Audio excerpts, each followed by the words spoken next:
ಹರಿ ಓಂ. ಶ್ರೀ ಗುರುಭ್ಯೋ ನಮಃ. ಗುರುಬ್ರಹ್ಮ ಗುರುರ್ವಿಷ್ಣು ಗುರುರ್ದೇವೋ ಮಹೇಶ್ವರಃ. ಗುರು ಸಾಕ್ಷಾತ್ ಪರಬ್ರಹ್ಮ ತಸ್ಮೈ ಶ್ರೀ ಗುರವೇ ನಮಃ. ಮನ್ಮನೋಭೀಷ್ಟವರದಂ ಸರ್ವಾಭೀಷ್ಟಫಲಪ್ರದಂ ಪುರಂದರಗುರುಂ ವಂದೇ ದಾಸಶ್ರೇಷ್ಠಂ ದಯಾನಿಧಿಂ. ಬಾಲಾಯ ನೀಲವಪುಷೇ ನವಕಿಂಕಿಣೀಕ ಜಾಲಾಭಿರಾಮ ಜಘನಾಯ ದಿಗಂಬರಾಯ ಶಾರ್ದೂಲದಿವ್ಯನಕಭೂಷಣಭೂಷಿತಾಯ ನಂದಾತ್ಮಜಾಯ ನವನೀತಮುಷೇ ನಮಸ್ತೆ. ಸರಸ್ವತಿ ನಮಸ್ತುಭ್ಯಂ ವರದೆ ಕಾಮರೂಪಿಣಿ. ಕಥಾರಂಭಂ ಕರಿಷ್ಯಾಮಿ ಸಿದ್ಧಿರ್ಭವತು ಮೇ ಸದಾ.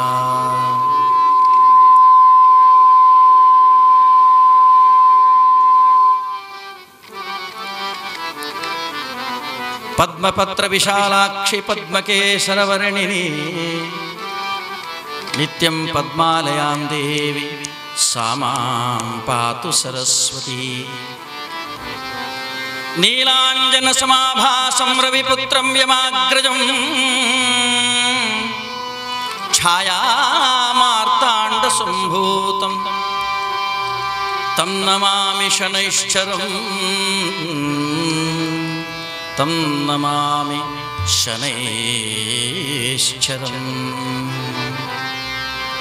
ಗಜಾನನಂ ಭೂತಗಣಾಧಿಸೇವಿತಂ ಕಪಿತ್ಥಜಂಬೂಫಲಸಾರಭಕ್ಷಿತಂ ಉಮಾಸುತಂ ಶೋಕವಿನಾಶಕಾರಣಂ ನಮಾಮಿ ವಿಘ್ನೇಶ್ವರ ಪಾದಪಂಕಜಂ. ಲಕ್ಷ್ಮೀರಮಣ ಗೋವಿಂದ ಗೋವಿಂದ. ವಿಘ್ನೇಶ್ವರ ಮಹಾರಾಜ ಕಿ ಜಯ.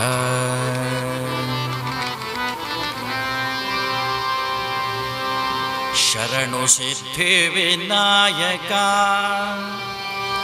ಶರಣು ವಿದ್ಯ ಪ್ರದಾಯಕ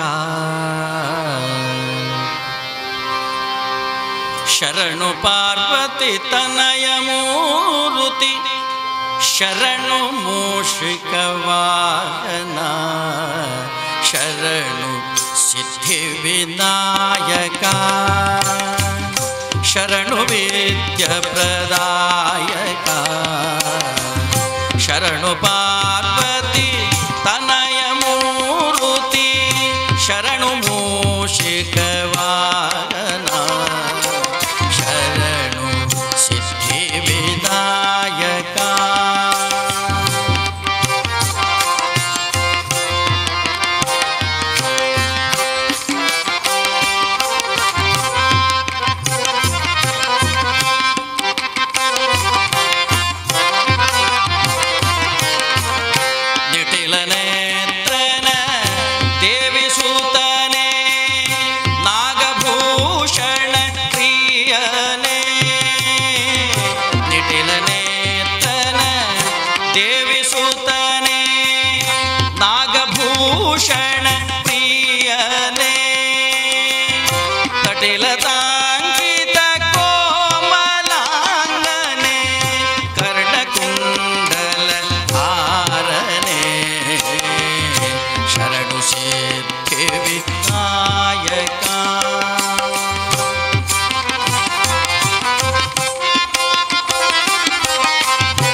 ಇಕ್ಷುಚಾಪನ ಗೆಲಿದನೆ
ಸುಖವಾಗಿರಲಿ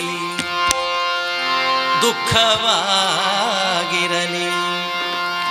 ಸಖನಾಗಿರು ನೀ ಮುನಿವರದ ಸಂಜೀವನಿಯನ್ನ ಆಧಾರನಾಗಿರಲು ಸಂಜೀವನಿಯನ್ನ ಆಧಾರನಾಗಿರಲು ಅಂಜಿಕೆಯಿಲ್ಯಾತಕೋ ಗೋವಿಂದ ಸುಖವಾಗಿರಲಿ ದುಃಖವಾಗಿರಲಿ ಸಖನಾಗಿರು ನೀ ಮುನಿವರದ ಸುಖವಾಗಿರಲಿ ದುಃಖವಾಗಿರಲಿ ಸಖನಾಗಿರು ನೀ ಮುನಿವರದ ಸಂಜೀವನಿಯನ್ನ ಆಧಾರನಾಗಿರಲು ಅಂಜಿಕೆಯಿಲ್ಲಾದಕೋ ಗೋವಿಂದ ಸುಖವಾಗಿರಲಿ ದುಃಖವಾಗಿರಲಿ ಸಖನಾಗಿರು ನೀ ಪಾಂಡುರಂಗ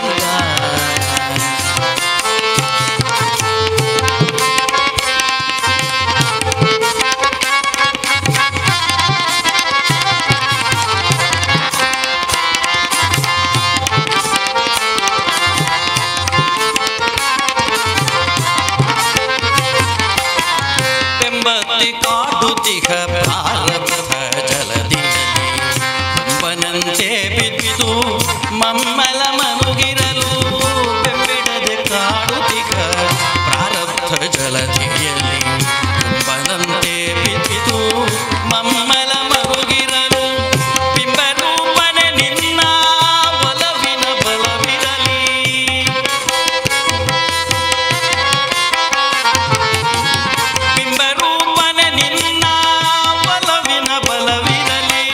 ಕಂಬದಂತಿರುವೆನ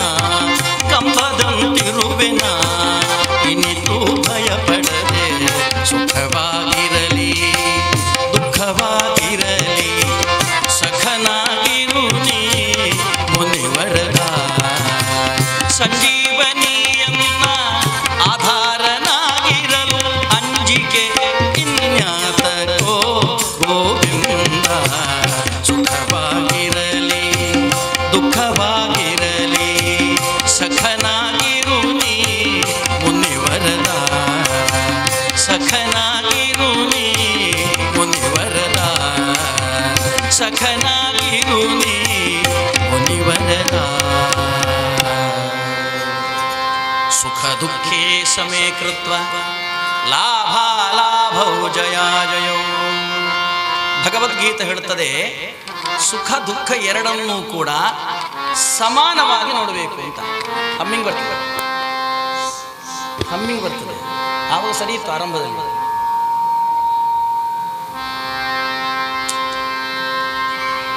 ಎರಡು ಗಂಟೆ ಇರೋದು ಇಲ್ಲಿ, ಇದು ಸರಿ ಇದ್ರೆ ಎಲ್ಲ ಸರಿ.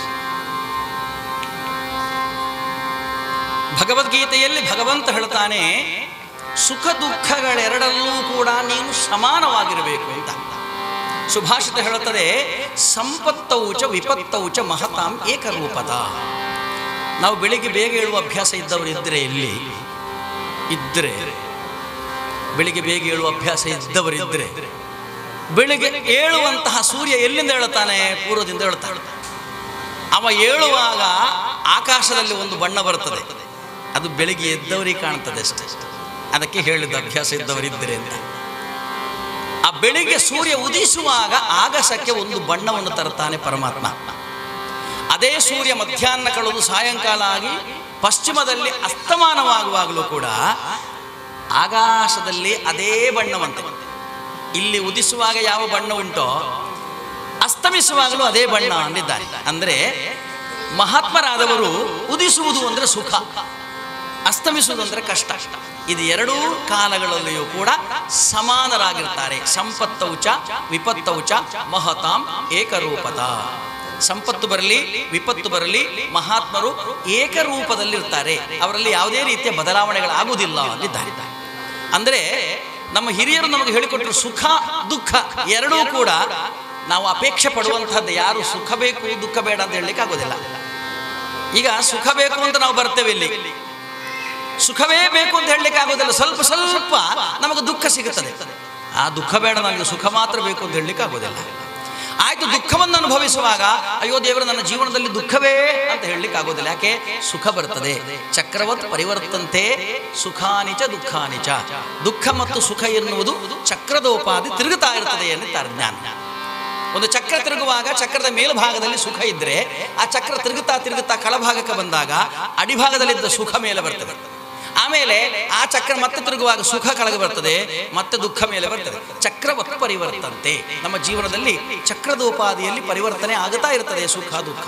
ಆದ್ದರಿಂದಲೇ ನಮ್ಮ ಹಿರಿಯರು ಹೇಳಿದರು, ಸುಖ ಮತ್ತು ದುಃಖ ಎನ್ನುವುದು ಒಂದೇ ನಾಣ್ಯದಲ್ಲಿ ಎರಡು ಮುಖ ಇದ್ದ ಹಾಗೆ. ಆಚೆ ನೋಡಿದ್ರು ಈಚೆ ನೋಡಿದ್ರು ಅದೊಂದು ನಾಣ್ಯದ್ದೇ. ಅದು ಎರಡೂ ಕೂಡ ನಮ್ಮ ಜೀವನದಲ್ಲಿ ಅತ್ಯವಶ್ಯ. ಯಾಕೆ ಹೇಳ್ತಾರೆ ಬಂಧುಗಳೇ ಗೊತ್ತು ನಿಮಗೆ? ಇದೆಲ್ಲ ಮಾನಸಿಕವಾದ ನಮ್ಮ ಒಂದು ಭಾವನೆ ಅಷ್ಟೇ. ಸುಖ ದುಃಖ ಎನ್ನುವಂಥದ್ದು. ಸುಖ ಅಂದರೆ ದುಃಖ ಅಂದರೆ ಎರಡು ಒಂದೇ.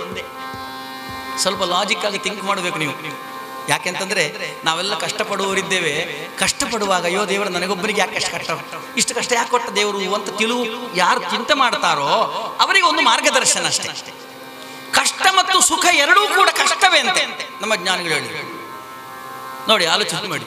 ಕಷ್ಟವು ಸುಖವು ಕಷ್ಟವೇ, ಅದರಲ್ಲಿ ಸುಖ ಅಂತ ಯಾವುದೂ ಇಲ್ಲ. ನಮ್ಮ ಮನಸ್ಸಿನ ಭಾವನೆ ಮಾತ್ರ. ಮಂಗಳೂರಿಗೆ ಊಟಕ್ಕೆ ಹೋಗ್ತಾನೆ, ಮಧ್ಯಾಹ್ನ ಹೊತ್ತಿಗೆ 12 ಗಂಟೆಗೆ ಊಟಕ್ಕೆ ಹೋಗ್ತಾನೆ. ಊಟಕ್ಕೆ ಹೋಗುವಾಗ ಯಾವುದ್ರಲ್ಲಿ ಹೋಗ್ತಾನೆ ಅಂತಂದ್ರೆ ತನ್ನ ಮಾರುತಿ ಕಾರಿನಲ್ಲಿ ಹೋಗ್ತಾನೆ. ಆ ಮಾರುತಿ ಕಾರನ್ನು ತೆಗೆದುಕೊಂಡು ಹೋಗಿ ಹೋಟೆಲ್ನ ಮುಂದೆ ನಿಲ್ಲಿಸಿ ಊಟ ಮಾಡಿ ಹೊರಕ್ಕೆ ಬಂದು ಕಾರಿನ ಹತ್ರ ನಿಲ್ಲುವಾಗ ಅವನ ಕಾರಿನ ಪಕ್ಕದಲ್ಲಿ ಒಂದು ಸ್ಕೂಟರ್ ತಂದು ನಿಲ್ಲಿಸ್ತಾನೆ.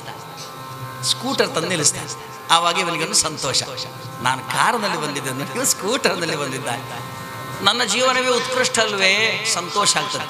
ಅಷ್ಟು ಹೊತ್ತಿಗೆ ಸರಿಯಾಗಿ ಈಚೆ ಬದಿಗೆ ಒಂದು ಬೆನ್ಸ್ ಕಾರ್ ತಗೊಂಡು ಬಂದು ನಿಲ್ಲಿಸ್ತಾನೊಬ್ಬ. ಪಳಪಳ ಅಂತ ಹೊಳಿತದೆ. ಇನ್ನೂ ರಿಜಿಸ್ಟ್ರೇಷನ್ ಆಗಲಿಲ್ಲ, ನಂಬರ್ ಆಗಲಿಲ್ಲ, ನಂಬರ್ ಪ್ಲೇಟ್ ಬದಲಾಯಿಸಲಿಲ್ಲ. ಆ ಕಾರ್ ಬಂದು ನಿಂತಿತ್ತು.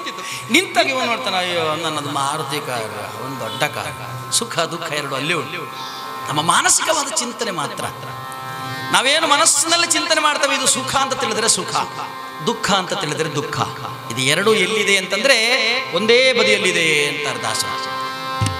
ಆದ್ದರಿಂದಲೇ ನಮ್ಮ ಹಿರಿಯರು ನಮಗೆ ಹೇಳಿದ್ರು, ಸುಖವಾಗಿರಲಿ ದುಃಖವಾಗಿರಲಿ ಸಖನಾಗಿರು ನೀ ಮುನಿವರದ. ಸುಖ ದುಃಖ ಎರಡರಲ್ಲೂ ಕೂಡ ಪರಮಾತ್ಮ ನೀನು ನನ್ನ ಸಖನಾಗಿರಬೇಕು. ಸಖ ಅಂದರೆ ಸ್ನೇಹಿತ ಅಂತ ಅರ್ಥ. ಸ್ನೇಹಿತ ಎಲ್ಲಿರ್ತಾನೆ? ನಮ್ಮ ಜೊತೆಯಲ್ಲೇ ಇರ್ತಾನೆ.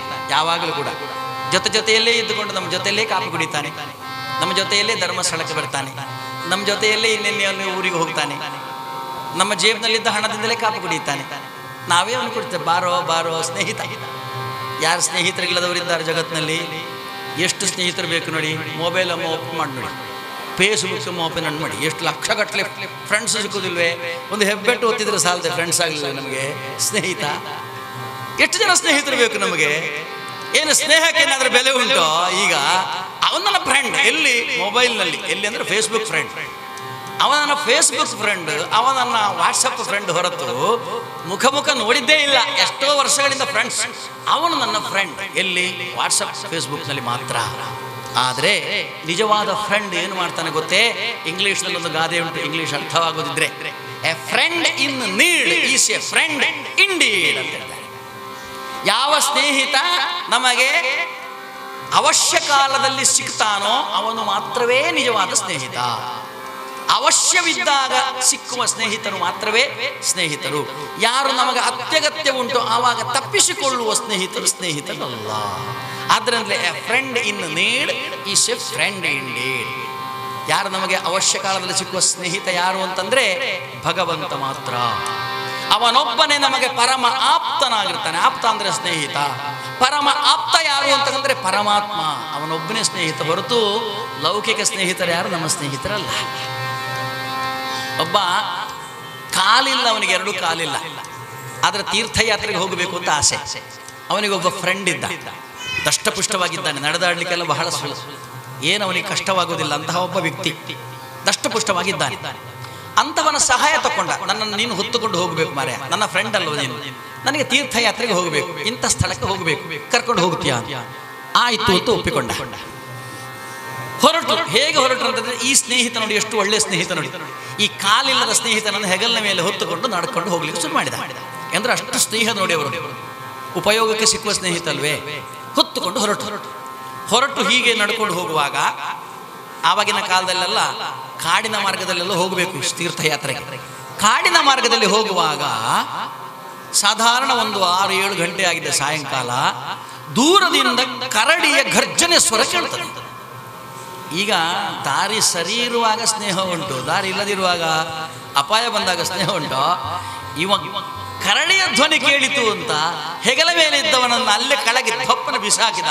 ಹತ್ತಿರದಲ್ಲಿದ್ದು ಮರ ಹತ್ತಿ ಕೂತ್ಕೊಂಡು ಇವೊಬ್ಬೊಬ್ಬ ಹೊಡಿತಾ ಇದ್ದಾನೆ, ನನ್ನನ್ನು ಕೈ ನಡೆದು ನಲ್ಲಿ ಕೈ ಬಿಡಬೇಡ ಮಾರಾಯ, ನೀನನ್ನೇ ನಂಬಿ ಬಂದಿದ್ದೇನೆ, ನನಗೆ ನಡಲಿಕ್ಕೆ ಆಗುವುದಿಲ್ಲ, ನನ್ನನ್ನು ಹೊತ್ತುಕೊಂಡು ಹೋಗು. ಇವನು ಹೇಳ್ತಾನೆ, ನಾನು ಬದುಕಿ ಉಳಿದ್ರಲ್ಲ ನಿನ್ನನ್ನು ಹೊತ್ತುಕೊಂಡು ಹೋಗೋದು, ನೋಡೋ ಕರಡಿ ಬಂದಾಗ ನಾನು ಬದುಕಿ ಉಳಿತೇನೆ, ಆಮೇಲೆ ನಿನ್ನನ್ನು ಹೊತ್ತುಕೊಂಡು ಹೋಗ್ತೇನೆ ಅಂತ ಇವ ಮೇಲೆ ಹತ್ತಿ ಕೂತ್ಕೊಂಡ. ನೋಡಿ ಸ್ನೇಹಿತ ಹೇಗಿರ್ತಾನೆ ನೋಡಿ. ಈಗ ಈ ಕಾಲಿಲ್ಲದವನಿಗೆ ಎಲ್ಲಿ ಓಡುದವ, ಅವನಿಗೆ ಓಡ್ಲಿಕ್ಕೆ ಆಗ್ತದೋ? ಆವಾಗ ಅವೊಂದು ಯೋಚನೆ ಮಾಡಿದ. ಸ್ವಲ್ಪ ಅವನಿಗೆ ಸಮಯ ಸ್ಫೂರ್ತಿ ಇತ್ತು, ಅವನಿಗೆ ಸಮಯಕ್ಕೆ ಸರಿಯಾಗಿ ಹೇಗೆ ಯೋಚನೆ ಬರುವಂತಹದ್ದಕ್ಕೆ ಆ ಒಂದು ಯೋಚನೆ ಅವನಿಗಿತ್ತು. ಸತ್ತ ಹಾಗೆ ಬಿದ್ದ. ಏನು ಅಲಗಾಡುವುದಿಲ್ಲ, ಮೂಗು ಅಲಗಾಡುವುದಿಲ್ಲ, ಕಿವಿ ಅಲಗಾಡುವುದಿಲ್ಲ, ಕೈಕಾಲುಗಳು ಅಲಗಾಡುವುದಿಲ್ಲ, ಒಳಗೆ ಹೃದಯ ಮಾತ್ರ ಅಲಗಾಡ್ತಾ ಉಂಟಷ್ಟೇ. ಉಸಿರು ಕೂಡ ಆಡುವುದಿಲ್ಲ, ಹಾಗೆ ಮಲ್ಕೊಂಡ. ಕಿವಿ ಮಾತ್ರ ಕೇಳ್ತದೆ ಸರಿಯಾಗಿ ಇವನಿಗೆ. ಮಲ್ಕೊಂಡ. ಅಷ್ಟು ಹೊತ್ತಿಗೆ ಕರಡಿ ಬಂತು. ಮೂಸಿಕೊಂಡು ಬಂತು. ಅದಕ್ಕೆ ಮಾನವನ ವಾಸನೆ ಕೇಳಿತು ನೋಡಿ, ಮೂಸಿಕೊಂಡು ಬಂದುವಾಗ ಒಂದು ಹೆಣ ಬಿದ್ದಿದೆ. ಈ ಪ್ರಾಣಿಗಳೆಲ್ಲ ಹಾಗೆ ಸತ್ತ ಹೆಣವನ್ನು ತಿನ್ನುವುದಿಲ್ಲ. ಪ್ರಾಣಿಗಳ ಹಾಗೆ ನಾವೆಲ್ಲ ಸತ್ತದ್ದನ್ನು ತಿನ್ನುವುದಿಲ್ಲ, ಸತ್ತ ಹೆಣವನ್ನು ಪ್ರಾಣಿಗಳು ತಿನ್ನುವುದಿಲ್ಲ. ಇದು ಮೂಸಿಕೊಂಡು ಬರುವಾಗ ಇದೊಂದು ಮಲಗಿದೆ, ಇದೊಂದು ಪ್ರಾಣಿ ತಿನ್ನೋಣ ಅಂತ ಹತ್ತಿರ ಬಂದಾಗ ಇದರ ಉಸಿರಾಡುವುದಿಲ್ಲ, ಕೈಕಾಲು ಅಲುಗಾಡುವುದಿಲ್ಲ. ಹಾಗಿದ್ರೆ ಇದು ಸತ್ತ ಪ್ರಾಣಿ ಆಗಿರ್ಬೋದು ಅಂತ ಎಲ್ಲಾ ಭಾಗವನ್ನೆಲ್ಲ ಮೂಸಿ, ಕನೆಗೆ ಮೂಗನ್ನ ಕಿವಿಯನ್ನ ಕಣ್ಣನ್ನೆಲ್ಲ ಮೂಸಿ ಹೋಯ್ತು. ಇವ ಮೇಲಿಂದ ನೋಡ್ತಾ ಇದ್ದಾನೆ. ಈ ಕರಡಿ ಇವನ ಕಿವಿಯ ಬಳಿಯಲ್ಲಿ ಏನೋ ಗುಟ್ಟು ಹೇಳಿದೆ ಅಂತ ತಿಳ್ಕೊಂಡಾಕೆ ಕಿವಿ ಮೂಸಿತನು. ಕರಡಿ ಆಚೆ ಹೋದಾಗ ಬಡಬಡಬ ಕೆಳಗಿಳಿದ. ಇಳಿದು ಬಂದು ಕೇಳಿದ, ಒಬ್ಬ ಬಚವಾಯಿತು, ನಾನು ಅಷ್ಟು ಮೇಲೆ ಹತ್ತಿ ಕೂತುಕೊಂಡ ಕಾರಣ ಇಲ್ಲ, ನಾನು ಜೀವಂತವಾಗಿರ್ತೀವಿ, ನನ್ನನ್ನು ತಿಂದು ಹೋಗ್ತಾ ಇತ್ತಲ್ಲ, ನೀನು ಬದುಕುಳಿದೆ, ನಾನು ಬದುಕುಳಿದೆ. ಅದಲ್ಲ ಸರಿ, ಆ ಕರಡಿನಿಂದ ಕಿವಿಯಲ್ಲಿ ಏನೋ ಒಂದು ಗುಟ್ಟು ಹೇಳಿದಲ್ಲ, ಅದೇನು ಅಂತ. ಅವಾಗ ಹೇಳ್ತಾನೆ, ಹೌದು ನನ್ನ ಕಿವಿಯಲ್ಲಿ ಗುಟ್ಟು ಹೇಳಿ. ಏನಂತಂದ್ರೆ, ಅಪಾಯ ಕಾಲದಲ್ಲಿ ತಪ್ಪಿಸಿಕೊಳ್ಳುವ ಸ್ನೇಹಿತರನ್ನು ಇನ್ನು ಮೇಲೆ ಜೀವನದಲ್ಲಿ ನಂಬಬೇಡ ಅಂತ ಹೇಳಿದ್ದಾನೆ. ಯಾರು ಅಪಾಯ ಕಾಲದಲ್ಲಿ ತಪ್ಪಿಸಿಕೊಳ್ತಾನೆ ಅಂತಹ ಸ್ನೇಹಿತರು ಯಾರು ನಮ್ಗೆ ಬೇಡ. ಅಪಾಯ ಬಂದಾಗ ನಮ್ಮನ್ನು ಉದ್ಧರಿಸತಕ್ಕಂಥವ ಯಾರು ಅಂತಂದ್ರೆ ಪರಮಾತ್ಮ ಮಾತ್ರ. ಅದನ್ನು ದಾಸರು ಹೇಳ್ತಾರೆ, ಸುಖವಾಗಿರಲಿ ದುಃಖವಾಗಿರಲಿ ಸಖನಾಗಿರು ನೀ ಮುನಿವ.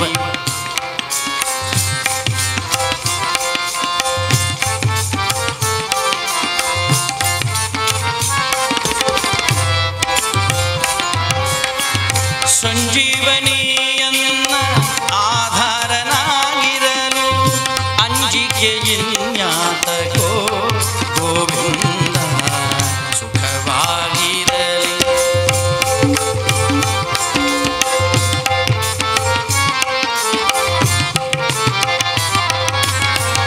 ಬೆಂಬತ್ತಿ ಕಾಡುತ್ತಿಹ ಪ್ರಾರಬ್ಧ ಜಲದಿಯಲಿ ಕುಂಬನಂತೆ ಬಿದ್ದು ಮಮ್ಮಲ ಮರುಗಿನಲು ಬಿಂಬರೂಪನೆ ನಿನ್ನ ಒಲವಿನ ಬಲವಿರಲಿ.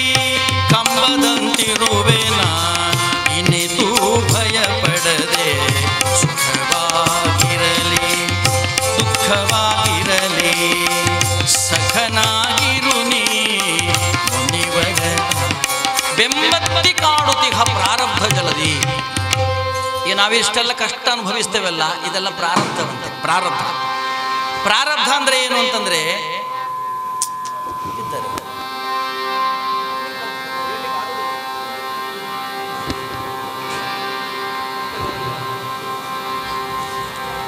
ಪ್ರಾರಬ್ಧ ಅಂದ್ರೆ ಹಿಂದೆ ಮಾಡಿದ ಯಾವುದೋ ಒಂದು ಕರ್ಮಕ್ಕೆ ಇವತ್ತು ನಾವು ಪಡುವಂತ ಫಲ. ಬಂಧುಗಳೇ, ನಾವು ಕಥೆ ಕೇಳುವಾಗ ಬರಿಯ ಕಥೆಯನ್ನು ಮಾತ್ರ ಕೇಳುವುದಲ್ಲ, ಆ ಕಥೆಯಲ್ಲಿ ಇರುವಂತಹ ತಾತ್ವಿಕ ಚಿಂತನೆ ಮಾಡ್ತಾ ಹೋಗಬೇಕು. ನಮಗೆ ಕಥೆ ಎಲ್ಲರಿಗೂ ಗೊತ್ತಿರುವಂಥದ್ದು. ಶನೀಶ್ವರ ಸ್ವಾಮಿಯ ಕಥೆ ಯಾರಿಗೂ ಗೊತ್ತಿಲ್ಲ, ಎಲ್ಲರಿಗೂ ಗೊತ್ತುಂಟು. ಆದರೆ ಆ ಕಥೆಯ ಜೊತೆಯಲ್ಲಿ ಒಂದು ತತ್ವ ಇರ್ತದೆ. ಆ ತತ್ವ ನಮಗೆ ಪೂರಕ, ನಮಗೆ ಬೇಕಾದದ್ದು ಅದು. ಈ ಕಥೆ ಕೇಳುವುದಂದ್ರೆ ನಮಗೆ ಏನು ಲಾಭ ಅಂತಂದ್ರೆ ಈ ತತ್ವದ ರೂಪದಲ್ಲಿ ನಾವು ನಡ್ಕೊಂಡು ಹೋಗ್ಬೇಕು. ಹಾಗಿದ್ರೆ ಮಾತ್ರ ಲಾಭ, ಇಲ್ಲ ಅಂತಂದ್ರೆ ಲಾಭ ಇಲ್ಲ. ಪ್ರಾರಬ್ಧ ಅಂತ ಹೇಳಿದ್ದಾರೆ, ಬೆಂಬಿಡದೆ ಕಾಡುತ್ತಿಹ ಪ್ರಾರಬ್ಧ. ಯಾರಾದ್ರೂ ಪ್ರಾರಬ್ಧ ನನಗೆ ಬಾಧಿಸುವುದಿಲ್ಲ,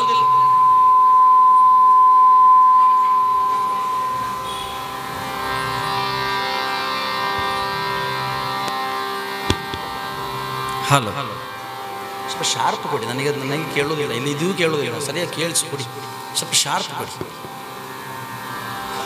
ಸರಿ ಇತ್ತು, ಈಗ ಸರಿ ಉಂಟು, ಇನ್ನು ಮುಟ್ಟಬೇಡಿ, ಹಾಗೆ ಕರೆಕ್ಟ್ ಮಾಡಿ. ಪ್ರಾರಬ್ಧ ಅಂದರೆ ವಾಲ್ಯೂಮ್ ಸ್ವಲ್ಪ ಪ್ರಾರಬ್ಧ ಅಂದರೆ ನಾವು ಹಿಂದೆ ಮಾಡಿದ ಯಾವುದೋ ಒಂದು ಕರ್ಮಕ್ಕೆ ಇವತ್ತು ನಾವು ಪಡುವಂಥ ಫಲಬಂಧುಗಳು. ಸಣ್ಣ ಉದಾಹರಣೆ ಹೇಳ್ತೇನೆ. ನಮ್ಮ ಕೈಯಲ್ಲಿ ಒಂದು 25,000 ರೂಪಾಯಿ ಉಂಟು ಅಂತ ತಿಳ್ಕೊಳ್ಳೋಣ. ಈ 25,000 ರೂಪಾಯಿ ನಾವು ಏನು ಮಾಡ್ತೇವೆ ಅಂತಂದರೆ ಬ್ಯಾಂಕಿನಲ್ಲಿ ಇಡ್ತೇವೆ. ಪ್ರತಿ ತಿಂಗಳು ಅದಕ್ಕೆ ಬಡ್ಡಿ ಸೇರ್ತಾ ಬರ್ತದೆ. 3 ತಿಂಗಳಿಗೊಮ್ಮೆ ನಮಗೆ ಬಡ್ಡಿ ಲೆಕ್ಕಾಚಾರ ಮಾಡ್ತಾರೆ. ಇದು ನಮಗೆ ಸಿಕ್ಕುವಂತಹ ಲಾಭ ಈ 25,000ದಲ್ಲಿ. ಇದು ಒಂದು ಪ್ರಾರಬ್ಧವೇ. ಯಾಕೆ? ನಾವು 25,000 ಇಟ್ಟಿದ್ದೇವೆ ಅನ್ನೋದಕ್ಕೆ ನಮಗೆ ಸಿಗುವಂತಹ ಲಾಭಕ್ಕೆ ಪ್ರಾರಬ್ಧ ಅಂತಾರೆ. ಇನ್ನೊಂದು ನೋಡಿ, ಅವ ತನ್ನ ಮಗಳ ಮದುವೆಗೆ ಅಂತ ಒಬ್ಬನ ಕೈಯಲ್ಲಿ 25,000 ಸಾಲ ತಗೊಂಡಿದ್ದಾನೆ ಅಂತ ತಿಳ್ಕೊಳ್ಳೋಣ. ತಿಂಗಳು ಅದಕ್ಕೆ ಬಡ್ಡಿ ಕೊಡ್ತಾ ಇರ್ತಾನೆ. ಇದು ಕೂಡ ಪ್ರಾರಬ್ಧವೇ. ಅಲ್ಲಿ 25,000ಕ್ಕೆ ಬಡ್ಡಿ ಬಂದದ್ದು ಪ್ರಾರಬ್ಧ, ಇಲ್ಲಿ ಇದು ಪ್ರಾರಬ್ಧ. ಏನು ಮಾಡ್ಲಿಕ್ಕಾಗೋದಿಲ್ಲ. ನಮ್ಮ ಹಿಂದಿನಿಂದ ಬಂದ ಎಲ್ಲಿವರೆಗೆ ನೀವು ಹರಿಕತೆ ಮಾಡ್ಲಿಕ್ಕೆ ಹೊರಟಿರೋ ಮೈಕದ ಎದುರು ನಿಂತುಕೊಂಡು ಇದು ನಮ್ಮ ಪ್ರಾರಬ್ಧ, ಬದಲಾಯಿಸ್ಲಿಕ್ಕಾಗೋದಿಲ್ಲ. 25,000ಕ್ಕೆ ನಿಮಗೆ ಸಿಕ್ಕುವಂತಹ ಲಾಭ ಯಾವುದುಂಟು ಅದು ಪ್ರಾರಬ್ಧ, ಅದಕ್ಕೆ ಸುಖ ಪ್ರಾರಬ್ಧ ಅಂದ್ರೆ. 25,000ಕ್ಕೆ ನೀವು ಕೊಡುವಂತಹ ಬಡ್ಡಿ ಯಾವುದುಂಟು ಸಾಲಕ್ಕೆ, ಅದಕ್ಕೆ ಕಷ್ಟ ಪ್ರಾರಬ್ಧ ಅಂದ್ರೆ. ಎರಡೂ ಕೂಡ ಪ್ರಾರಬ್ಧ. ಹಿಂದೆ ಮಾಡಿದ ಯಾವುದೋ ಒಂದಕ್ಕೆ ನಿಮಗೆ ಸಿಕ್ಕುವ ಲಾಭ ಅಥವಾ ನಷ್ಟ, ಇದೆರಡೂ ಕೂಡ ಪ್ರಾರಬ್ಧ. ಈ ಪ್ರಾರಬ್ಧವನ್ನು ಅನುಭವಿಸುವಾಗ ದಾಸರು ಹೇಳ್ತಾರೆ, ಇದೆಲ್ಲವನ್ನು ಕೂಡ ಪರಮಾತ್ಮನ ಪಾದಕ್ಕೆ ಬಿಟ್ಟು ನಾವು ಜೀವನ ಮಾಡಬೇಕಂತೆ. ಪರಮಾತ್ಮನಿಗೆ ಅದನ್ನು ಅರ್ಪಣೆ ಮಾಡಿ ಜೀವನ ಮಾಡಬೇಕಂತೆ. ಯಾಕೆಂದ್ರೆ ಇದರಿಂದ ತಪ್ಪಿಸಿಕೊಳ್ಳಿಕ್ಕೆ ಸಾಧ್ಯ ಇಲ್ಲ.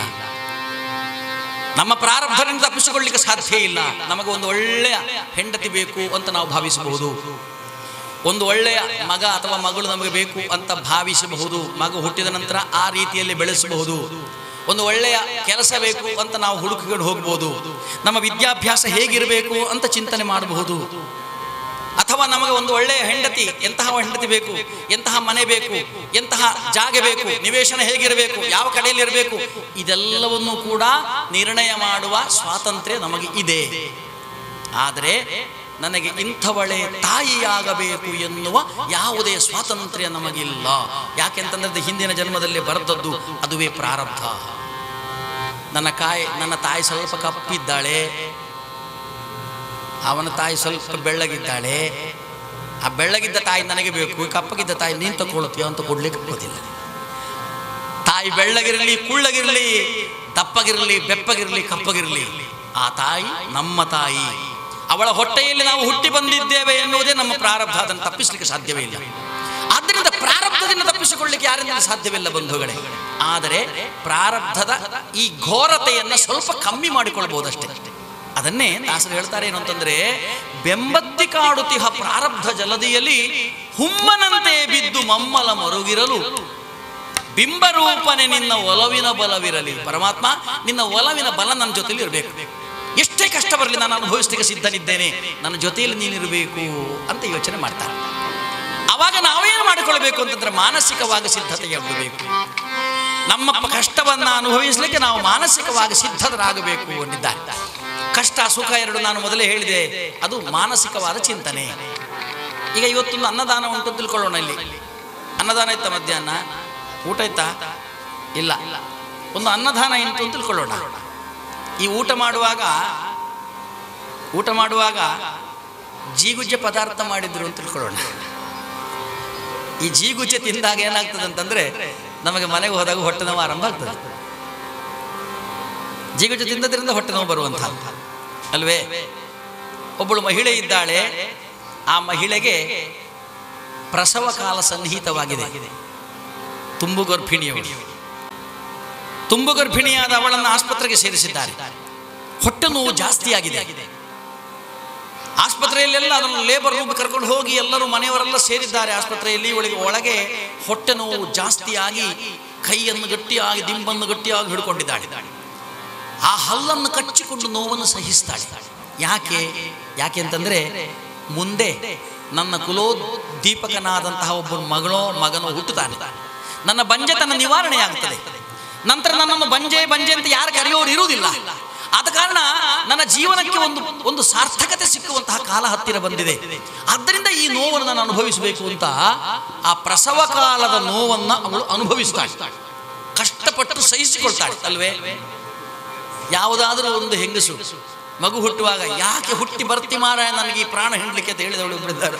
ಹೆತ್ತವರಿಗೆ ಗೊತ್ತುಂಟದು, ಬಾಕಿದವ್ರು ಹೇಳಿದ್ರೆ ಅರ್ಥ ಆಗೋದಿಲ್ಲ.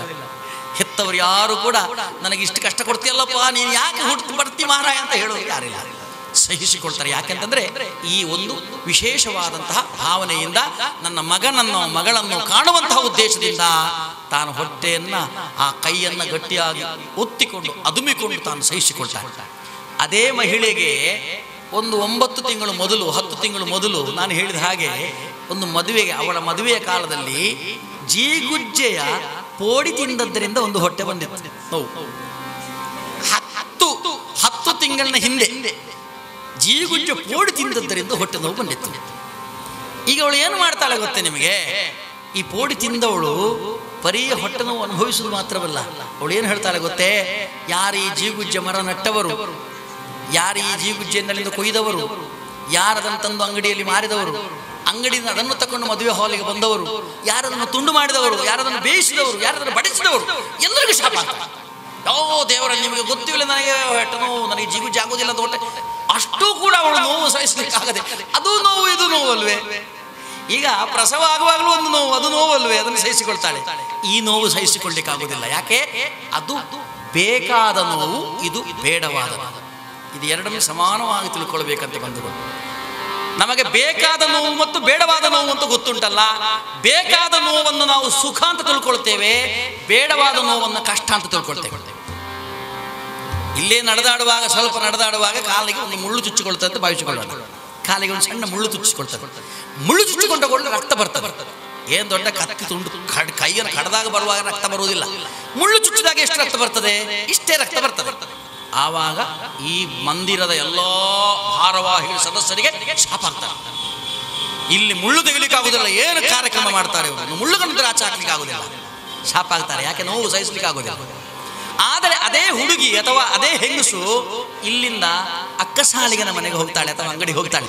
ಇಲ್ಲಿ ನೋವು ಅನುಭವಿಸಿಕೊಂಡು ಕಾಲಿಗೆ ಮುಳ್ಳುದಾಗಿದೆ ನೋಡಿ, ಅಕ್ಕಸಾಲಿಗಳಲ್ಲಿ ಹೋಗ್ತಾಳೆ. ಹೋಗಿ ಚಿನ್ನದ ಮುಳ್ಳು ಮಾಡಿ ಇಲ್ಲಿಂದ ಇಲ್ಲಿವರೆಗೆ ಕುತ್ತಿಸಿಕೊಳ್ತಾಳೆ. ಈಗ ಮಂಗಳೂರಿಗೆಲ್ಲ ಹೋದ್ರೆ ನೋಡ್ಬೇಕು ನಾವು, ಇಲ್ಲಿಗೂ ಒಂದೇ ಕುತ್ತಿಸಿಕೊಳ್ಳುವುದೇ. ನಮ್ಮ ಸಣ್ಣ ಪ್ರಾಯದಲ್ಲಿ ನಮ್ಮ ಮಕ್ಕಳಿಗೆ ತುಚ್ಚಿಸಿಕೊಳ್ಳುವಾಗ ನಮಗೇ ನೋವಾದಾಗ ನನ್ನ ಹೆಂಡತಿ ಅತ್ತಿದ್ದಾಳೆ ಮಗುವಿಗೆ ಒಂದು ಕಿವಿಗೆ ಹಾಕುವಾಗ, ಅಂದ್ರೆ ನೋವಾಗಿದ್ದ ಮಗುವಿಗೆ ಅತ್ತದ್ದು ನನ್ನ ಹೆಂಡತಿ. ಅಷ್ಟು ನೋವು ಅನುಭವಿಸ್ತೇವೆ ನಾವು. ನೋವಂತ ಗೊತ್ತಿಲ್ವೇ? ನೋವಂತ ಗೊತ್ತಿದ್ದು ಯಾಕೆ? ಇಲ್ಲಿಂದ ಇಲ್ಲಿವರೆಗೆ ನೋಡಿ, ಈಗ ಮಂಗಳೂರಿಗೆ ಹೋಗಿ ನೋಡಿ, ಇಲ್ಲಿಂದ ಇಲ್ಲಿವರೆಗೆ ಇರ್ತದೆ, 15-20 ಇರ್ತದೆ, ಇನ್ನೂ ಬೇಕು ಅಂತ. ಅದಕ್ಕೆ ಹೇಳೋದುಂಟು ನೋಡೋರು, ಬಜಿ ಮುಳ್ಳಂಡ ಬೋಡ್ಚಿಯ ಬಂಗಾರದ ಒಂದು ರಡ್ಡು ಮುಜು ಪಡೆದ. ಹಾಗಾದ್ರೆ ಈ ಬಜಿ ಮುಳ್ಳಂಡ ಓಡಿಸಿ ಅಂತ ಹೇಳುವಂತಹದ್ದು ಬೇಡವಾದ ಕಷ್ಟ. ಆ ನೋವು ಅನುಭವಿಸ್ಲಿಕ್ಕೆ ನಾವು ಸಿದ್ಧರಿಲ್ಲ, ಅದಕ್ಕೆ ಕಷ್ಟ ಎಂದಿದ್ದೇವೆ. ಆದರೆ ಅದೇ ಚಿನ್ನದ ಮುಳ್ಳಾದ್ರೆ ಎಲ್ಲ ಕಿವಿಗೆ ಚುಚ್ಚಿಸಿಕೊಳ್ತೇವಲ್ಲ, ಅದು ಬೇಕಾದ ಕಷ್ಟ, ಅದಕ್ಕೆ ಸುಖ ಅಂತೇವೆ. ಎರಡೂ ಕಷ್ಟಗಳೇ, ನಾವು ಎರಡೂ ಕಷ್ಟಗಳನ್ನ ಅನುಭವಿಸ್ತಾ ಇದ್ದೇವೆ. ಆದರೆ ಅದನ್ನು ಒಂದನ್ನು ಕಷ್ಟ ಅಂತೇವೆ, ಒಂದನ್ನು ಸುಖ ಅಂತೇವೆ. ದಾಸರು ಹೇಳ್ತಾರೆ, ಇದು ಎರಡೂ ಕೂಡ ಮನುಷ್ಯನಿಗೆ ಅವಶ್ಯವಾಗಿರತಕ್ಕಂಥದ್ದು. ಅದನ್ನು ಅನುಭವಿಸದೆ ವಿಧಿ ಇಲ್ಲವಾದ್ದರಿಂದ ಅದನ್ನು ನೀವು ಅನುಭವಿಸುವಾಗ ಭಗವಂತನನ್ನು ನೆನಪು ಮಾಡಿಕೊಳ್ಬೇಕು, ಪರಮಾತ್ಮನನ್ನು ಧ್ಯಾನಿಸಿಕೊಳ್ಬೇಕು. ಪರಮಾತ್ಮ, ಇದು ನೀನು ನನಗೆ ಕೊಟ್ಟದ್ದು, ನೀನು ಇಟ್ಟಾಗೆ ನಾನೇ ಇರುತ್ತೇನೆ. ಪಾಂಡವರು ಅರಣ್ಯದಲ್ಲಿ ಎಷ್ಟು ಕಷ್ಟಪಟ್ಟರು, ಪ್ರಾರಬ್ಧ ಜೀವಿಗಳು. ಅವರಿಗೇನಾದರೂ ಕಡಿಮೆ ಇತ್ತೆ, ಅವರ ಶೌರ್ಯ ಏನು, ಅವರ ಸಂಪತ್ತು ಏನು, ಅವರ ಚಾರಿತ್ರ್ಯ ಏನು? ನಮ್ಮ ನಿಮ್ಮ ಹಾಗೂ ಪಾಂಡವರು, ನಮ್ಮ ನಿಮ್ಮ ಹಾಗೂ ಹರಿಶ್ಚಂದ್ರ, ನಮ್ಮ ನಿಮ್ಮ ಹಾಗೂ ನಳಭೂಪತಿ, ಎಂತೆಂತಹ ದೊಡ್ಡ ದೊಡ್ಡದಾದಂತಹ ಚಾರಿತ್ರ್ಯವನ್ನು ಹೊಂದಿರತಕ್ಕಂತಹ ಮಹನೀಯರು ಹೇಗೆ ಬದುಕಿದ್ರು, ಹೇಗೆ ಬಾಳಿದ್ರು? ಕುಮಾರವ್ಯಾಸರು ಹೇಳ್ತಾರೆ, ಪಾಂಡವರ ಜೀವನ ಹೇಗಿತ್ತು, ಎಂಥವರವರು, ಅವರ ಚಾರಿತ್ರ್ಯ ಏನು? ಸಿರಿಯ ಬೇಳೊಡೆ ಹಸ್ತಿನಪುರದ ರಸುಗಳ ಸಂತಾನ, ಸಿರಿತನವನ್ನ ಸಂಪತ್ತನ್ನು ಹೇಳುವುದಿದ್ದರೆ ಹಸ್ತಿನಾಪುರದ ಅರಸುಗಳ ಸಂತಾನ ಅವರು, ಅವರ ಕುಲದಲ್ಲಿ ಹುಟ್ಟಿ ಬಂದವರು ಎಷ್ಟು ಸಂಪತ್ತಿರ್ಬೋದು ಅವರಲ್ಲಿ.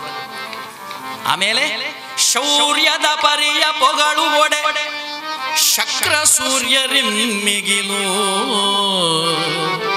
ಅವರ ಶೌರ್ಯವನ್ನ ಅವರ ಸಾಮರ್ಥ್ಯವನ್ನು ಹೇಳುವುದಿದ್ದರೆ ಅವರು ಶಕ್ರ ಸೂರ್ಯರಿನ್ಮಿಗಿಲು, ಇಂದ್ರ ಚಂದ್ರಾದಿಗಳಿಗೂ ಸೂರ್ಯಾದಿಗಳಿಗೂ ಮಿಗಿಲಾದಂತಹ ಸಾಮರ್ಥ್ಯವನ್ನು ಪಡೆದಂತಹ ಮಹನೀಯರು, ಅಂತಹ ಚಾರಿತ್ರ್ಯವಂತರು. ಹೇಗೆ ಜೀವನ ಮಾಡಿದ್ರು ನಾವು ಕೇಳಿದೆವಲ್ಲ.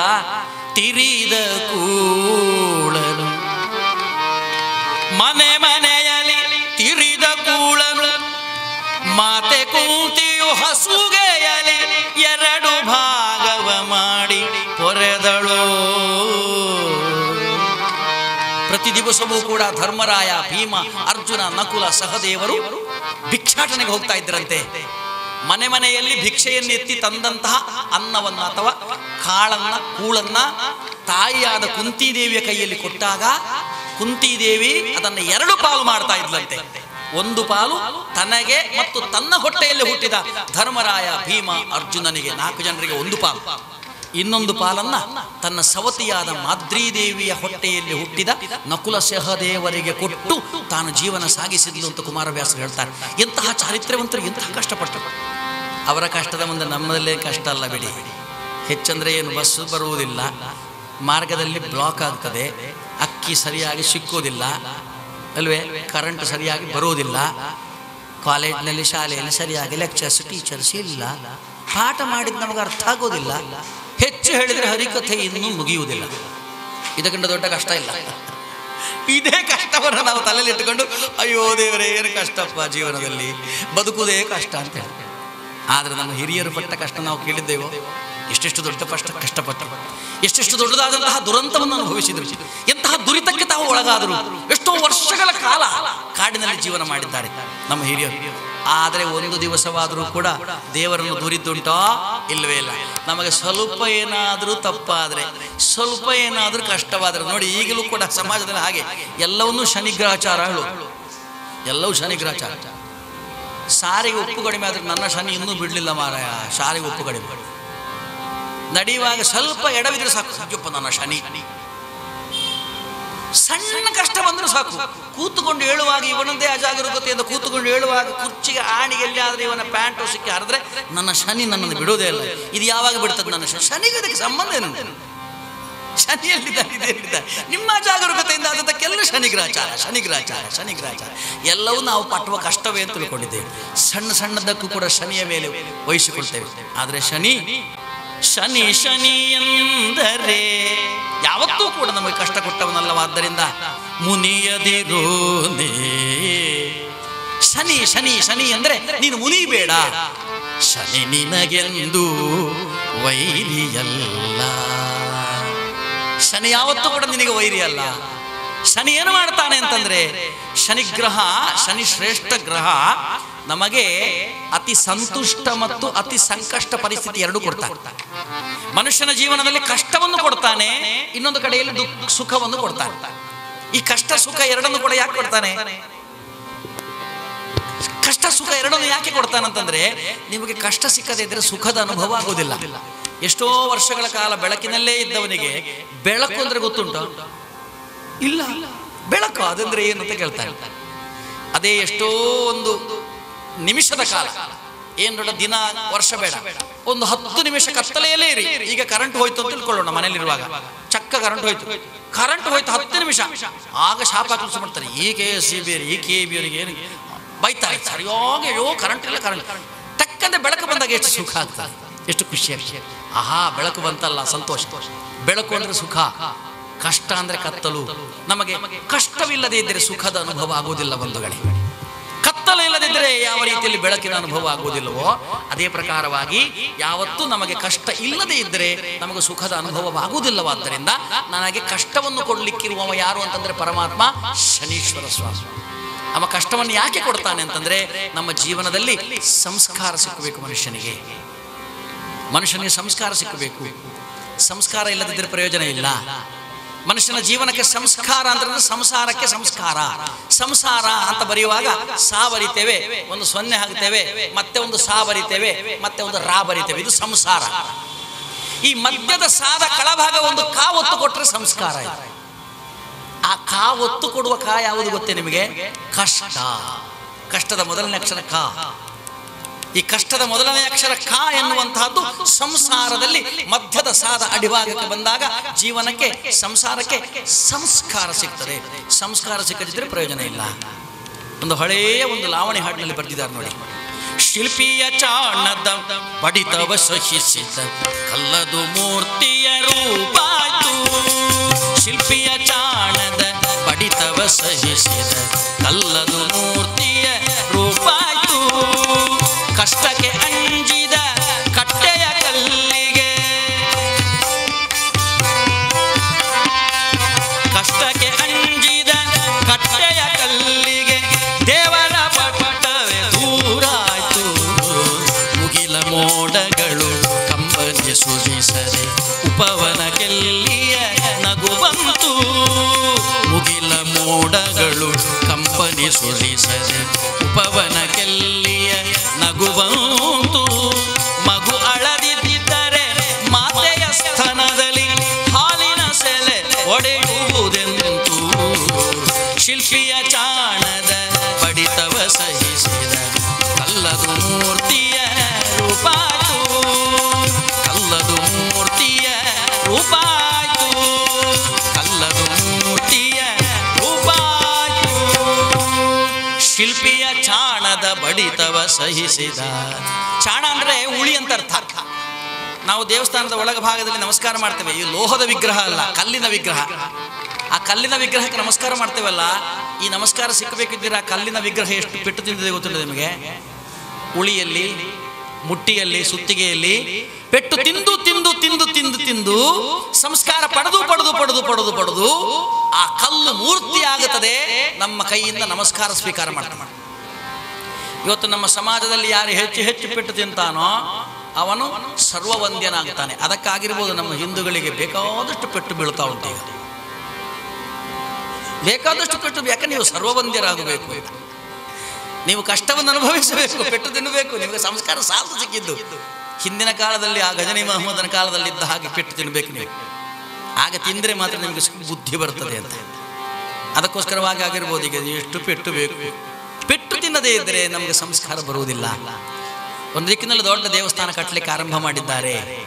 ಒಂದೇ ಗುಡ್ಡೆಯಿಂದ ಅನೇಕ ಅನೇಕ ಕಲ್ಲುಗಳು ಬಂದು ಬಿದ್ದಿದೆ. ದೇವಸ್ಥಾನದ ಕೆಲಸ ನಡೆಯುತ್ತಾ ಉಂಟು. ಒಬ್ಬ ಒಳ್ಳೆಯ ಶಿಲ್ಪಿಯನ್ನು ಕರ್ಕೊಂಡು ಬಂದಿದ್ದಾರೆ ತಮಿಳುನಾಡಿನಿಂದ. ಅವ ಕೈಯಲ್ಲಿ ಚಾಣ ಹಿಡ್ಕೊಂಡಿದ್ದಾನೆ. ಚಾಣ ಅಂದ್ರೆ ಉಳಿ ಅಂತ ಅರ್ಥ. ಆ ಉಳಿ ಹಿಡ್ಕೊಂಡಿದ್ದಾನೆ, ಕೈಯಲ್ಲಿ ಸುತ್ತಿಗೆ ಹಿಡಿದು ಕಲ್ಲಿನಲ್ಲಿ ಮೂರ್ತಿ ಮಾಡ್ತಾ ಇದ್ದಾನೆ. ಪೆಟ್ಟು ಕೊಡ್ತಾ ಇದ್ದಾನೆ, ಪೆಟ್ಟು ಕೊಡ್ತಾ ಇದ್ದಾನೆ. ಬೆಳಗಿನ ಸಾಯಂಕಾಲದವರೆಗೆ ಪೆಟ್ಟು ಕೊಡ್ತಾನೆ ಕಲ್ಲಿಗೆ. ಆ ಪೆಟ್ಟು ತಿಂದು ತಿಂದು ತಿಂದು ತಿಂದು ತಿಂದು ಆ ಕಲ್ಲು ಬೇಕಾದ ಹಾಗೆ ರೂಪ ಆಗುತ್ತಾ ಬರ್ತದೆ. ಎಲ್ಲ ಸಿದ್ಧವಾದ ಮೇಲೆ ಒಂದೇ ಒಂದು ಪೆಟ್ಟು, ಈ ಮೂರ್ತಿಯ ಕಿವಿ ಟಕ್ ಅಂದ್ರೆ ಅಟ್ಟಿ ನೋಡಿ.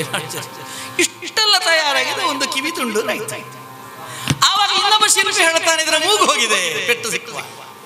ಓಹೋ ಹೌದಾ, ಹಾಗಾದ್ರೆ ಇದು ಮೂರ್ತಿ ಬೇಡ ಅಂತ ಬದಿಯಲ್ಲಿ. ಆಮೇಲೆ ಜಾಗೃತಿಯಾಗಿ ಹೊಡೆದು ಹೊಡೆದು ಹೊಡೆದು ಹೊಡೆದು ಹೊಡೆದು ಹೊಡೆದು ಪೆಟ್ಟು ಹೊಡೆದು ಒಂದು ಸುಂದರವಾದಂತಹ ಮೂರ್ತಿಯನ್ನು ಮಾಡಿದ್ದಾರೆ. ಗೋಪಾಲಕೃಷ್ಣನ ವಿಗ್ರಹವಾಯಿತು.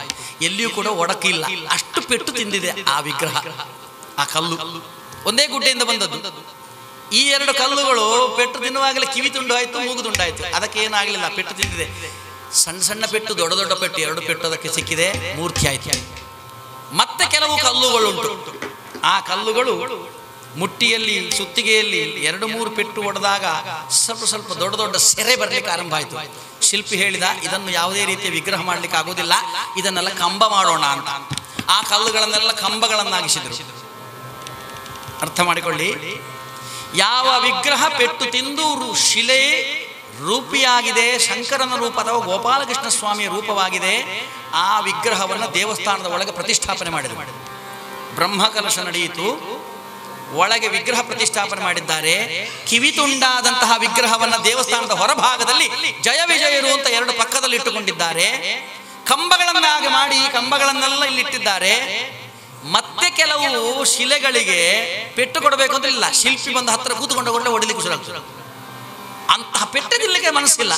ಅಂತಹದ್ದನ್ನ ಶಿಲ್ಪಿ ಹೇಳಿದ, ಇದೆಲ್ಲ ಬೇಡ, ಇದನ್ನೆಲ್ಲ ತಗೊಂಡು ಹೋಗಿ ಮೆಟ್ಲು ಮಾಡುವ ಅಂತ. ಎಲ್ಲವನ್ನ ಮೆಟ್ಲು ಮಾಡಿದ್ರು. ಕೆಲವು ಮೆಟ್ಲು ದೇವಸ್ಥಾನಕ್ಕಾಯ್ತು, ಕೆಲವು ಮೆಟ್ಲು ಕೆರೆಗಾಯ್ತು, ಕೆಲವು ಮೇಲೆ ಗುಡ್ಡೆಗೆ ಹತ್ತಲಿಕ್ಕೆ ಮೆಟ್ಲಾಯ್ತು, ನಾಗನ ಕಟ್ಟೆಗೆ ಹತ್ತಲಿಕ್ಕೆ ಮೆಟ್ಲಾಯ್ತು. ಎಲ್ಲಾ ಮೆಟ್ಟಿಲಿಗೆ ಈ ಶಿಲೆಗಳನ್ನು ಹಾಕಿದಾಗ ಪೆಟ್ಟು ತಿನ್ನಲಿಕ್ಕೆ ಒಪ್ಪದಿರುವ ಶಿಲೆಗಳು. ಬ್ರಹ್ಮಕಲಶೋತ್ಸವ ಕಳೆದ ಮೇಲೆ ಭಕ್ತಾದಿಗಳ ದಂಡು ಬಂದಿದೆ. ಒಳಗೆ ಕೂತುಕೊಂಡಿರುವಂತಹ ದೇವರಿಗೆ ಅರ್ಚಕಸ್ಯ ಪ್ರಭಾವೇಣ ಶಿಲಾ ಭವತಿ ಶಂಕರ. ಯಾವ ರೀತಿಯಲ್ಲಿ ಶಿಲ್ಪಿಯ ಆ ಉಳಿಯ ಪೆಟ್ಟು ತಿಂದು ಗೋಪಾಲಕೃಷ್ಣನ ವಿಗ್ರಹವಾಗಿದೆಯೋ ಅದನ್ನ ಅರ್ಚಕರು ತಮ್ಮ ಮಂತ್ರಶಕ್ತಿಯಿಂದ ಸಾಕ್ಷಾತ್ ಗೋಪಾಲಕೃಷ್ಣನಾಗ ಮಾಡಿದ್ದಾರೆ. ಬಂದವರೆಲ್ಲ ನಮಸ್ಕಾರ ಮಾಡ್ತಾರೆ. ಆ ವಿಗ್ರಹಕ್ಕೆ ಪಂಚಾಮೃತ ಅಭಿಷೇಕವಾಗಿದೆ, ಆ ವಿಗ್ರಹಕ್ಕೆ ಹೂವಿನ ಅಲಂಕಾರವಾಗಿದೆ, ಆ ವಿಗ್ರಹಕ್ಕೆ ಸ್ವರ್ಣಾಲಂಕಾರವಾಗಿದೆ. ಬಂದವರೆಲ್ಲ ನಮಸ್ಕಾರ ಮಾಡ್ತಾ ಇದ್ದಾರೆ. ಅದರ ಎದುರು ತಲೆ ಹೊಡಿತಾ ಇದ್ದಾರೆ, ಪ್ರಾರ್ಥನೆ ಮಾಡ್ತಾ ಇದ್ದಾರೆ. ಆ ವಿಗ್ರಹದ ಮುಂದೆ ಆ ವಿಗ್ರಹಕ್ಕೆ ಪಂಚಾಮೃತ ಅಭಿಷೇಕ. ಹೊರಗಿನ ವಿಗ್ರಹಕ್ಕೆ ಪಂಚಾಮೃತ ಅಭಿಷೇಕ ಉಂಟಾ? ಏನಿಲ್ಲ. ಅರ್ಚಕರು ಆ ಹೂವನ್ನೆಲ್ಲ ಹಾಕಿದ್ದ ನಿರ್ಮಾಲ್ಯ ಉಂಟಲ್ಲ, ಸಾಯಂಕಾಲ ಅಲಂಕಾರ ಬದಲಾಯಿಸುವಾಗ ಆ ಹೂವನ್ನು ತಂದು ಜಯ ವಿಜಯರ ಕೃತಿಗೆ ಹಾಕಿದ. ಸರಿ, ಪಂಚಾಮೃತವೂ ಇಲ್ಲ, ಹಳೆಯ ನಿರ್ಮಾಲ್ಯ ಹೂ. ಹೊರಗೆ ಕಂಬ ಇಟ್ಟಿದ್ದಾರೆ, ಅದಕ್ಕಿಂತ ಪಂಚಾಮೃತ ಅಭಿಷೇಕ ಉಂಟಾ? ಭಟ್ರು ತೀರ್ಥ ಕೊಟ್ಟಾಗ ತೀರ್ಥ ಕುಡಿಯುವುದು, ಕಂಬ ಕೊರಿಸೋದು. ನೋಡಿ, ಆಲೋಚನೆ ಮಾಡಿ. ತೀರ್ಥ ಕುಡಿಯುವುದು, ಕಂಬ ಕೊರಿಸೋದು. ನಾವು ಎಷ್ಟೋ ಜನ ಇದ್ದೇವೆ, ನಾವು ಎಲ್ಲ ಕೂಡ ಹಾಗೆ. ನಾವು ತೀರ್ಥ ಕುಡಿಯುವುದು, ಕಂಬ ಕೊರಿಸುವಂತಹದ್ದು. ಗಂಧ ತಗೊಳ್ಳುವುದು, ಕಂಬ ಹೊಡೆಯುವುದು. ಗಂಧ ಪ್ರಸಾದ ಸಿಕ್ಕಿದ ಕಂಬ ಹೊಡೆಯುವುದು. ಪಾನಕ ಕುಡಿಯುವುದು, ಕೈಯಲ್ಲಿ ಒರೆಸುವುದು, ಆಚೀಚೆ ನೋಡಿ ಯಾರಿಲ್ಲ ಅಂತ ಕಂಬ ಕೊರಿಸುವುದು. ಎಂಜಿಲು ಸ್ಪರ್ಶವಾಗ್ತದೆ ಕಂಬಕ್ಕೆ. ಯಾಕೆ? ಪೆಟ್ಟು ತಿನ್ನದ ಕಡಿಮೆ. ಒಳಗಿರುವಂತಹ ಆ ವಿಗ್ರಹಕ್ಕೆ ಅಲಂಕಾರ, ಹೊರಗಿರುವಂತಹ ಜಯ ವಿಜಯರಿಗೆ ನೈರ್ಮಾಲ್ಯಹಾರ, ಅದಕ್ಕಿಂತ ಹೊರಗಿರುವಂತಹ ಕಂಬಕ್ಕೆ ಎಂಜಲು ಸ್ಪರ್ಶ, ಮತ್ತು ಹೊರಗಿದೆಯಲ್ಲ ಮೆಟ್ಲು, ಅದಕ್ಕೇನಾದ್ರೂ ಸ್ಪರ್ಶ ಉಂಟೋ? ಅದಕ್ಕೆ ಯಾವ ಸ್ಪರ್ಶ ಇಲ್ಲ. ಹೊರಗಿಂದ ಬರುವಾಗ ಕಾಲಿಗೆ ಸಗಣಿ ಆದ್ರೆ ಅದಕ್ಕೆ ವರ್ಷ ಮೆಟ್ಟಿಕೊಂಡು ಬರ್ತಾ ಇದ್ದಾರೆ, ಸಗಣಿ ಒರೆಸ್ಕೊಂಡು ಬರ್ತಾ ಇದ್ದಾರೆ. ರಾತ್ರಿ ಆಗಿದೆ. ರಾತ್ರಿ ಆದ ಮೇಲೆ ಆ ಒಳಗಿರುವಂತಹ ವಿಗ್ರಹವನ್ನ ಕಲ್ಲನ್ನು ಕಂಡು ಹೊರಗಿರುವಂತಹ ಮೆಟ್ಟು ಕಲ್ಲು ಕೇಳ್ತಾ ಇದೆಯಂತೆ, ಅಣ್ಣ, ನಾವಿಬ್ಬರು ಒಂದೇ ಗುಡ್ಡೆಯಿಂದ ಬಂದವರು, ಒಂದೇ ಶಿಲ್ಪಿಯ ಕೈಯಲ್ಲಿ ಸಂಸ್ಕಾರ ಪಡೆದವರು, ಒಂದೇ ಶಿಲ್ಪಿಯಿಂದ ಪೆಟ್ಟು ತಿಂದವರು. ಹಾಗಿದ್ರೂ ಕೂಡ ನಿನಗೆ ಯಾಕೆ ಪಟ್ಟ, ನನಗೆ ಯಾಕೆ ಮೆಟ್ಟುತ್ತಾ ಇದ್ದಾರೆ ಎಂದಾಗ ಒಳಗಿರುವಂತಹ ಕಲ್ಲು ಹೇಳುತ್ತಂತೆ, ತಮ್ಮ, ನಾವಿಬ್ರು ಒಂದೇ ಗುಡ್ಡೆಯಿಂದ ಬಂದದ್ದು ಸತ್ಯ, ಒಂದೇ ಶಿಲ್ಪಿಯಿಂದ ಸಂಸ್ಕಾರ ಪಡೆದದ್ದು ಸತ್ಯ, ಒಂದೇ ಶಿಲ್ಪಿಯ ಆ ಪೆಟ್ಟು ಚಾಣದ ಶಿಲೆಯ ಪೆಟ್ಟು, ನಾವು ಉಳಿಯ ಪೆಟ್ಟು ತಿಂದದ್ದು ಸತ್ಯ. ಆದರೆ ಪೆಟ್ಟು ನಾನು ಸ್ವಲ್ಪ ಜಾಸ್ತಿ ತಿಂದಿದ್ದೇನೆ, ಆದ್ದರಿಂದ ನನಗೆ ಪಟ್ಟ. ಪೆಟ್ಟು ತಿನ್ನಲಿಕ್ಕೆ ನೀನು ಕೇಳದ ಕಾರಣದಲ್ಲಿ ಮೆಟ್ಟುತ್ತಾ ಇದ್ದಾರೆ. ಜೀವನದಲ್ಲಿ ಯಾರು ಪೆಟ್ಟು ತಿಂತಾರೋ, ಕಷ್ಟ ಅನುಭವಿಸ್ತಾರೋ ಅವರಿಗೆ ಪಟ್ಟ ಸಿಗ್ತದೆ. ಆದ್ದರಿಂದ ಹೇಳಿದ್ದಾರೆ, ಶಿಲ್ಪಿಯ ಚಾಣದ ಬಡ್ಡಿತವ ಸಹಿಸಿದ ಕಲ್ಲದು ಮೂರ್ತಿಯ ರೂಪಾಯ್ತು, ಕಷ್ಟಕ್ಕೆ ಅಂಜಿದ ಕಟ್ಟೆಯ ಕಲ್ಲಿಗೆ ದೇವರ ಪಟ್ಟವೇ ದೂರಾಯ್ತು. ಮುಗಿಲ ಮೋಡಗಳು ಕಂಬನಿಗೆರೆಯಲಿ ಉಪವನ ಕೆಲ್ಲಿಯ ನಗು ಬಂತು, ಮಗು ಅಳದಿದ್ದರೆ ಮಾತೆಯ ಸ್ತನದಲ್ಲಿ ಹಾಲಿನ ಸೆಲೆ ಉದಿಸುವುದೆಂದು ಶಿಲ್ಪಿಯ ಚಾಣದ ಬಡಿತವ ಸಹಿಸಿದ ಕಲ್ಲದು ಮೂರ್ತಿಯ ರೂಪಾಯ್ತು. ಶಿಲ್ಪಿಯ ಉಳಿಯ ಪೆಟ್ಟನ್ನು ತಿಂದಂತಹ ಕಲ್ಲು ಯಾವ ರೀತಿಯಲ್ಲಿ ಮೂರ್ತಿಯಾಗಿ ಜನರಿಂದ ಆದರಣೆಯನ್ನ ಮನ್ನಣೆಯನ್ನು ಪಡೆಯುತ್ತದೋ, ಸಮಾಜದಲ್ಲಿ ಪ್ರತಿಯೊಬ್ಬನೂ ಕೂಡ ಕಷ್ಟವೆನ್ನುವಂತಹ ಪೆಟ್ಟನ್ನು ತಿಂದಾಗ ಮಾತ್ರ ಮನ್ನಣೆಯನ್ನು ಪಡೆಯುತ್ತಾನೆ. ಆದ್ದರಿಂದಲೇ ನಮಗೆ ಹರಿಕಥೆಯಲ್ಲೆಲ್ಲ ಕಷ್ಟಪಟ್ಟವರ ಕಥೆಯನ್ನು ಹೇಳ್ತಾರೆ. ನಿಮಗೆಲ್ಲ ಕಷ್ಟಪಟ್ಟವರ ಕಥೆ ಯಾಕೆ ಗೊತ್ತು ಹೇಳೋದು? ನಮ್ಮ ಕಷ್ಟ ಸಣ್ಣದು ಅಂತ ಗೊತ್ತಾಗಬೇಕು ನಮಗೆ. ಅದಕ್ಕೋಸ್ಕರವಾಗಿ ಒಂದು ಶಾಲೆಯಲ್ಲಿ ಟೀಚರು ಬೋರ್ಡಿನಲ್ಲಿ ಒಂದು ಗೆರೆ ಎಳಿತಾಳೆ, ಚಾಕಿನಲ್ಲಿ ಒಂದು ಗೆರೆ, ಲೈನ್, ಒಂದು ಗೆರೆ ಎಳಿತಾಳೆ. ಹೇಳುತ್ತಾಳಂತೆ, ಮಕ್ಕಳೇ, ನೀವೆಲ್ಲ ಬುದ್ಧಿವಂತರಿದ್ದೀರಿ, ಇಲ್ಲಿ ಈ ಬೋರ್ಡಿನಲ್ಲಿ ನಾನು ಏನು ಬರೆದಿದ್ದೇನೆ, ಈ ಗೆರೆ, ಇದನ್ನು ಉಜ್ಜದೆ ಅಳಿಸದೆ ಇದನ್ನು ಸಣ್ಣದು ಮಾಡಬೇಕು. ಯಾರೇನು ಸಾಧ್ಯ ಉಂಟು? ಮಕ್ಕಳನ್ನು ಮುಖ ನೋಡಿಕೊಂಡು ಇದನ್ನು ಅಳಿಸದೆ ಸಣ್ಣದು ಮಾಡೋದು ಹೇಗೆ? ಅಳಿಸಬೇಕಲ್ಲ. ಒಂದು ಕಡೆಯಲ್ಲಿ ಇಲ್ಲಿ ಉಜ್ಜಬೇಕು, ಇದನ್ನು ಇಲ್ಲಿ ಉಜ್ಜಬೇಕು, ಇಲ್ಲಿ ಮಧ್ಯದಲ್ಲಿ ಉಜ್ಜಬೇಕು. ಮಧ್ಯದಲ್ಲಿ ಉಜ್ಜಿದ್ರೆ ಎರಡು ಸಣ್ಣದಾಯ್ತು, ಈ ಬದಿಯಲ್ಲಿ ಉಜ್ಜಿದ್ರೆ ಇದು ಸಣ್ಣದಾಯ್ತು. ಇದು ಉಜ್ಜದೆ ಅಳಿಸದೆ ಹೇಗೆ ಸಣ್ಣದು ಮಾಡುವುದು ಅಂತ ಮಕ್ಕಳೆಲ್ಲ ಸುಮ್ಮನೆ ಕೂತ್ಕೊಂಡಿರುವಾಗ ಒಬ್ಬ ಬುದ್ಧಿವಂತ ಎದ್ದು ಹೇಳಿದಂತ ಟೀಚರ್, ನಾನು ಮಾಡ್ತೇನೆ. ಓ, ಮಾಡು ನೋಡೋಣ ನನ್ನ ಬುದ್ಧಿವಂತಿಗೆ. ಆ ಚಾಕ್ ಈಚೆ ಕೊಡಿ ಅಂತ ಚಾಕು ತಕ್ಕೊಂಡು ಟೀಚರ್ ಏನು ಗೆರೆ ಎಳೆದಿದ್ದಾಳೋ ಆ ಗೆರೆಯ ಮೇಲುಗಡೆಯಲ್ಲಿ ಒಂದು ದೊಡ್ಡ ಗೆರೆ ಎಳೆದಾಳೆ. ಯಾವಾಗ ಈ ದೊಡ್ಡ ಗೆರೆಯನ್ನು ಎಳೆಯುತ್ತಾನೋ ಆವಾಗ ಕೆಳಗಿನ ಗೆರೆ ಸಣ್ಣದಾಯಿತು. ಅಳಿಸದೆ ಅದನ್ನು ಸಣ್ಣದು ಮಾಡುವ ಕ್ರಮ ಹಾಗೆ. ನಾವೆಲ್ಲ ಟೀಚರ್ ಹೇಳಿದ ಗೆರೆಯಂತಹ ಕಷ್ಟ ಅನುಭವಿಸ್ತಾ ಇದ್ದೇವೆ ಬಂಧುಗಳಿಗೆ. ಆವಾಗ ನಾವು ಏನು ಮಾಡಬೇಕು? ನಮ್ಮ ತಲೆಯ ಮೇಲೆ ಒಂದು ದೊಡ್ಡ ಗೆರೆಯನ್ನು ನಾವು ಭಾವಿಸಿಕೊಳ್ಳಬೇಕು. ಇದು ಕಷ್ಟ, ಇಂತಹ ಕಷ್ಟಪಟ್ಟವರು ಇದ್ದಾರೆ, ಇಂತಹ ದುರಿತವನ್ನು ಅನುಭವಿಸಿದವರು ಇದ್ದಾರೆ. ಹೌದಲ್ಲ, ಹಾಗಿದ್ರೆ ನಾನು ಪಟ್ಟದ್ದು ಕಷ್ಟವೇ ಅಲ್ಲ. ಎಷ್ಟೋ ಮಕ್ಕಳು ಹೇಳುದು, ನನಗೆ ಬೂಟ್ಸ್ ನೋಡಿಯಪ್ಪ ಹರಿದೋಗಿದೆ, ಅಡಿಭಾಗದಲ್ಲಿ ಹರಿದೋಗಿದೆ, ಪಾಲಿಶ್ ಮಾಡಿದ್ರೆ ಪಾಲಿಶೇ ಖಾಲಿ ಆಗ್ತದೆ ಹೊರತು ಬೂಟ್ ಹೊಳೆಯುವುದಿಲ್ಲ. ಸಾಕ್ಸ್ ನೋಡಿ ವಾಸನೆ ಬರ್ತದೆ. ಜಗಳ ಮಾಡ್ತಾರೆ, ಮಗು ಜಗಳ ಮಾಡ್ತಾರೆ. ಮನೆಯಿಂದ ಶಾಲೆಗೆ ಹೋಗಿ ವಾಪಸ್ ಬರುವಾಗ ಮಾರ್ಗದ ಬದಿಯಲ್ಲಿ ಭಿಕ್ಷೆ ಬೇಡುವ ಮಗುವಿನ ಕಾಲೇ ಇಲ್ಲ. ಮಗು ನೋಡ್ತದಂತೆ, ನನಗೆ ಕಾಲಾದ್ರೂ ಇದೆ ಬೂಟ್ಸ್ ಹಾಕ್ಲಿಕ್ಕೆ, ಆ ಮಗುವಿಗೆ, ಆ ತಂಗಿಗೆ ಕಾಲೇ ಇಲ್ಲದಂತಹ ಮಗು. ಆ ಕಷ್ಟದ ಮೊದಲು ನನ್ನ ಕಷ್ಟ ಏನು ಆಲೋಚನೆ ಮಾಡಿ. ಎಷ್ಟೋ ಜನ ಹೆಂಡತಿಗೆ ಜೋರು ಮಾಡ್ತಾರೆ, ಏನೇ ಸಾರಿಗೆ ಸರಿಗೆ ಉಪ್ಪೆ ಹಾಕೋದಿಲ್ಲ ನೀನು, ಒಂದು ಸಾರು ಕೂಡ ನನಗೆ ಆದಿತ್ಯವಾರ ಸರಿ ಊಟ ಮಾಡ್ಲಿಕ್ಕೆ ಆಗೋದಿಲ್ಲ. ಎಲ್ಲೋ ಒಂದು ಮನೆಗೆ ಹೋದ, ಅಲ್ಲಿ ಟೊಮೆಟೊ ಬಜ್ಜಿ ಮಾಡಿಟ್ಟಿದ್ದಾರೆ.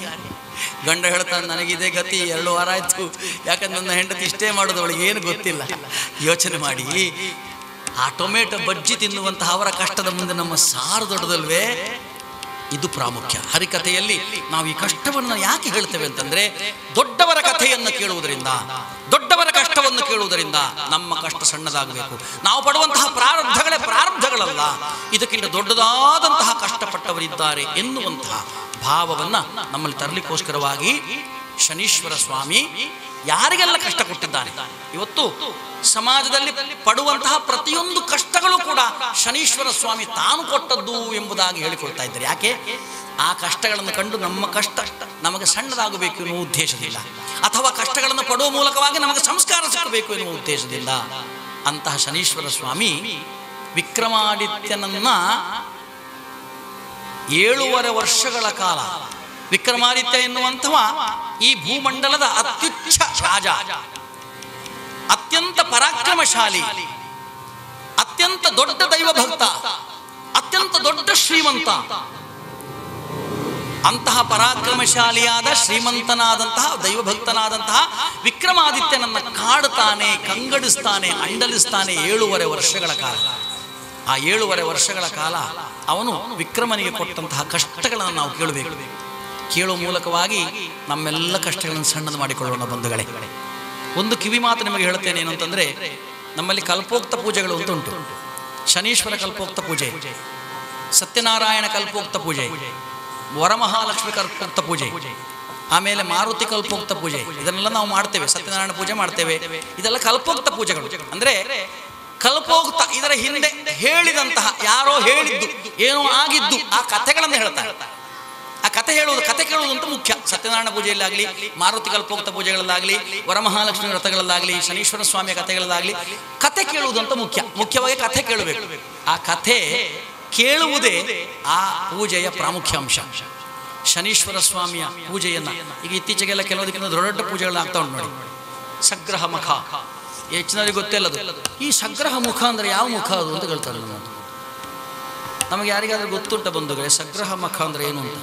ನಾವೆಲ್ಲ ಹೋಗಿರ್ಬೋದು ಪೂಜೆಗೆ, ಆ ಹೋಮಕ್ಕೆ ನಾವೆಲ್ಲ ಭಾಗವಹಿಸಿದ್ದೇವೆ, ನಮಗದು ಏನಂತ ಗೊತ್ತೇ ಇಲ್ಲ. ಸಗ್ರಹ, ಗ್ರಹ ಮುಖೇನವಾಗಿ, ಸಗ್ರಹ ಮಖ, ಮಖ ಅಂದರೆ ಯಜ್ಞ,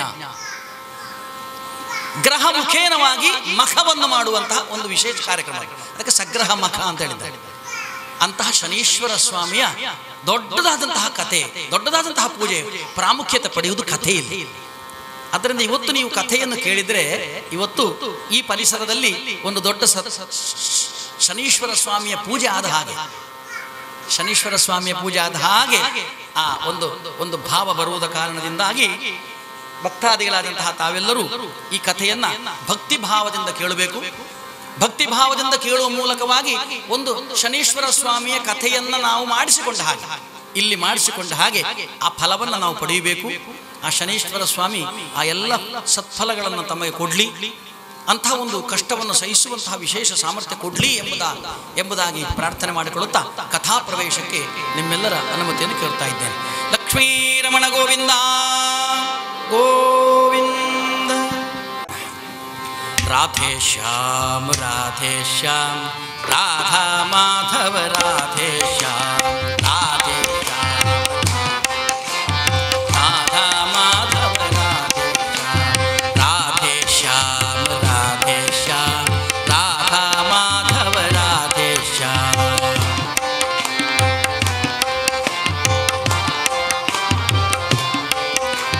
ಪಾಂಡವ ಪ್ರಾಣ ರಾಧೇ ಶ್ಯಾಮ ಪಾಂಡವ ಪ್ರಾಣ ಮೇಘ ಶ್ಯಾಮ ಪಾಂಡವ ಪ್ರಾಣ ರಾಧೇ ಶ್ಯಾಮ ಪಾಂಡವ ಪ್ರಾಣ ಮೇಘ ಶ್ಯಾಮ ಪಾಂಡವ ರಕ್ಷಕ ರಾಧೇ ಶ್ಯಾಮ ಕೌರವ ಶಿಕ್ಷಕ ಮೇಘ ಶ್ಯಾಮ ಪಾಂಡವ ರಕ್ಷಕ ರಾಧೇ ಶ್ಯಾಮ ಕೌರವ ಶಿಕ್ಷಕ ಮೇಘ ಶ್ಯಾಮ ರಾಧೇ ಶ್ಯಾಮ ರಾಧೇ ಶ್ಯಾಮ ರಾಧಾ ಮಾಧವ ರಾಧೇ ಶ್ಯಾಮ ರಾಧೇ ಶ್ಯಾಮ ರಾಧೇ ಶ್ಯಾಮ ರಾಧಾ ಮಾಧವ ರಾಧೇ ಶ್ಯಾಮ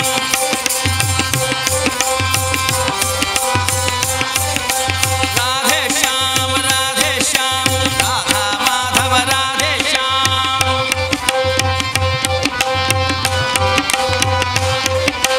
ರಾಧೇ ಶ್ಯಾಮ ರಾಧೇ ಶ್ಯಾಮ ರಾಧಾ ಮಾಧವ ರಾಧೇ ಶ್ಯಾಮ ರಾಧಾ ಮಾಧವ ರಾಧೇ ಶ್ಯಾಮ ರಾಧಾ ಮಾಧವ ರಾಧೇ ಶ್ಯಾಮ ಲಕ್ಷ್ಮೀರಮಣ ಗೋವಿಂದ ಗೋವಿಂದ ಶನೈಶ್ಚರ ದೇವರ ಪಾದಾರವಿಂದಕ್ಕೆ ಗೋವಿಂದ ಗೋವಿಂದ. ಕಥಾಭಾಗದಲ್ಲಿ ಉಜ್ಜಯಿನಿಯ ಅರಸ ವಿಕ್ರಮ ಉಜ್ಜಯಿನಿಯ ಅರಸ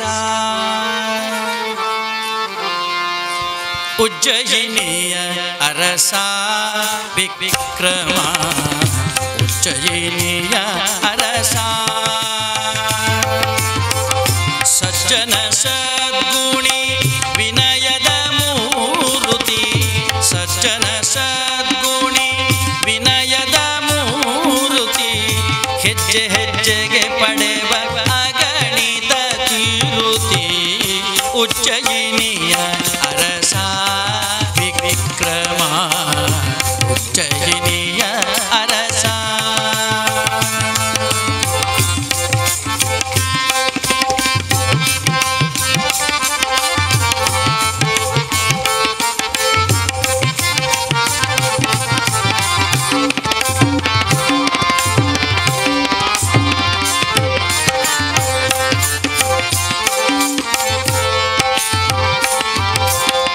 ಪ್ರಜೆಗಳ ತನಯರ ತರದಿ ಸಲಹುವನು ದ್ವಿಜ ಸಜ್ಜನರಿಗೆ ಆಶ್ರಯಧಾತನು ಪ್ರಜೆಗಳ ತನಯರ ತರದಿ ಸಲಹುವನು ದ್ವಿಜ ಸಜ್ಜನರಿಗೆ ಆಶ್ರಯಧಾತನು ಮುಜಗ ಪೊಗಳುವ ಪೆಸರನು ಹೊಂದಿಹನು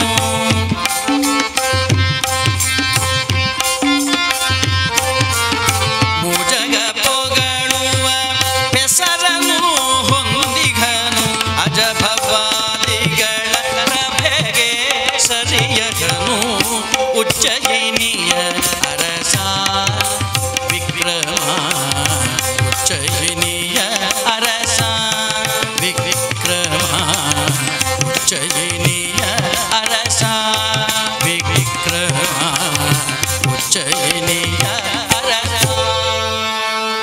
ಉಜ್ಜಯಿನಿಯನ್ನು ಆಡಿಕೊಂಡು ಬರುತ್ತಿರುವಂತಹ ಮಹಾನ್ ಪ್ರಭಾಶಾಲಿಯಾದ ಪ್ರತಿಭಾವಂತನಾದ ಪೌರುಷವಂತನಾದ ಒಬ್ಬ ಪರಾಕ್ರಮಿ ರಾಜ ಯಾರು ಅಂತಂದ್ರೆ ರಾಜ ವಿಕ್ರಮಾದಿತ್ಯ. ತನ್ನ ಮಕ್ಕಳನ್ನು ಯಾವ ರೀತಿಯಲ್ಲಿ ತಾಯಿ ಪೋಷಣೆ ಮಾಡ್ತಾಳೋ ಆ ಪ್ರಕಾರವಾಗಿ ಪ್ರಜೆಗಳನ್ನು ಪೋಷಣೆ ಮಾಡ್ತಾ ಇದ್ಲಂತೆ.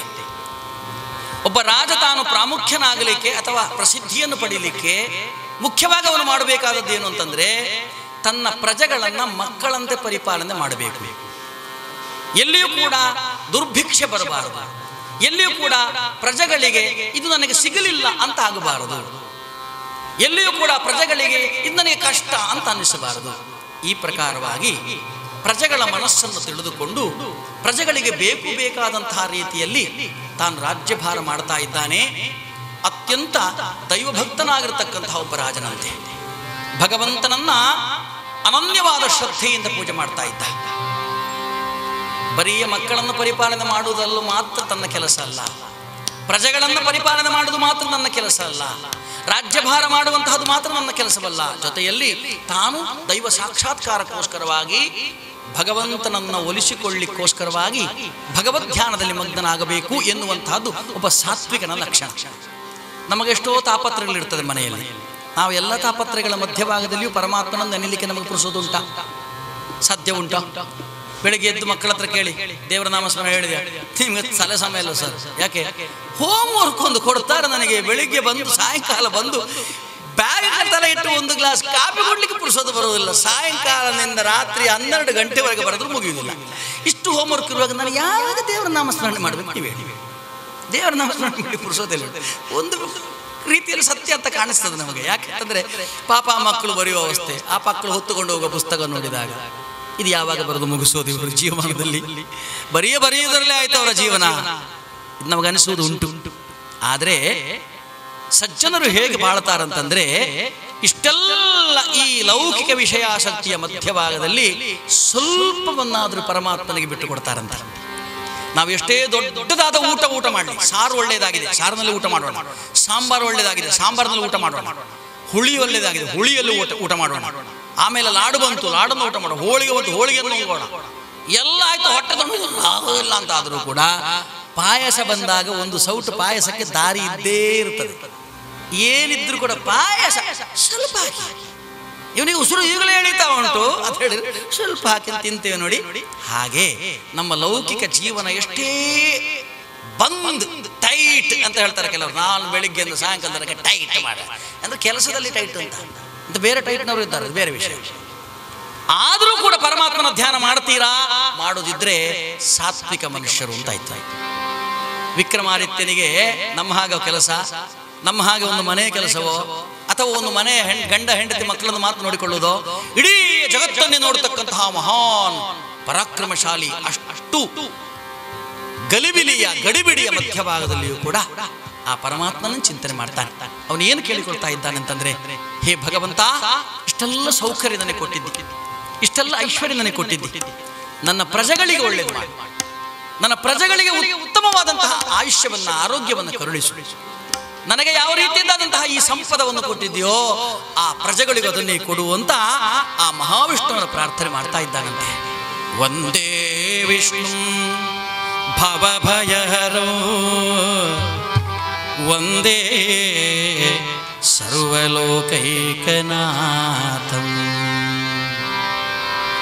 ವಂದೇ ವಿಷ್ಣು ಪನ್ನಗಶಯನೋ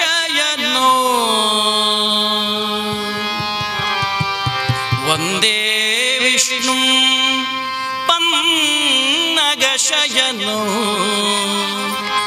ವಂದೇ ಸರ್ವ ಜಗದೇಕನಾಥಂ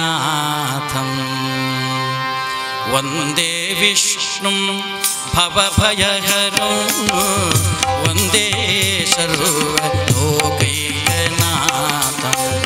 ವಂದೇ ವಿಷ್ಣು ಪನ್ನಗಶಯನೋ ವಂದೇ ವಿಷ್ಣು ಪನ್ನಗಶಯನಂ ವಂದೇ ಸರ್ವ ಜಗದೇಕನಾಥಂ ವಂದೇ ವಿಷ್ಣು ಭವಭಯಹರೋ.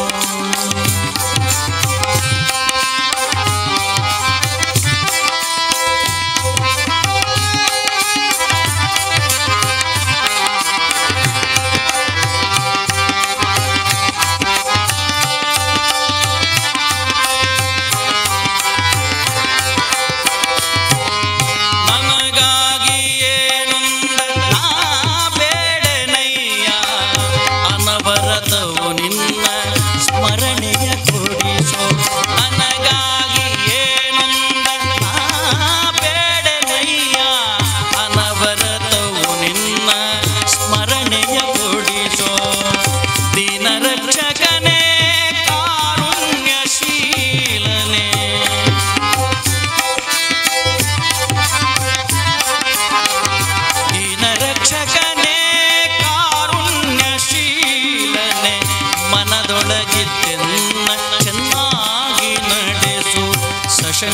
ಚಕ್ರಂ ಸಕಿರೀಟ ಕುಂಡಲಂ ಸಪೀತ ವಸ್ತ್ರಂ ಸರಸಿರುವೇಕ್ಷಣಂ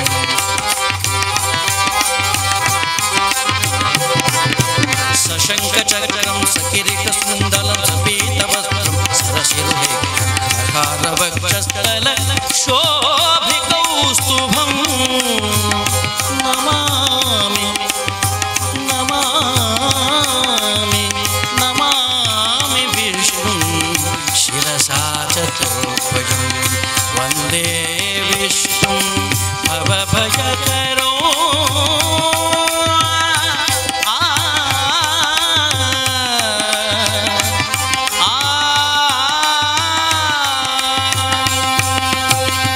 ಲಕ್ಷ್ಮೀರಮಣ ಗೋವಿಂದ ಗೋವಿಂದ. ಈ ಪ್ರಕಾರವಾಗಿ ಭಗವಂತನನ್ನೇ ಅನವರತವೂ ನೆನೆಯುತ್ತಾ ಪರಮಾತ್ಮನನ್ನೇ ಅನವರತವೂ ಕೊಂಡಾಡುತ್ತಾ ಲೌಕಿಕ ಜೀವನದ ಮಧ್ಯಭಾಗದಲ್ಲಿಯೂ ಕೂಡ ಭಗವಂತನಿಗೋಸ್ಕರವಾಗಿ ಸ್ವಲ್ಪ ಸಮಯವನ್ನು ಕೊಟ್ಟು ತಾನು ಜೀವನ ಸಾಗಿಸ್ತಾ ಇದ್ದಾನೆ ರಾಜ ವಿಕ್ರಮಾದಿತ್ಯ. ತುಂಬಿದ ಸಭೆ, ಹೀಗೆ ತುಂಬಿದ ಸಭೆ ಅವನದ್ದು. ಯಾವಾಗ ನೋಡಿದ್ರು ತುಂಬಿದ ಸಭೆ, ಯಾರು ಕೂಡ ಗೈರು ಹಾಜರಿಲ್ಲ.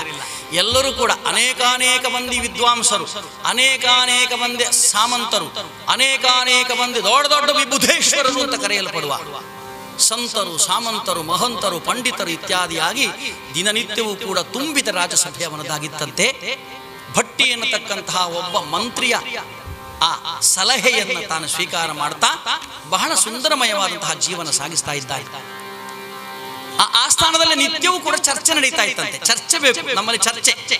ಯಾವಾಗ ನಾವು ಮನೆಯಲ್ಲಿ ಚರ್ಚೆ ಮಾಡುವ ಹಾಗಲ್ಲ. ಮನೆಯಲ್ಲಿ ಗಂಡ ಹೆಂಡರಿಗೆ ಯಾವಾಗಲೂ ಚರ್ಚೆ ಆಗ್ತದೆ ಅಲ್ವೇ? ಸೋಮವಾರದಿಂದ ಶನಿವಾರದವರೆಗೆ ಯಾವ ಚರ್ಚೆ ಇಲ್ಲ, ಆದಿತ್ಯವಾರ ಶುರು ಆಗ್ತದೆ ನೋಡಿ ಚರ್ಚೆ. ಅವ ಮೇಜು ತಗೊಂಡು ಅಲ್ಲಿಟ್ಟಾಗ ಅಲ್ಲಿ ಯಾಕೆ ಇಡ್ತೀರಿ ಅಂತ, ಆ ಮೇಜು ತಗೊಂಡು ಅಲ್ಲಿಗಿಡೋದು, ಅವ ಆಚೆಗೆ ಟೀಚರ್ ಹೋದಗಳಲ್ಲಿ ನೆಳೆದು ಇವಳು ಇಲ್ಲಿಗಿಡೋದು, ಆಮೇಲೆ ಇದನ್ನು ತಗೊಂಡೋಗ ಅಲ್ಲಿಗಿಡೋದು, 4 ಸಲ ಆಚೆ ಕುರ್ಚಿ ಅಲ್ಲಿಟ್ಟದ್ದು ಯಾಕೆ, ಈ ಕುರ್ಚಿ ಇಲ್ಲಿಟ್ಟದ್ದು ಯಾಕೆ, ಈ ಫೋಟೋ ಇಲ್ಲಿಟ್ಟದ್ದು ಯಾಕೆ, ಇದೇ ಚರ್ಚೆ ಚರ್ಚೆ ಚರ್ಚೆ. ಬೆಳಿಗ್ಗಿನ ಸಾಯಂಕಾಲ ಹೆಂಗಸರು ಹೇಳ್ಕೊಂಡು ಇವರಿಗೆ ಗಂಡಸರಿಗೆ ಯಾಕೆ ರಜೆ ಸಿಗ್ತದಪ್ಪ, ರಜೆ ಸಿಕ್ಕದೇ ಇದ್ದರೆ ನಮಗೆ ಯಾವ ತೊಂದರೆ ಇಲ್ಲ ಅಂತ. ಆ ಚರ್ಚೆ ಅಲ್ಲ ಇದು. ಚರ್ಚೆ ಯಾವ ಚರ್ಚೆ? ಚರ್ಚೆ ಯಾವ ರೀತಿಯಲ್ಲಿ? ಅಜ್ಞಾನಿಗಳ ಕೂಡೆ ಅಧಿಕ ಸ್ನೇಹಕ್ಕಿಂತ ಸುಜ್ಞಾನಿಗಳ ಕೂಡೆ ಕಲಹವೇಲೇಶು. ಕನಕದಾಸರು ಹೇಳ್ತಾರೆ, ಅಜ್ಞಾನಿಗಳ ಕೂಡೆ ಅಧಿಕ ಸ್ನೇಹಕ್ಕಿಂತ ಸುಜ್ಞಾನಿಗಳ ಕೂಡೆ ಕಲಹವೇಲೇಶು. ಆ ಕಲಹ, ಆ ಚರ್ಚೆ ನಡೀತಾ ಇತ್ತಂತೆ ಸುಜ್ಞಾನಿಗಳ ಮಧ್ಯಭಾಗದಲ್ಲಿ. ವಿದ್ವತ್ತಂಚ ನೃಪತ್ವಂಚ ನೈವತುಲ್ಯಂ ಕಥಾಚನ ಸ್ವದೇಶೇ ಪೂಜ್ಯತೆ ರಾಜ ವಿದ್ವಾಂಸ ಸರ್ವತ್ರ ಪೂಜ್ಯತೆ ಎನ್ನುವಂತೆ ರಾಜ ತನ್ನ ಸ್ವದೇಶದಲ್ಲಿ ಮಾತ್ರ ತಾನು ಪೂಜಾರ್ಹನಾಗಿದ್ದರೆ ವಿದ್ವಾಂಸರು ಯಾರಿದ್ದಾರೋ ಅವರು ಎಲ್ಲ ರಾಷ್ಟ್ರದಲ್ಲಿಯೂ, ಎಲ್ಲ ರಾಜ್ಯದಲ್ಲಿಯೂ, ಎಲ್ಲ ಜಗತ್ತಿನಲ್ಲಿಯೂ ಯಾವ ರೀತಿಯಲ್ಲಿ ಸರ್ವತ್ರ ಪೂಜ್ಯತೆ, ಎಲ್ಲ ಕಡೆಯಲ್ಲಿ ಪೂಜ್ಯರಾಗಿರ್ತಾರೋ ಅಂತಹ ಅನೇಕ ವಿದ್ವಾಂಸರು ಈ ವಿಕ್ರಮಾದಿತ್ಯನ ಆಸ್ಥಾನದಲ್ಲಿ ಇದ್ರಂತೆ. ಅವರಲ್ಲಿ ಚರ್ಚೆ ನಡೀತಾ ಇತ್ತು. ಯಾವುದು ಮೇಲು, ಯಾವುದು ಕೀಳು, ಯಾವುದು ಒಳ್ಳೆಯದು, ಯಾವ ಹೇಗೆ ಹೋಗಬೇಕು, ಯಾವುದು ನಡೆಯಬೇಕು, ಇದು ಯಾಕೆ ಆಗಬಾರದು, ಈ ರೀತಿಯಾದಂತಹ ಚರ್ಚೆ. ನಮ್ಮ ವಿಧಾನ ಪರಿಷತ್ನಲ್ಲಿ, ವಿಧಾನಸಭೆಯಲ್ಲೂ ಚರ್ಚೆ ಆಗ್ತದೆ, ಪಾರ್ಲಿಮೆಂಟ್ನಲ್ಲೂ ಚರ್ಚೆ ಆಗ್ತದೆ. ಅಲ್ಲಿ ಚರ್ಚೆ ಆದ್ರೆ ಕೊನೆಗೆ ಏನು ಅಂತಂದ್ರೆ ಕೂತುಕೊಳ್ಳಿಕ್ಕೆ ಕುರ್ಚಿ ಸಿಕ್ಕುವುದಿಲ್ಲ, ತೆಗೆದು ಬಿಸಾಡೋದೆ. ಮತ್ತೆ ಅಲ್ಲಿ ಕುರ್ಚಿ ಬಿಸಾಡಿಸಿ ಮೇತದ ಕೆಳಗೆ ಹಾಕೋದು, ಕುಡ್ದ ಗ್ಲಾಸ್ದಲ್ಲಿ ಬಿಸಾಡೋದು, ಮೈಕ್ ಕಿತ್ತು ಬಿಸಾಡೋದು, ಇದೆಲ್ಲ ನಾವು ನಡೆಯುವಂಥದ್ದು. ಅಲ್ಲಿ ಎಷ್ಟೇ ದೊಡ್ಡ ಚರ್ಚೆ ಆದರೂ ಕೂಡ ಅದು ಸಾಂತ್ವನದಲ್ಲಿ, ಸಮಾಧಾನದಲ್ಲಿ ನಡೀತಾ ಇತ್ತಂತೆ ರಾಜ ವಿಕ್ರಮಾದಿತ್ಯನ ಆಸ್ಥಾನದಲ್ಲಿ. ಒಂದು ದಿವಸ ಒಬ್ಬ ಬ್ರಾಹ್ಮಣ ಬರ್ತಾನೆ, ರಾಜನಲ್ಲಿ ಕೇಳಿಕೊಳ್ತಾ ಇದ್ದಾನಂತೆ, ಹೇ ರಾಜ, ಬಹಳ ಕಷ್ಟಪಡ್ತಾ ಇದ್ದೇನೆ, ಚಕ್ರವತ್ ಪರಿವರ್ತಂತೆ ಸುಖಾನಿಚ ದುಃಖಾನಿಚ ಅಂತ ಹಿರಿಯರು ಹೇಳ್ತಾರೆ. ಆದರೆ ನನ್ನ ಜೀವನದಲ್ಲಿ ನಾನು ಒಂದು ದಿವಸವೂ ಕೂಡ ನಾನು ಸುಖವನ್ನು ಪಡೆದವನಲ್ಲ. ಹುಟ್ಟಿದಾರಭ್ಯ ಇವತ್ತಿನ ತನಕವೂ ಕೂಡ ನಾನು ಕಷ್ಟವನ್ನು ಅನುಭವಿಸ್ತಾ ಇದ್ದೇನೆ. ರಾಜ, ನನಗೇನಾದರೂ ಸಹಾಯ ಮಾಡಬೇಕು. ರಾಜನಿಗೆ ಮೊದಲೇ ಪ್ರಜೆಗಳನ್ನು ಕಂಡಾಕ್ಷಣ ಅವನಿಗೆ ತನ್ನ ಮಕ್ಕಳ ಕಾಣಿಸ್ತಾ ಇತ್ತು ನೋಡಿ. ಅವನ ಕಣ್ಣೀರು ಕಂಡು, ಆ ಬ್ರಾಹ್ಮಣ ಶ್ರೇಷ್ಠನ ಕಣ್ಣೀರು ಕಂಡು ವಿಕ್ರಮಾದಿತ್ಯ ಆ ಬ್ರಾಹ್ಮಣನಿಗೆ ನೇರವಾಗಿ ಧನವನ್ನು ತಾನು ನೀಡದೆ ಒಂದು ಕುಂಬಳಕಾಯಿಯ ಒಳಭಾಗದಲ್ಲಿ ಚಿನ್ನದ ನಾಣ್ಯವನ್ನು ತುರುಕಿಸಿ ಅದನ್ನ ಬ್ರಾಹ್ಮಣನಿಗೆ ಕೊಡ್ತಾನೆ. ಆ ಕುಂಬಳಕಾಯಿಯನ್ನು ಕೈಯಲ್ಲಿ ಹಿಡ್ಕೊಂಡು ಹೊರಟಿದ್ದಾನೆ ಬ್ರಾಹ್ಮಣ. ಕಾಡು ದಾರಿಯಲ್ಲಿ ನಡ್ಕೊಂಡು ಹೋಗುವಾಗ ಅನೇಕ ಮಂದಿ ಕಳ್ಳರು ಬಂದು ಆ ಬ್ರಾಹ್ಮಣ ಉತ್ತಮನನ್ನು ಬಡದು ಅವನ ಕೈಯಲ್ಲಿದ್ದ ಕುಂಬಳಕಾಯಿಯನ್ನು ಹೊತ್ತುಕೊಂಡು ಹೋಗ್ತಾರೆ. ಕಳ್ಳರಿಗೆ ಕುಂಬಳಕಾಯಿ ಆದರೆ ಚೀನಿಕಾಯಿ ಆದರೆ ಅವ್ರಿಗೆ ಏನಾದ್ರು ಸಿಕ್ಕಿದ್ರೆ ಬಂದು ಹೊಡೆದಕ್ಕೆ ಏನಾದ್ರು ಸಿಕ್ಕಬೇಕು. ನಮ್ಮ ಮೊದಲು ಗೌರ್ಮೆಂಟ್ ಕಾಲೇಜ್ನಲ್ಲಿ ನಾನು ಕಲಿತಾ ಇರುವಂಥ ಸಂದರ್ಭದಲ್ಲಿ ಸ್ಟ್ರೈಕ್ ಆಗ್ತಾ ಇತ್ತು ಗೌರ್ಮೆಂಟ್ ಕಾಲೇಜ್ನಲ್ಲಿ. ಗೌರ್ಮೆಂಟ್ ಕಾಲೇಜ್ನಲ್ಲಿ ಈಗ ಅದು ಯೂನಿವರ್ಸಿಟಿ ಕಾಲೇಜ್ ಆಗಿದೆ. ಯಾರು ಕಲ್ತವ್ರು ಇದ್ದರೆ ನೋಡಿದ್ರು, ಯಾವಾಗ ನೋಡಿದ್ರೆ ಗಲಾಟೆ, ಯಾವಾಗ ನೋಡಿದ್ರೆ ಸ್ಟ್ರೈಕ್ ಆದ ಕೂಡ ನಾವು ಮೊದಲು ಹೋಗೋದು ಹರಿಪ್ರಸಾದ್ ಹೋಟ್ಲಿಗೆ. ನಾವು ಹೋಗೋದು, ನಾನು ಹೋದದ್ದಲ್ಲ, ನನ್ನ ತಿಳ್ಕೊಳ್ಬೇಡಿ. ಅಲ್ಲಿ ಹತ್ತಿರದಲ್ಲಿ ಒಂದು ಐಸ್ ಕ್ರೀಮ್ ಅಂಗಡಿ ಉಂಟು, ಹೋಗಿ ಕೈ ಹಾಕಿ ಸಿಕ್ಕಿದ್ದಕ್ಕೆ ಬಾಗಿಲು ಹಾಕಿ ಬರುದು. ಏನಾರು ಲಾಭ ಆಯ್ತು ಅವ್ರಿಗಿಲ್ಲ, ನಾನು ಗಲಾಟೆ ಮಾಡಿದ್ದಕ್ಕೆ ಏನಾರು ನನಗೆ ಸಿಕ್ಕು ಅಷ್ಟೇ. ಹೋದ 2 ಅಂಬಡೆ ತಗೊಂಡು ತಿಂದ್ಕೊಂಡು ಬಂದ, ಅವನ ಕೆಲಸ ಮುಗಿಸ ಸತ್ತ ಮನೆಗೆ ಹೋದ. ಎಂದ್ರೆ ಏನೋ ಕಳ್ಳರು ಬಂದು ದಾಳಿ ಇಡ್ತಾರೆ, ಅವ್ರಿಗೇನೋ ಸಿಕ್ಕಬೇಕು. ಏನು ಸಿಕ್ಕಿತು? ಕೈಯಲ್ಲಿ ಕುಂಬಳಕಾಯಿ ತಗೊಂಡು ಓಡಿ ಹೋಗಿ. ಮರು ದಿವಸ ಬಂದಿದ್ದಾನೆ ಬ್ರಾಹ್ಮಣ, ಮತ್ತೆ ರಾಜ ನನಗೇನಾದರೂ ಕೊಡು. ರಾಜ ನೋಡ್ತಾನೆ, ನಾನು ನಿನ್ನೆ ಕೊಟ್ಟಂತಹ ಆ ಚಿನ್ನದ ನಾಣ್ಯಗಳಿಂದ ಇವನ ಜೀವನ ಪರ್ಯಂತ ಮಾತ್ರವಲ್ಲ, ಇವನ 3 ಜನ್ಮಕ್ಕೂ ಸಾಕಾಗುವಷ್ಟು ಸಂಪತ್ತು ಅದರಲ್ಲಿತ್ತು, ಯಾಕೆ ಇವನಿಗೆ ದಕ್ಕಲಿಲ್ಲ? ಅದಕ್ಕೋಸ್ಕರವಾಗಿ ಈಗ ಒಂದು ಪೆಟ್ಟಿಗೆಯಲ್ಲಿ ಚಿನ್ನದ ನಾಣ್ಯವನ್ನು ತುಂಬಿಸೋದಕ್ಕೆ ಬೀಗ ಹಾಕಿ ಅದನ್ನು ಬ್ರಾಹ್ಮಣನಿಗೆ ಕೊಡ್ತಾನೆ. ಏನು ತಗೊಂಡು ಹೋಗೋದು? ಬಹಳ ಸಂತೋಷ ಇದನ್ನು ತಗೊಂಡು ಬಂದಿದ್ದಾನೆ. ತಗೊಂಡು ಬಂದು ತನ್ನ ಮನೆಯ ಕೋಣೆಯ ಒಳಭಾಗದಲ್ಲಿ ಅದನ್ನು ಇಟ್ಟು ಇನ್ನೇನು ಬಾಗಿಲು ಹಾಕಬೇಕು ಎನ್ನುವಾಗ, ಯಾವ ಭಾಗದಲ್ಲಿ ಈ ಪೆಟ್ಟಿಗೆಯನ್ನು ಇಟ್ಟಿದ್ದಾನೋ ಆ ಭಾಗದಲ್ಲೇ ನೆಲ ಸೀಳಲ್ಪಟ್ಟು ಈ ಪೆಟ್ಟಿಗೆ ನೆಲದೊಳಗೆ ಹೋಗಿತ್ತು. ಅದಕ್ಕೆ ಹೇಳೋದು ಯಾವಾಗಲೂ, ಈ ಭಗವಂತ ವಿಧಿ ಮುನಿದರೆ ನಿಧಿಯೇ ಕೈಜಾರುವುದು ಅಂತ ದಾಸರು ಹೇಳ್ತಾರೆ ಒಂದು ಕಡೆಯಲ್ಲಿ. ಬಾಯಾರಿತು ಎಂದು ಬಾವಿ ನೀರಿಗೆ ಹೋದರೆ,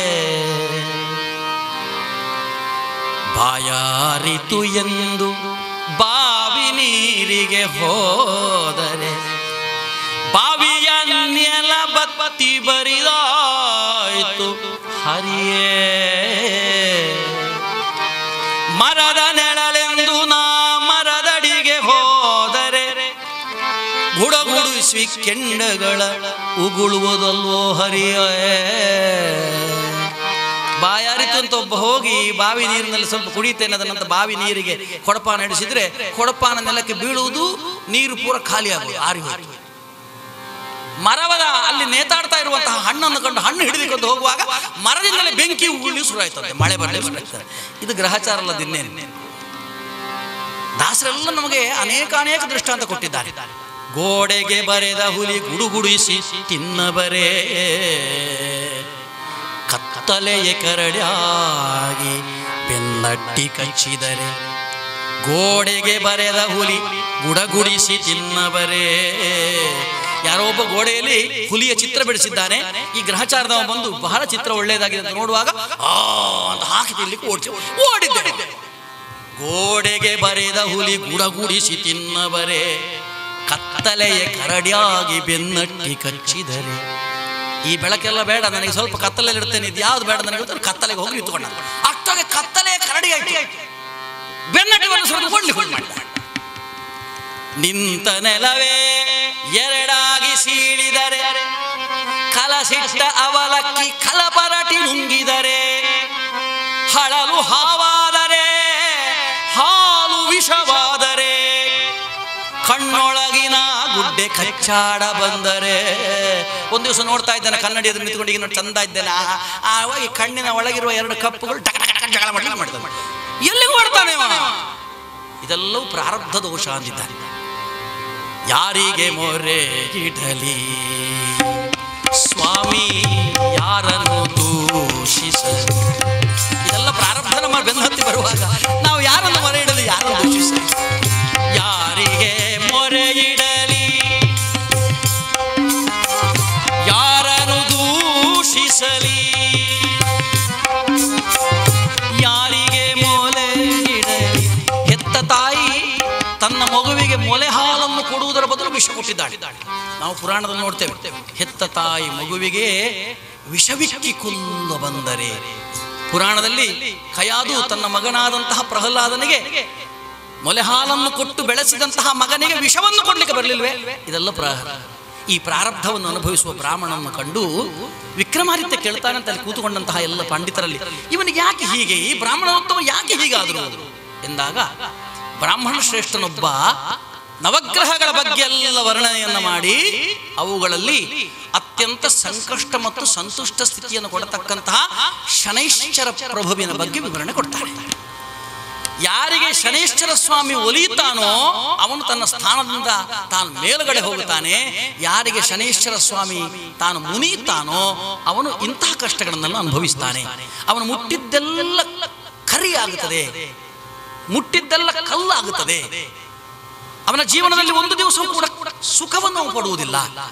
ಯಾಕೆಂತಂದ್ರೆ ಶನೈಶ್ಚರ ಸ್ವಾಮಿ ತನ್ನ ತಂದೆಯಾದಂತಹ ಸೂರ್ಯ ಭಗವಾನನಿಗೆ ಕಷ್ಟವನ್ನು ಕೊಟ್ಟಿದ್ದಾನೆ. ಈಗ ತಂದೆಯ ಕಷ್ಟ ಕೊಡುವುದು ಹೇಗೆ ಅರ್ಥ? ಶನೈಶ್ಚರ ಸ್ವಾಮಿಯ ಕಥೆಯನ್ನು ಕೇಳುವಾಗ ಶನೈಶ್ಚರ ಯಾರನ್ನು ನೋಡ್ಬೇಡ್ವೆ ನಾವು. ಈಗ ನಮಗೆ ಶನೈಶ್ಚರ ಶನಿ ಅಂತ ಹೇಳ್ಕೊಂಡು ಬರ್ತದೆ ಸೀರಿಯಲ್, ಆ ಸೀರಿಯಲ್ ನೋಡ್ಬೇಡಿ ನೀವು.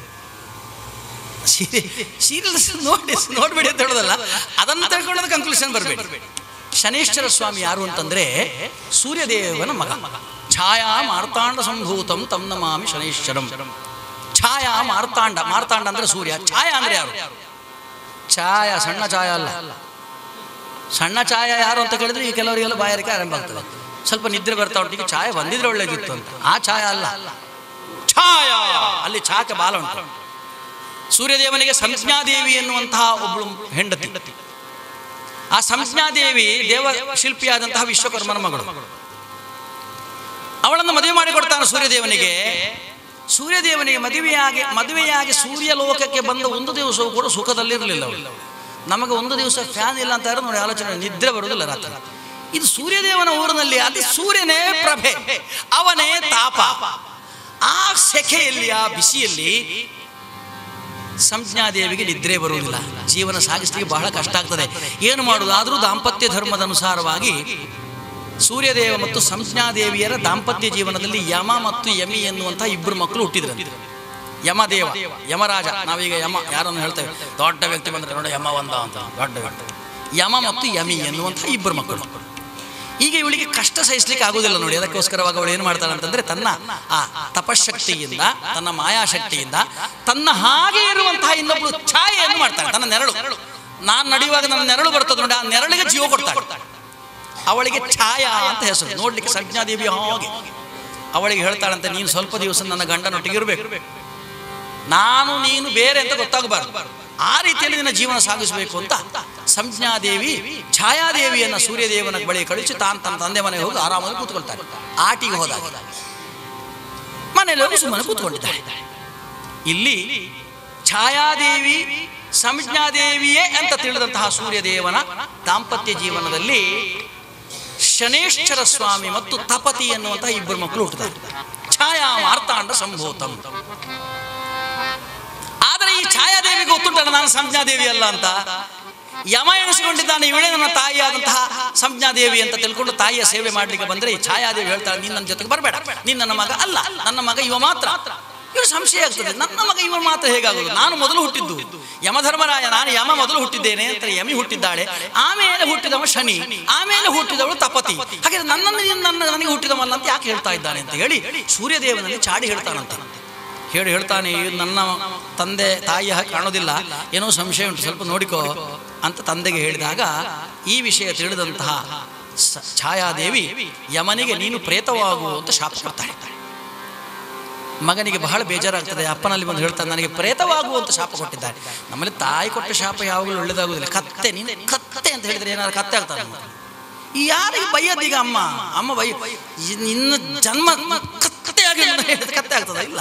ಆದರೆ ಕೋಪದಲ್ಲಿ ಕೊಟ್ಟ ಶಾಪವಾದ್ದರಿಂದ ಆ ಪ್ರೇತತ್ವವನ್ನು ಸ್ವೀಕಾರ ಮಾಡುವಾಗ ಸೂರ್ಯದೇವ ಹೇಳ್ತಾನೆ, ನೀನು ಬರಿಯ ಪ್ರೇತವಾಗುವುದಿಲ್ಲ, ಪ್ರೇತರಾಜನಾಗಬೇಕು. ನೀನು ಭೂಲೋಕದಿಂದ ಮೇಲೆ ಬರುವ ಸ್ವರ್ಗಕ್ಕೆ ಹೋಗುವ ಮೊದಲು ನಿನ್ನನ್ನು ದರ್ಶನ ಮಾಡಿ ಹೋಗಬೇಕು ಅಂತ ಅವನಿಗೆ ಪ್ರೇತಲೋಕದ ಒಡೆಯ ಎಂಬುದಾಗಿ ಸ್ಥಾನ ಕೊಟ್ಟು ಅಲ್ಲಿ ಛಾಯನ ಮಗನಾದಂತಹ ಶನೀಶ್ವರ ಸ್ವಾಮಿಯನ್ನ, ನೀನು ನಿಜವಾಗಿ ಇವನ ಮಗನಾಗಿದ್ದರೆ ನನ್ನ ಹೆಂಡತಿಯಾದ ಸಂಜ್ಞಾದೇವಿಯ ಮಗ ನೀನಲ್ಲ ಅಂತ ಅಲ್ಲಿ ಮನೆಯೊಳಗೆ ಒಂದು ರೀತಿಯದ್ದಾದಂತಹ ಗಡಿಬಿಡಿ ಗಲಭೆ ಆರಂಭ ಆಗ್ತದೆ. ತನ್ನ ತಾಯಿಯನ್ನು ನಿಂದಿಸಿದಂತಹ, ತನ್ನ ತಾಯಿಯನ್ನು ಸಂಶಯಿಸಿದಂತಹ ಸೂರ್ಯನ ಮೇಲೆ ಶನೀಶ್ವರ ಸ್ವಾಮಿಗೆ ಕೋಪ ಬಂದು ಆ ಸೂರ್ಯದೇವನಿಗೆ ನಿನ್ನ ತೇಜಸ್ಸೇ ನಾಶವಾಗಲೇ ಶಾಪ ಕೊಡ್ತಾರೆ. ಈ ಅಪ್ಪನಿಗೆ ಶಾಪ ಕೊಟ್ಟದಲ್ಲ ಮುಂಚೆ ಇರುವಂತ ನಾವು ಕಥೆಯನ್ನು ಕೇಳಿ ಅಲ್ಲಿ ಬಿಡಬೇಕು. ಕೆಲವು ಒಳ್ಳೆಯ ಶಿವನ ತಗೊಳ್ಬೇಕು, ಕಥೆಯನ್ನು ಕಥೆ ಹಾಗೆ ತಗೊಳ್ಳಿ ಹೋಗ್ಬಾರ್ದು. ಸೂರ್ಯದೇವನಿಗೆ ಶಾಪ ಕೊಡ್ಲಿಲ್ಲ ಶನಿ, ನಾನು ಯಾಕೆ ನನ್ನ ಅಪ್ಪನಿಗೆ ಕೊಟ್ಟರೆ ಅಂತ ಕೇಳ್ಕೊಳ್ಬೇಡಿ, ಅದೆಲ್ಲ ಬಿಟ್ಟುಕೊಂಡು ಹೋಗ್ಬೇಕು. ಅಲ್ಲಿ ಸೂರ್ಯನಿಗೆ ಕೋಪ ಬಂದು ಏನು ನನಗೆ ಶಾಪ ಕೊಟ್ಟಿದೆಯಲ್ಲ ನೀನು, ಹಾಗಿದ್ರೆ ನಿನ್ನ ದೃಷ್ಟಿ ವಕ್ರವಾಗಲಿ ಅಂತ ಹೇಳ್ಬಿಟ್ಟು. ಶನೀಶ್ವರ ಸ್ವಾಮಿಯ ದೃಷ್ಟಿ ವಕ್ರ ಅಂತೆ. ವಕ್ರ ಅಂತಂದ್ರೆ ಅವ ಹೀಗೆ ನೋಡಿದ್ರೆ ಯಾರಿಗೂ ತೊಂದರೆ ಇಲ್ಲ, ಅವ ಹೀಗೆ ನೋಡಬಾರ್ದು. ನಮ್ಮಲ್ಲಿ ಈಗ ಮೊಬೈಲ್ ಹಿಡ್ಕೊಂಡ್ರೆ ಹೆಂಗಸರು ನೋಡೋದೆ, ಹುಡುಗಿಯರು ನೋಡೋದೆ ಹಾಗೆ ನೋಡಿ, ಹೀಗೆ ಹಿಡ್ಕೊಂಡ್ರೆ ಅವ್ರು ಎಲ್ಲಿ ನೋಡ್ತಾರೆ ದೇವ್ರಿಗೆ. ಆಗ ವಕ್ರದೃಷ್ಟಿ ಅಂತ ಹೇಳೋದು. ವಕ್ರದೃಷ್ಟಿ ಇರಬಾರ್ದು, ಶನಿಗೆ ಮಾತ್ರ ಇರುವಂಥದ್ದು. ನಮಗೆ ಯಾರಿಗೆ ನಿನ್ನ ದೃಷ್ಟಿ ವಕ್ರವಾಗಲಿ, ಯಾರ ಮೇಲೆ ನೀನು ವಕ್ರದೃಷ್ಟಿ ಬಿಡ್ತೀಯೋ ಅವರು ಕಷ್ಟಗಳನ್ನು ಅನುಭವಿಸಲಿ ಅಂತ ಶಾಪ ಕೊಡ್ತಾರೆ. ಆವಾಗ ಶನೀಶ್ವರ ಸ್ವಾಮಿ, ಹೌದು ನನಗೆ ಶಾಪ ಕೊಟ್ಟಿದ್ಯಲ್ಲ, ಈ ಶಾಪ ಕೊಟ್ಟದ್ದು ಸರಿಯಾಗಿದೆ ಇಲ್ಲೋ ನೋಡ್ತೇನೆ ಅಂತ ತನ್ನ ಮೊದಲ ವಕ್ರದೃಷ್ಟಿಯನ್ನು ಸೂರ್ಯನ ಮೇಲೆ ಇಟ್ಟಂತೆ. ಆ ಕ್ಷಣವೇ ಸೂರ್ಯ ತನ್ನ ಕಳೆಯನ್ನು ಕಳೆದುಕೊಂಡ. ಸೂರ್ಯನ ರಥದ ಸಾರಥಿಯಾದ ಅರುಣನ ಕೈಕಾಲುಗಳೇ ಇಲ್ಲವಾಗಿ ಹೋಯಿತು, ಬಲವೇ ನಾಶವಾಯಿತು. ಅವನ ಕಣ್ಣು ಕುರುಡಾದವು, ಕುದುರೆಗಳಿಗೆ ಯಾವುದೇ ರೀತಿಯ ಶಕ್ತಿ ಇಲ್ಲದ. ಈಗೆಲ್ಲ ಕಥೆಗಳನ್ನು ಹೇಳ್ತಾ ಇದ್ದ. ಯಾಕೆ ಹೇಳ್ತಾ ಇದ್ದೇನೆ ಅಂತಂದ್ರೆ, ಅಲ್ಲಿ ಶನೀಶ್ವರ ಸ್ವಾಮಿಯ ವಕ್ರದೃಷ್ಟಿಯ ಬಗ್ಗೆ, ಯಾವ ವ್ಯಕ್ತಿಯನ್ನು ಶನೀಶ್ವರ ಸ್ವಾಮಿ ತನ್ನ ವಕ್ರದೃಷ್ಟಿಯಿಂದ ನೋಡ್ತಾನೋ ಅಂತಹ ವ್ಯಕ್ತಿ ಇಂತಹ ಕಷ್ಟಪಡಲಿಕ್ಕೆ ಸಾಧ್ಯತೆ ಇದೆ ಅಂತ ಆ ವಿದ್ವಾಂಸರು ವಿಕ್ರಮಾದಿತ್ಯನಿಗೆ ಶನೀಶ್ವರ ಸ್ವಾಮಿಯ ಕಥೆಯನ್ನು ಹೇಳುವಾಗ ಕೋಪ ಬರ್ತಾ ಇದೆ ಅಂತ ವಿಕ್ರಮಾದಿತ್ಯನಿಗೆ. ಎಲೈ ವಿದ್ವಾಂಸರು, ನೀವು ಹೇಳಿದ ಮಾತಲ್ಲ ಸರಿ, ಆದರೆ ಯಸ್ಯ ಸ್ಮರಣ ಮಾತ್ರೇಣ ಪಾತಕಂ ಚೋಪಜಾಯತೆ, ಯಾರ ಸ್ಮರಣ ಮಾತ್ರದಿಂದ ಪಾತಕವೇ ಬರುತ್ತದೆ ಅಂತಹ ಮಂದೋಪಿ ನೈವ ಪೂಜ್ಯಸ್ತು ಸರ್ವೇ ದೇವೇ ನರೇ ಸದಾ. ಯಾರ ಸ್ಮರಣೆ ಮಾತ್ರದಿಂದ ಪಾತಕವೇ ಉಪಜಾಯತೆ, ಪಾತಕವೇ ಬರ್ತದೋ ಅಂತಹ ಮಂದ ಎಂಬುದಾಗಿ ಕರೆಯಲ್ಪಡುವ, ಮಂದ ಅಂದ್ರೆ ನಿಧಾನವಾಗಿ ಚಲಿಸುವ ಅಂತ ಅರ್ಥ. ಶನಿ ಗ್ರಹಚಾರಿ ಯಾರಿಗೊಟ್ಟು ಅವರ ಕೆಲಸಗಳನ್ನು ನಿಧಾನ ಅಂತ, ಅದಕ್ಕೆ ಶನೈಶ್ಚರ ಅಂತ ಹೆಸರು. ಶನಿಹಿ ಅಂದ್ರೆ ನಿಧಾನ ಅಂತ ಅರ್ಥ, ಚರ ಅಂದ್ರೆ ನಡೆಯುವುದು ಅಂತ ಅರ್ಥ. ನಾವು ಶನೀಶ್ವರ ಅಂತ ಕೊಡ್ತೇವೆ, ನಿಜವಾಗಿ ಈ ಶನೀಶ್ವರ ಅಂತ ಹೇಳುವಂತಹ ಶಬ್ದ ಸರಿಯಲ್ಲ, ಶನೈಶ್ಚರ ಸರಿ. ಶನೈಹಿ ನಿಧಾನವಾಗಿ ನಡೆಯುವ ಶನೈಶ್ಚರ, ಅಂತಹ ಅವನಿಗೆ ಮಂದ, ಮಂದಗತಿ, ಮಂದ ಅಂತ ಕರೆಯಲ್ಪಡುವ ಮಂದೋಪಿ ನೈವ ಪೂಜ್ಯಸ್ತು, ಯಾರ ಸ್ಮರಣೆ ಮಾತ್ರದಿಂದ ಪಾತಕಗಳೇ ಬರ್ತವೋ ಅಂತಹ ಮಂದ ಎಂದು ಕರೆಯಲ್ಪಡುವ ಆ ಶನೈಶ್ಚರ ಸ್ವಾಮಿಯನ್ನು ನೈವ ಪೂಜ್ಯಸ್ತು, ಯಾರು ಕೂಡ ಪೂಜೆ ಮಾಡಬಾರದು. ಯಾರು ಕೂಡ ಅಂದ್ರೆ ಸರ್ವೈ ದೇವೈ ನರೈ ಸದಾ, ದೇವತೆಗಳಾಗಲಿ ನರರಾಗಲಿ, ಸುರನರೋರಗ ಯಕ್ಷ ಗಂಧರ್ವ ಕಿನ್ನರ ಕಿಂಪುರುಷರಾದಿಯಾಗಿ ಮುಕ್ಕೋಟಿ ದೇವರುಗಳು ಯಾರೂ ಕೂಡ ಈ ಶನೈಶ್ಚರ ಸ್ವಾಮಿಯನ್ನು ಪೂಜೆ ಮಾಡಲಿಕ್ಕೆ ಸಾಧ್ಯವಿಲ್ಲ, ಅವ ಪೂಜೆ ಕೈಗೊಳ್ಳಲಿಕ್ಕೆ ಅನರ್ಹ ಅಂತ ತುಂಬಿದ ರಾಜಸಭೆಯಲ್ಲಿ ಶನೈಶ್ಚರ ಸ್ವಾಮಿಯ ಬಗ್ಗೆ ಈ ರೀತಿಯ ಅವಹೇಳನದ ಮಾತುಗಳನ್ನು ಹೇಳುವಾಗ, ತಸ್ಮಿನ್ನಂತರೇ ಕಾಲೇ ವಿಮಾನರೂಢವಾನ್ ಶನಿಃ, ಆ ಸಮಯದಲ್ಲಿ ಏತಸ್ಮಿನ್ನಂತರೇ ಕಾಲೇ ವಿಮಾನರೂಢವಾನ್ ಶನಿಃ, ಯಾವಾಗ ವಿಕ್ರಮಾದಿತ್ಯ ಈ ಪ್ರಕಾರವಾಗಿ ಶನೈಶ್ಚರ ಸ್ವಾಮಿಯನ್ನು ಅವಹೇಳನೆ ಮಾಡಿದ್ನೋ ಆ ಸಮಯದಲ್ಲೇ ಸರಿಯಾಗಿ ಆಕಾಶ ಮಾರ್ಗದಲ್ಲಿ ಶನೈಶ್ಚರ ಸ್ವಾಮಿ ತನ್ನ ರಥದಲ್ಲಿ ಹೋಗ್ತಾ ಇದ್ದಂತೆ. ಏತಸ್ಮಿನ್ನಂತರೇ ಕಾಲೇ ವಿಮಾನರೂಢವಾನ್ ಶನಿಃ ಕಾಕತಾಳೀಯ ನ್ಯಾಯೇನ ರಾಜಸ್ಥಾನಂ ಉಪಾಗತಃ. ಕಾಕತಾಳೀಯ ನ್ಯಾಯ, ಕಾಕತಾಳೀಯ ನ್ಯಾಯ ಅಂತಂದ್ರೆ ನಾವು ಹರಿಕತೆಗೆ ಬಂದು ಕುರ್ಚಿಯಲ್ಲಿ ಕೂತುಕೊಳ್ಳುವುದು ಕಾಲು ಮುರಿಯುವುದು. ನೀನು ಕೂತುಕೊಂಡದ್ರಿಂದ ಕಾಲು ಮುರಿದದ್ದಲ್ಲ, ಏನೋ ಇಷ್ಟು ಸಪುರದವರು ಬಂದು ಕೂತುಕೊಂಡು ಬಿದ್ದ ಹೇಳ್ತಾನೆ, ನನಗಿಂತ ತೋರದವರು 4-5 ಸಲ ಬಂದು ಕೂತುಕೊಂಡಿದ್ದಾರೆ, ಏನಾಗಿಲ್ಲ, ನಾನು ಕೂತುಕೊಳ್ಳುವ ಮುರಿಬೇಕಾಯ್ತು. ಇದಕ್ಕೆ ಕಾಕತಾಳೀಯ ನ್ಯಾಯ ಅಂತ. ಕಾಕತಾಳೀಯ, ಕಾಗೆ ಮತ್ತು ಗೆಲ್ಲು, ಕಾಗೆ ಹಾರಿ ಬಂದು ಗೆಲ್ಲಿನ ಮೇಲೆ ಕೂತುಕೊಳ್ಳುವಾಗಲೇ ಗೆಲ್ಲು ಮುರಿದಾಗ, ಅಂದ್ರೆ ಅದು ಏನೋ ಒಂದು ಆಗಬೇಕು ಅಂತ ಆದದ್ದಲ್ಲ. ಆ ಪ್ರಕಾರ ಕಾಕತಾಳೀಯ ನ್ಯಾಯದಂತೆ ಶನೈಶ್ಚರ ಸ್ವಾಮಿ ಮೇಲುಗಡೆಯಿಂದ ಹೊರಟು ಹೋಗ್ತಾ ಇದ್ದವ ಈ ಮಾತುಗಳನ್ನು ಕೇಳ್ತಾನೆ. ಯಾವಾಗ ತನ್ನನ್ನ ಶನೈಶ್ಚರ ಸ್ವಾಮಿಯನ್ನ ವಿಕ್ರಮಾದಿತ್ಯ ಅವಹೇಳನ ಮಾಡಿದ್ನೋ ಅಲ್ಲಿಂದಲೇ ಕರೆಗೆಳೆದು ಬಂದಿದ್ದಾನೆ. ಬಂದವನೇ ನೇರವಾಗಿ ಆಸ್ಥಾನ ಪ್ರವೇಶ ಮಾಡ್ತಾನೆ, ಕೆಕ್ಕರಿಸಿ ನೋಡ್ತಾ ಇದ್ದಾನಂತ ವಿಕ್ರಮಾದಿತ್ಯನನ್ನ. ಹೇ ವಿಕ್ರಮಾದಿತ್ಯ, ಅವಹೇಳನ ಮಾಡಿದ್ಯ ನನ್ನನ್ನ, ಶಪಿಸಿ ಬಿಡುವೆ ನಿನ್ನ, ಶಪಿಸಿ ಬಿಡುವೆ ನಿನ್ನ ತೋರಿದ ಅಪಚಾರಕ್ಕೆ ಮುನ್ನ, ಶಪಿಸಿ ಬಿಡುವೆ ನಿನ್ನ ತೋರಿದ ಅಪಚಾರಕ್ಕೆ ಮುನ್ನ, ಅಪಾರ ಮಹಿಮೆಯ ಪ್ರಕಟಪಡಿಸಿ ನಿನ್ನ ಅಪಾಯ ಕೂಪಕ್ಕೆ ನೂತುವೆನು, ಶಪಿಸಿ ಬಿಡುವೆ ನಿನ್ನ.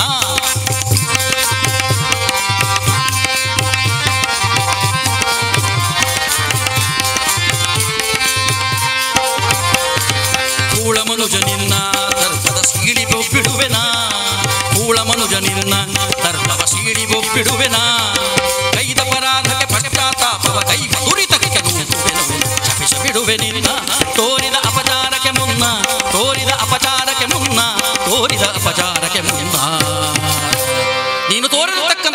ಅನಾಚಾರಕ್ಕೆ ನಿನ್ನನ್ನು ಶಪಿಸಿ ಬಿಡುತ್ತೇನೆ.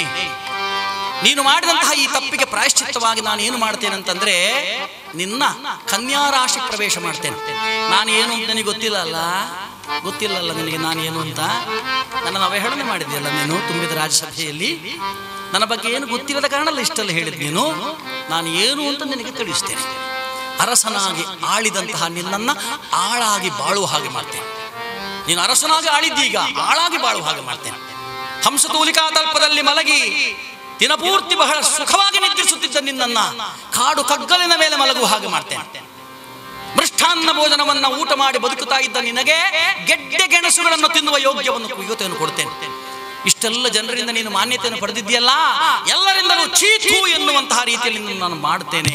ಮಾಡದೇ ಇದ್ರೆ ನನ್ನ ಹೆಸರು ಶನೀಶ್ವರ ಸ್ವಾಮಿ ಅಲ್ಲ ಎಂಬುದಾಗಿ ತುಳಿಬೆನೆನ್ನಯ ವಾಮ ಪಾದದಿ ನಳನಳಿಪ ನಿನ್ನ ಜನ್ಮ ರಾಶಿಯ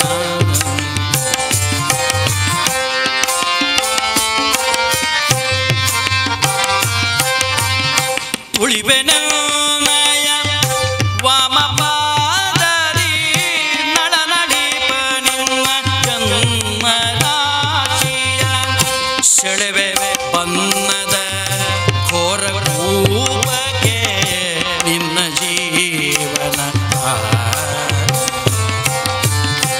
ಏಳುವರೆ ಸಂವತ್ಸರವು ನೀನೇಳಲಾರದ ತೆರದಿಗೈವೆ. ಏಳುವರೆ ಸಂವತ್ಸರವು ನೀನು ಏಳಲಾರದ ತೆರದಿಗೈವೆ. ಆಳುವ ನಿನ್ನ ಆಳ ತೆರದಿ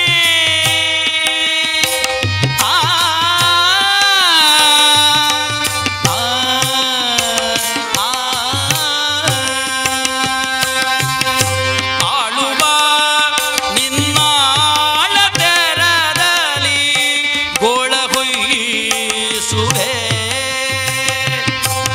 ಆಳುವ ನಿನ್ನ ಆಳ ತೆರದಲ್ಲಿ ಗೋಳ ಹೊಯ್ಸುವೆ. ತುಳಿಬೆನೆನ್ನಯ ವಾಮ ಪಾದದಿ ನನ್ನ ಎಡಗಾಳನ್ನೆತ್ತಿ ಅಭಾಗ್ಯನಾದಂತಹ ನಿನ್ನ ಜನ್ಮರಾಶಿ ಪ್ರವೇಶ ಮಾಡ್ತೇನೆ, ಕನ್ಯಾರಾಶಿ ಪ್ರವೇಶ ಮಾಡ್ತೇನೆ. ಆಮೇಲೆ ನಿನ್ನನ್ನು ಕಾಡಿಸ್ತೇನೆ, ನಿನ್ನನ್ನು ಪೀಡಿಸ್ತೇನೆ, ನಿನ್ನನ್ನು ಅಂಡಲಿಸ್ತೇನೆ, ನಿನ್ನನ್ನು ಕಂಗೆಡಿಸ್ತೇನೆ. ಅರಣ್ಯದಲ್ಲಿ ನೀನು ಗುರುತು ಸಿಕ್ಕದಂತೆ ನೀನು ಅಲೆಯುತ್ತಾ ಆ 7.5 ವರ್ಷಗಳ ಕಾಲ ನೀನು ನಾನು ಏನು ಎಂಬುದನ್ನು ತಿಳಿಯಬೇಕು. ನೀನು ಅಂತಹ ಕಷ್ಟವನ್ನು ನಿನಗೆ ಕೊಡ್ತೇನೆ ಅಂತ ಅಲ್ಲಿಂದಲೇ ದಾಪುಗಾಲಿಕ್ಕಿ ಹೇಗೆ ಬಂದನೋ ಹಾಗೆ ಹೊರಟು ಹೋಗ್ತಾ ಇದ್ದ. ಆಗಲೇ ಮಳೆ ಗಾಳಿ ಬಿಸಿಲು ಎಲ್ಲ ಒಟ್ಟಿಗೆ ಬಂದ ಹಾಗೆ ಸಿಡ್ಲು ಮಳೆ ಎಲ್ಲ ಬಂದು ಒಮ್ಮೆ ನಿಂತರೆ ಹೇಗಿರ್ತದೆ ಹಾಗೆ ಆಯ್ತಂತೆ. ಜನರೆಲ್ಲ ನಿಂತು ನೋಡ್ತಾ ಇದ್ದಾರೆ, ಏನು ಆಯಿತು ಏನು ಹೋಯಿತು ಅಂತ ತಿಳ್ಕೊಳ್ಬೇಕಾದ್ರೆ ಶನೀಶ್ವರ ಸ್ವಾಮಿ ಬಂದಾಯ್ತು, ಶಾಪ ಕೊಟ್ಟಾಯ್ತು, ಹೊರಟೆ ಹೋದಾಯ್ತು. ಈಗ ಎಲ್ಲರೂ ಬಂದು ಸೇರಿದ್ದಾರೆ ಅಂತ ರಾಜ ಚಿಂತೆ ಮಾಡಬೇಡ, ಶನಿ ನಿನಗೆ ಶಾಪ ಕೊಟ್ಟ ಅಂತ ಚಿಂತೆ ಮಾಡಬೇಡ. ಅದರ ಬದಲು ಶನಿಯ ಶಾಂತಿ ಹೋಮಗಳುಂಟು, ಅದೆಲ್ಲ ಮಾಡೋಣ, ನೀವೇನು ಭಯಪಡಬೇಡಿ. ಎಷ್ಟೋ ಶನಿ ಶಾಂತಿ ಹೋಮಗಳುಂಟು. ಈ ಶನಿ ಶಾಂತಿ ಹೋಮ ನಾವು ಮಾಡಿಸೋಣ. ನಿನಗೆ ಬರಲಿಕ್ಕೆ ಪುರುಸೋದಿಲ್ಲ ಅಂದರೆ ನಾವೇ ಮಾಡ್ತೇವೆ ಶನಿ ಶಾಂತಿ ಹೋಮ. ಈಗ ಎಷ್ಟೋ ಜನರಿಗೆ ನೋಡಿ ಪುರುಸೋದಿಲ್ಲದವ್ರು ಬಾಂಬೆಯಿಂದ ಫೋನ್ ಮಾಡೋದಿಲ್ಲ ಮನೆಯಲ್ಲಿ. ಬಾಂಬೆಯಿಂದ ಫೋನ್ ಮಾಡ್ತಾರಂತೆ ಮನೆಗೆ, ಏನಂತಂದರೆ ಭಟ್ರೆ ಇದು ಈಗ ನನ್ನ ಅಪ್ಪನ ಶ್ರಾದ್ದ ಯಾವಾಗ ಆಗ್ತದೆ ಅಂತ. ಆವಾಗ ಭಟ್ರು ಹೇಳಿದರು, ನಿನ್ನ ಅಪ್ಪನ ಶ್ರಾದ್ದ ಇದೇ ವೈಶಾಖ ಮಾಸದಲ್ಲಿ ಚತುರ್ದಶಿಯಲ್ಲಿ ಆಗ್ತದೆ. ಅದು ಯಾವಾಗ ಬರ್ತದೆ ತಾರೀಕು? ಅದು ಸಾಧಾರಣ ಒಂದು ಏಪ್ರಿಲ್ 14 ತಾರೀಕು. ಏಪ್ರಿಲ್ 14? ಅಯ್ಯೋ ನಾನು ಬಹಳ ಬಿಸಿ ಇರ್ತೇನಲ್ಲ, ಏನು ಮಾಡೋದು ಈಗ? ಏನು ಮಾಡಿದ್ರೆ ಆಗೋದಿಲ್ಲ, ಅದು ಅಪ್ಪನ ಶ್ರಾದ್ದ ತಿಥಿಯಲ್ಲಿ ಹಾಕಬೇಕು. ಹಾಗಿದ್ರೆ ಭಟ್ರೆ ನೀವು ಒಂದು ಕೆಲಸ ಮಾಡಿ, ನೀವೇ ಅಪ್ಪನ ಶ್ರಾದ್ದ ಹಾಕಿ, ನನಗೆ ಬರ್ಲಿಕ್ಕೆ ಆಗೋದಿಲ್ಲ. ಅಪ್ಪನ ಶ್ರಾದ್ದ ಬಾಂಬೆಯಲ್ಲಿದ್ದಾರೆ, ಅಲ್ಲಿ ಭಟ್ರಿಗೆ ಅಂತಂದ್ರೆ ಭಟ್ರೆ 3 ಪಿಂಡ ಹೊರಡಿಸಿದ್ರೆ ಆಯ್ತು ಅವರಿಗೆ ಅಂತಂದ್ರೆ ಉಂಟು, ಬರ್ತದೆ ಪೇಟ ಮನೇಲಿ ಹಣ ಬಂದಾಯ್ತು. ಯಾರು ಶಾಂತಿ ಯಾರು ಮಾಡಿದ್ರೆ ಪ್ರಯೋಜನ ಉಂಟಾ? ಯಾರಿಗೊಬ್ಬರಿಗೆ ಜೋಯಿಸಿ ಬಂದು ಹೇಳಿದ್ರಂತೆ, ನಿನಗೆ ಬಹಳ ಕಷ್ಟ ಉಂಟು, ಆದ ಕಾರಣ ನೀನು ಏನು ಮಾಡಬೇಕಂತ ಅಶ್ವತ್ಥಮರ ಪ್ರದಕ್ಷಿಣೆ ಬರಬೇಕು ಅಂತ. ಸುಲಭ ಅಲ್ಲ ಅಶ್ವತ್ಥಮರ ಪ್ರದಕ್ಷಿಣೆ ಬಂದರೆ. ಯಾವ ಶಾಂತಿ ಹೋಮ ಬೇಡ ನಿನಗೆ, ಅಶ್ವತ್ಥಮರ ಪ್ರದಕ್ಷಿಣೆ ಇಷ್ಟು ಬರಬೇಕು ಸ್ವಾಮಿ, 25 ಆದ್ರೂ ಬರಬೇಕು ನೀವು. ಅದು ನಿನಗೆ ಪ್ರತಿ ಶನಿವಾರ ಆಗದೇ ಇದ್ದರೆ ನಿನ್ನ ಜನ್ಮ ರಾಶಿ ದಿವಸ ಹೋಗಬೇಕು ನೀವು. ಆ ದಿವಸಕ್ಕೆ ಹೋಗಿ ನೀನು 25 ಪ್ರದಕ್ಷಿಣೆ ಅಶ್ವತ್ಥಮರಕ್ಕೆ. ಎಲ್ಲಿ ಉಂಟು ಅಶ್ವತ್ಥಮರ? ಅವನಿಗೆ ಅಶ್ವತ್ಥಮರ ಅಂದರೆ ಎಂತ ಗೊತ್ತಿಲ್ಲ, ಅದೇ ದೊಡ್ಡ ದೊಡ್ಡ ಕಾಯಿ ಆಗುವಂಥದ್ದು ಅಂತ. ಅದಲ್ಲ, ಅದು ತೆಂಗಿನ ಮರ, ಅದು ಇದು ಹಲಸಿನ ಮರ, ಅದು ಅಶ್ವತ್ಥ ಮರ ಅಲ್ಲ. ಅಶ್ವತ್ಥ ಮರ ಅಂತ ಬೇರೆ ಉಂಟು. ದೇವಸ್ಥಾನಕ್ಕೆ 4 ಕಿಲೋಮೀಟರ್ ಹೋಗ್ಬೇಕಲ್ಲ, ಅದು ಯಾವಾಗ ಹೋಗಬೇಕು? ಬೆಳಿಗ್ಗೆ ಹೋಗಬೇಕು. ಬೆಳಿಗ್ಗೆ ಈ ಅಶ್ವತ್ಥ ಮರಕ್ಕೆ ಬೆಳಿಗ್ಗೆ ಸುತ್ತುವಂತಹ ಒಂದು ಕ್ರಮ ಉಂಟು ನೋಡಿ. ಯಾಕಂದರೆ ಅಂಗಾರಾಮ್ಲವನ್ನು ಸ್ವೀಕಾರ ಮಾಡಿ ಆಮ್ಲಜನಕವನ್ನು ಕೊಡುವಂಥ ಸಮಯವಂತೆ. ಅದಕ್ಕೋಸ್ಕರವಾಗಿ ಬೆಳಿಗ್ಗೆ ಅಶ್ವತ್ಥ ಮರಕ್ಕೆ ಸುತ್ತು ಬರಬೇಕು ಅಂತ ಹೇಳ್ತಾರೆ. ಬೆಳಿಗ್ಗಿನ ಕಾಲ 4 ಗಂಟೆ 5 ಗಂಟೆ ಹೊತ್ತಿಗೆ. ಅದಕ್ಕೋಸ್ಕರವಾಗಿ ಅಂದರೆ ದೇವರಲ್ಲಿ ಕೂತ್ಕೊಳ್ತಾನೆ ಅಂತ ಅರ್ಥ ಅಲ್ಲ, ಆವಾಗ ನಮಗೆ ಆಕ್ಸಿಜನ್ ಬೇಕಾದಷ್ಟು ಸಿಗ್ತದೆ. ಅದಕ್ಕೋಸ್ಕರವಾಗಿ ಆ ಬೆಳಿಗ್ಗೆ ಅಯ್ಯೋ ದೇವರು, ನನಗೆ ಆಫೀಸಿಗೆ 8 ಗಂಟೆಗೆ ಹೋಗ್ಬೇಕಲ್ಲ ಮಾರೆ, ಬೆಳಿಗ್ಗೆ ನಾನು ಹೋಗಿದ್ರೆ 4 ಕಿಲೋಮೀಟರ್ ನನಗೆ ಹೋಗ್ಲಿಕ್ಕೆ, ನನಗೆ ಕಾರು ಇಲ್ಲ, ಸ್ಕೂಟ್ರಲ್ಲಿ ಏನು ಮಾಡೋದು ಅದು ಗೊತ್ತಿಲ್ಲ. ಅದೇನು ಥರ ಮಾಡಬೇಕು. ದೇವಸ್ಥಾನಕ್ಕೆ ದೇವಸ್ಥಾನ ಬಂದಾಗ ಭಟ್ರು ಎದುರು ಸಿಕ್ಕಿದ್ರು. ಭಟ್ರೆ ನೀವು ಎದುರು ಸಿಕ್ಕಿದ್ರೆ ಹೋಯ್ತು ನನ್ನ ಅವಸ್ಥೆ. ಈಗ ಸಮಸ್ಯೆ ಹೀಗಾಗಿದೆ ಏನಂತಂದರೆ, ಈಗ ಜೋಶಿಯರು ಹೇಳಿದ್ದಾರೆ ಜನ್ಮರಾಶಿ ತಿಂಗಳಿಗೆ 1 ಸಲ ಆದರೂ ಕೂಡ ನೀವು 24 ಸುತ್ತು ಬರಬೇಕು ಅಂತ. ಎಂತ ಮಾಡೋದು? ಹೌದು, ಅಶ್ವತ್ಥ ಮರ ಉಂಟು, ಸುತ್ತು ಬನ್ನಿ. ಅಲ್ಲ, ಇದಕ್ಕೆ ವ್ಯವಸ್ಥೆ ಏನಾದ್ರು ಉಂಟ ಬೇರೆ? ಬಟ್ ವ್ಯವಸ್ಥೆ ಏನು ನಿನಗೆ ಗ್ರಹಚಾರಕ್ಕೆ, ನಾವು ಬೇರೆ ವ್ಯವಸ್ಥೆ ಮಾಡ್ಲಿಕ್ಕೆ ನೀನೇ ಮಾಡಬೇಕಲ್ಲ ಮಾರೆ. ಅಲ್ಲ, ಅದು ನಿಮಗೇನಾದ್ರು ಹಣ ಕೊಟ್ಟರೆ ವ್ಯವಸ್ಥೆ ಆಗ್ತದ? ಆಗ್ತದೆ. ಭಟ್ರಿಗೆ ಆಯ್ತು, ಸಿಕ್ಕಿದ್ರೆ ಲಾಭ ಅಲ್ಲ, ಕೊಡಿ ಸ್ವಾಮಿ, ಏನು ತೊಂದರೆ ಇಲ್ಲ. ಎಷ್ಟಾಗ್ಬೋದು ವರ್ಷಕ್ಕೆ? ತಿಂಗಳಿಗೆ 1 ಸಲ ಸುತ್ತು ಬರುವುದು 25 ಸುತ್ತು, ವರ್ಷಕ್ಕೆ ಎಷ್ಟಾಗ್ಬೋದು? ಭಟ್ರು ಹೇಳಿದ್ರು ತಿಂಗಳಿಗೆ 25 ಅಂತ ಹೇಳಿದ್ರೆ ಒಂದು ಸುತ್ತಿಗೆ ಒಂದು 5 ರೂಪಾಯಿಗೆ 125 ರೂಪಾಯಿ ಆಗ್ತದೆ. ವರ್ಷಕ್ಕೆ ಎಷ್ಟು ಲೆಕ್ಕ ಹಾಕಿ ಅಷ್ಟು ಕೊಟ್ಟರು ಸಾಕು. ಅಷ್ಟು ಕೊಟ್ಟರೆ ನೀವು ಸುತ್ತು ಬರ್ತೀರಲ್ಲ, ಆ ಸುತ್ತು ಬರ್ತಾರೆ. ಹಣ ತಗೊಂಡ್ರು, ಅವ ನಮಸ್ಕಾರ ಮಾಡಿ ಹೋದ. ಪ್ರತಿ ದಿವಸ ಅವನ ಜನ್ಮರಾಶಿ ದಿವಸ ಭಟ್ರು ಸುತ್ತು ಬರೋದು 25 ಸುತ್ತು ಬೆಳಿಗ್ಗೆ. ಯಾರೋ ಬಂದು ಕೇಳಿದ್ರೆ ಭಟ್ರೆ ಏನು ಈಗ ವಾಕಿಂಗ್ ಆಯ್ತು, ಡಾಕ್ಟರ್ ಹೇಳ್ತಾರೆ ನಿಮಗೆ ವಾಕಿಂಗ್ ಹೋಗ್ಬೇಕು ಅಂದ್ರೆ ಸುತ್ತು ಬರೋದ? ಅಲ್ಲ ಮಾರ, ಈಗ ಇಂಥವ್ರೊಬ್ಬರದು ಅವ್ರದ್ದು ಗ್ರಹಚಾರದ ವರ್ಷ, ಅದಕ್ಕೆ ಬೇಕಾಗಿ ನನಗೆ. ಹೌದಾ? ಹಾಗಾಗ್ತದೆ ಇಲ್ಲಿ ದೇವಸ್ಥಾನ ಒಂದು ಸೇವೆ ಉಂಟು ನೋಡಿ, ಇಲ್ಲಿ ಅಶ್ವತ್ಥ ಪ್ರದಕ್ಷಿಣ ಸೇವೆ ಅಂತ ಉಂಟು. ಹೌದು, ಅದು ಎಷ್ಟು? ಅದು ಒಂದು ಸುತ್ತಿಗೆ 25 ರೂಪಾಯಿ ಕೊಟ್ಟರೆ ಸಾಕು. ಹೌದಾ? ಈಗ ನನಗೂ ಜೋಶಿರು ಹೇಳಿದ್ದಾರಲ್ಲ, ಏನು ಮಾಡೋದು? ಆಗ್ತದೆ, ಸೇವೆ ಆಗ್ತದೆ. ಹಾಗೆ ನನಗೆ ಒಂದು 10 ಸುತ್ತು ಬರ್ಬೋದಾ? ಸುತ್ತು ಬರ್ಬೋದು. ಭಟ್ರು ಅವನ ಕೈಲಿ ಹಣ ತಗೊಂಡ್ರು 10 ಸುತ್ತಿಗೆ. ಮತ್ತೊಬ್ಬ ಬಂದು ಕೇಳಿದ ನನಗೊಂದು 5 ಸುತ್ತನ್ನು ಅವನಿಗಂತ ತಗೊಂಡ್ರು. ಮತ್ತೊಬ್ಬ ಒಂದು 2 ಸುತ್ತನ್ನು ಅವನಿಗಂತ ತಗೊಂಡ್ರು. ಆಮೇಲೆ ಒಂದು ಫಲಕ ಹಾಕಿದ್ರಂತೆ. ಒಂದು ಫಲಕ ಹಾಕಿದ್ರಂತೆ, 25 ಸುತ್ತಿಗೆ ಇಂತಿಷ್ಟು, 10 ಸುತ್ತಿಗೆ ಇಂತಿಷ್ಟು, 5 ಸುತ್ತಿಗೆ ಇಂತಿಷ್ಟು, 1 ಸುತ್ತಿಗೆ ಇಂತಿಷ್ಟು ಎಲ್ಲ ಹಾಕಿದ್ರು. ಆಮೇಲೆ 1 ಸುತ್ತು ಬರುವವರಿಗೆ 20 ಸುತ್ತು ಬರುವವರಿಗೆ ಅಶ್ವತ್ಥ ಮರ ಸುತ್ತಾಯ್ತಲ್ಲ, ಅಶ್ವತ್ಥ ಮರ ಸುತ್ತಾಯ್ತು. 10 ಬರುವವರಿಗೆ 10 ಸುತ್ತಾಯ್ತು. 5 ಬರುವವರಿಗೆ ಅಶ್ವತ್ಥ ಮರಕ್ಕೆ ಸುತ್ತು ಬರ್ಲಿಕ್ಕಿಲ್ಲ. ಮನೆಗೆ ಭಟ್ರು ಬರುವಾಗ ಒಂದು ಆಲದ ಎಲೆ ತಗೊಂಡು ಬರ್ತಾರೆ. ಯಾಕಂದ್ರೆ ಅದೊಂದು 25-30 ಜನ ಇರ್ತಾರೆ. ಈ 25-30 ಜನರಿಗೆ ಲೆಕ್ಕಾಚಾರ ಹಾಕ್ಲಿಕ್ಕೆ ಆಗುದಿಲ್ಲ.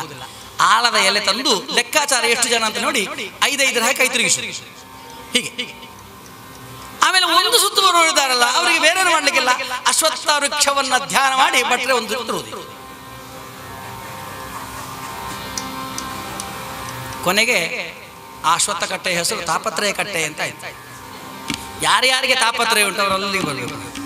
ಯಾರಿಗೋ ತಾಪತ್ರಯ, ಯಾರೋ ಸುತ್ತು ಬಂದ್ರೆ ಸಾಕು, ಆದಿತ್ತು. ವಿಕ್ರಮಾದಿತ್ಯ ಕೇಳ್ತಾನೆ, ನನ್ನ ತಾಪತ್ರಯಕ್ಕೆ ನೀವೇನು ಶಾಂತಿ ಮಾಡುವಂತ? ಸಕಲ ಗ್ರಹ ಬಲ ನೀನೇ ಸರಸಿಜಾಕ್ಷ. ಭಗವಂತನನ್ನು ನಾನು ಧ್ಯಾನ ಮಾಡ್ತಾ ಇದ್ದೇನಲ್ಲ, ಪರಮಾತ್ಮನನ್ನು ನಾನು ಒಲಿಸಿಕೊಂಡಿದ್ದೇನಲ್ಲ, ಪರಮಾತ್ಮನ ಅನುಗ್ರಹ ನನಗಿದೆಯಲ್ಲ, ಅಂತಹ ಭಗವಂತನಿಗಿಂತ ಮಿಗಿಲಾಗಿರ್ತಕ್ಕಂತಹ ಗ್ರಹ ಬಲ ಉಂಟೆ? ಸಕಲ ಗ್ರಹ ಬಲ ನೀನೆ ಸರಸಿಜಾಕ್ಷ.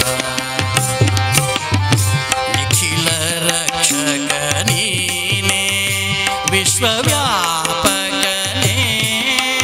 ಸಕಲ ಗ್ರಹ ಬಲ ನೀನೆ ಸರಸಿಜಾಕ್ಷ.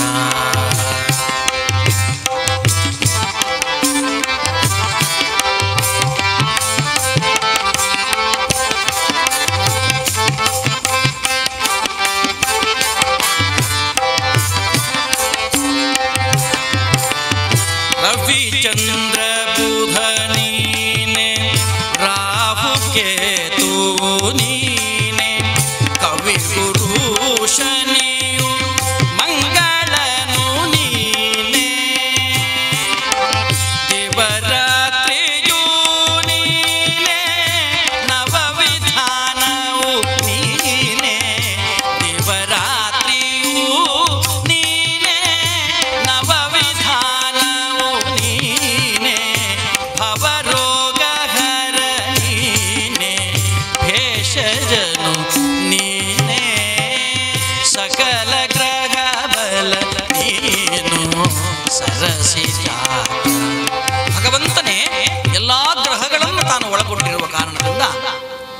ಭಗವಂತನಿಗೆ ತಾನು ಧ್ಯಾನ ಮಾಡಿದರೆ, ಭಗವಂತನನ್ನು ನಾನು ಸ್ಮರಣೆ ಮಾಡಿದರೆ ಅದಕ್ಕಿಂತ ದೊಡ್ಡದಾಗಿರ್ತಕ್ಕಂತಹ ಯಾವುದೇ ಫಲ ನನಗೆ ಬೇಕಾಗಿಲ್ಲ, ಯಾವುದೇ ಶಾಂತಿ ನನಗೆ ಬೇಕಾಗಿಲ್ಲ ಅಂತ ಪರಮಾತ್ಮನ ಮೇಲೆ ಅನನ್ಯವಾದ ಭಕ್ತಿಯನ್ನು ಇಟ್ಟುಕೊಂಡು ಎಲ್ಲವೂ ಕೂಡ ನನಗೆ ಹೇಗೆ ಆಗಬೇಕು ಹಾಗೆ ಆಗಲಿ ಎಂಬಂತಹ ಮಾತನ್ನು ಕೂಡ ತನ್ನ ಮನಸ್ಸಲ್ಲಿಟ್ಟುಕೊಂಡು ವಿಕ್ರಮಾದಿತ್ಯ ತಾನು ಬಾಳಿ ಬದುಕುತ್ತಾ ಇದ್ದಾನೆ. ಎಲ್ಲವೂ ಕೂಡ ಪರಮಾತ್ಮ ನನಗೆ ಒಲಿಯುತ್ತಾನೆ, ಪರಮಾತ್ಮನ ಅನುಗ್ರಹ ನನಗೆ ಇದೆ. ಎಲ್ಲಾ ಗ್ರಹಗಳನ್ನು ಕೂಡ ನಿಯಂತ್ರಣ ಮಾಡತಕ್ಕಂತಹ ಪರಮಾತ್ಮ ನನ್ನ ವಶವಾಗಿರುವಾಗ, ಅವನ ಅನುಗ್ರಹ ನನಗಿರುವಾಗ ಯಾವ ಗ್ರಹಕ್ಕೆ ನಾನು ಯಾಕೆ ಎದುರುವುದು ಎಂಬಂತಹ ಭಾವದಿಂದ ವಿಕ್ರಮಾದಿತ್ಯ ತಾನು ಜೀವನ ಮಾಡ್ತಾನೆ. ಪುರೋಹಿತರೆಲ್ಲ ಬಂದು ಹೇಳ್ತಾ ಇದ್ದಾರಂತೆ, ಗ್ರಹಗತಿ ಇದನ್ನು ನಾವು ಯಾವ ರೀತಿಯಲ್ಲಾದರೂ ಕೂಡ ಶಾಂತಿ ಮಾಡಬೇಕೆಂದಾಗ ವಿಕ್ರಮಾದಿತ್ಯ ಹೇಳ್ತಾನೆ, ಗ್ರಹಗತಿಯನ್ನು ತಿದ್ದಲಿಕ್ಕೆ ಸಾಧ್ಯವೇ ಇಲ್ಲ. ಸನ್ಮಾನ್ಯ ಡಿ ವಿ ಗುಂಡಪ್ಪನವರು ಹೇಳ್ತಾರೆ, ಗ್ರಹಗತಿಯನ್ನು ಬದಲಾಯಿಸಲಿಕ್ಕೆ ಸಾಧ್ಯ ಇಲ್ಲ. ತಮ್ಮ ಕಗ್ಗ ಸಂಪುಟದಲ್ಲಿ ಅವರು ಬಹಳ ಉತ್ಕೃಷ್ಟವಾದಂತಹ ಈ ಕಗ್ಗವನ್ನು ಬರೆದಿದ್ದಾರೆ. ನಾವು ಕಗ್ಗಗಳನ್ನು ಭಗವದ್ಗೀತೆ ಅಂತ ಕರೆಯುತ್ತೇವೆ. ಸನ್ಮಾನ್ಯ ಡಿ ವಿ ಗುಂಡಪ್ಪನವರು ಬರೆದ ಕಗ್ಗಗಳು ಭಗವದ್ಗೀತೆಗೆ ಸಮಾನವಾಗಿದೆ. ನಮ್ಮ ಸಾಹಿತ್ಯ ಪರಿಷತ್ತಿನವರು ಸ್ವಲ್ಪ ಅದನ್ನು ಸ್ವೀಕಾರ ಮಾಡಿ ಈ ದಾಸ ಸಾಹಿತ್ಯವನ್ನ, ಕಗ್ಗವನ್ನ, ಸರ್ವಜ್ಞ ವಚನಗಳನ್ನೆಲ್ಲ ಸ್ವಲ್ಪ ಸಾಹಿತ್ಯ ಅಂತ ಗುರುತಿಸಿದ್ರೆ ಒಳ್ಳೆಯದಿತ್ತು. ಅದರ ಗುರುತಿಸುವುದಿಲ್ಲ. ಆ ಕಗ್ಗ ಸಂಪುಟದಲ್ಲಿ ಹೇಳ್ತಾರೆ ನೋಡಿ, ಗ್ರಹಗತಿಯ ತಿದ್ದುವನೆ ಜೋಯಿಸನು ಜಾತಕದಿ, ಗ್ರಹಗತಿಯ ತಿದ್ದುವನೆ ಜೋಯಿಸನು ಜಾತಕದಿ, ವಿಹಿತವಾಗಿ ಹುದದರ ಗತಿ ಸೃಷ್ಟಿ ವಿಧಿಯು. ಡಿ ವಿ ಜಿಯವರು ಹೇಳ್ತಾರೆ, ಗ್ರಹಗತಿಯ ತಿದ್ದುವನೆ ಜೋಯಿಸನು ಜಾತಕದಿ, ಜಾತಕದಲ್ಲಿರುವಂತಹ ಗ್ರಹಗತಿಯನ್ನು ಜೋಯಿಸನಿಗೆ ತಿದ್ದಲಿಕ್ಕೆ ಸಾಧ್ಯ ಉಂಟಾ? ಜೋಯಿಸರು ಬರೀಬಹುದು ಗ್ರಹಗತಿಯನ್ನ, ಜಾತಕ ಬರೀಬಹುದು, ಅದನ್ನು ತಿದ್ದಲಿಕ್ಕೆ ಸಾಧ್ಯ ಉಂಟಾ? ವಿಹಿತವಾಗಿ ಹುದದರ ಗತಿ ಸೃಷ್ಟಿ ವಿಧಿಯಂ. ಹಾಗಿದ್ರೆ ಸಹಿಸಿದಲ್ಲದೆ ಮುಗಿಯದು ಆವದಶೆ ಬಂದೊಡಂ, ಸಹನೆ ವಜ್ರದ ಕವಚ ಮಂಕುತಿಮ್ಮ. ಸಹಿಸಿದಲ್ಲದೆ ಮುಗಿಯದು ಆವದೇಶ ಬಂದರು. ಗ್ರಹಗತಿಯಲ್ಲಿ ಯಾವ ರೀತಿಯಲ್ಲಿ ಇದೆ ನಮ್ಮ ಜಾತಕದಲ್ಲಿ ಅದನ್ನು ತಿದ್ದಲಿಕ್ಕೆ ಸಾಧ್ಯವೇ ಇಲ್ಲ ಅಂತ. ಯಾರಿಗೋ ಒಬ್ಬನಿಗೆ ಸ್ವಲ್ಪ ಏನೋ ತೊಂದರೆ ಆಯಿತು ಅಂತ ಜಾತಕ ತಗೊಂಡು ಜೋಯಿಸರಿಗೆ ಬರ್ತಾರೆ. ಜೋಯಿಸರು ನೋಡಿ ಹೇಳ್ತಾರೆ, ಈ ಜಾತಕದಲ್ಲಿರುವಂತಹ ಗ್ರಹಗತಿಯನ್ನು ಕಂಡ್ರೆ ನೀನು ಬದುಕುಳಿದದ್ದೇ ಬಹಳ ವಿಸ್ಮಯ. ಯಾಕೆಂತಂದ್ರೆ ಯಾವ್ಯಾವ ಗ್ರಹಗಳು ಶುಭ ಸ್ಥಾನದಲ್ಲಿರಬೇಕೋ ಅವೆಲ್ಲ ಅಶುಭ ಸ್ಥಾನದಲ್ಲಿ ಉಂಟು. ಈಗ ಏನು ಮಾಡೋದು ಮಾರ, ನೀನು ಬದುಕುವುದೇ ಬಹಳ ಕಷ್ಟ. ಆಗ ಇವ ಹೇಳಿದ, ಸ್ವಾಮಿ ಏನಾದ್ರೂ ಮಾಡಬೇಕು ಜೋಯಿಸರೆ, ಬಹಳ ಕಷ್ಟ ಉಂಟು, ಏನು ಮಾಡಬೇಕು? ಏನು ಮಾಡ್ಲಿಕ್ಕೆ ಆಗೋದಿಲ್ಲ, ನೋಡು ಆ ಜಾತಕ ಇಲ್ಲಿ ಇಟ್ಟು ಹೋಗು, ನಾಳೆ ಬೆಳಿಗ್ಗೆ ಬಾ. ರಾತ್ರಿ ಕೂತುಕೊಂಡು ತನ್ನ ಕೈಯಲ್ಲಿರುವಂತಹ ರಬ್ಬರ್ನಿಂದ ಅಶುಭ ಸ್ಥಾನದಲ್ಲಿರುವಂತಹ ಎಲ್ಲ ಗ್ರಹಗಳನ್ನು ಹೊರಸಿ ತೆಗೆದು ಶುಭ ಸ್ಥಾನದಲ್ಲಿ ಬರೀತಾರೆ ಜ್ಯೋತಿಷ್ಯರು. ಮರು ದಿವಸ ಬಂದಾಗ ಕೊಟ್ಟರು, ತಗೊಂಡು ಹೋಗು, ಈಗೆಲ್ಲ ಸರಿ ಆಯ್ತು. ಆಗ್ತದದು. ಗ್ರಹಗತಿಯ ತಿದ್ದುವನೆ ಜೋಯಿಸನು ಜಾತಕದಿ, ವಿಹಿತವಾಗಿ ಹುದದರ ಗತಿ ಸೃಷ್ಟಿ ವಿಧಿಯು. ಆದ್ರಿಂದ ನಾವೇನು ಮಾಡಬೇಕು ಅಂತಂದ್ರೆ, ಸಹಿಸಿದಲ್ಲದೆ ಮುಗಿಯದು ಆವ ದಶೆ ಬಂದೊಡಂ. ನಾವು ಯಾವ ದಶೆ ಬಂದರೂ ಕೂಡ ಅದನ್ನು ಸಹಿಸಬೇಕು. ಆ ಸಮಯದಲ್ಲಿ ಸಹನೆ ವಜ್ರದ ಕವಚ ಮಂಕುತಿಮ್ಮ. ಆ ಕಷ್ಟಗಳನ್ನೆಲ್ಲ ಸಹಿಸಬೇಕು. ಆ ಸಹನೆ ನಮ್ಮಲ್ಲಿ ಬರಬೇಕು. ವಿಕ್ರಮಾದಿತ್ಯ ಆ ಸಹನೆಯಿಂದ ತಾನು ಜೀವನ ಮಾಡ್ತಾ ಇರುವಂತಹ ಸಂದರ್ಭ, ಯಾವುದೇ ಕಷ್ಟ ಬಂದರೂ ಕೂಡ ನಾನು ಅದನ್ನು ಸ್ವೀಕಾರ ಮಾಡ್ತೇನೆ ಅಂತ ಜೀವನ ಮಾಡ್ತಾ ಇರುವಂತಹ ಸಂದರ್ಭದಲ್ಲಿ ಆ ಸ್ಥಾನದಲ್ಲಿ ಪ್ರತಿಜ್ಞೆ ಮಾಡಿ ಹೋಗಿದ್ದಾನೆ ಶನೀಶ್ವರ ಸ್ವಾಮಿ. ಕಾಲ ನೋಡಿ ಬಂದು ಪ್ರವೇಶ ಮಾಡ್ತಾನೆ.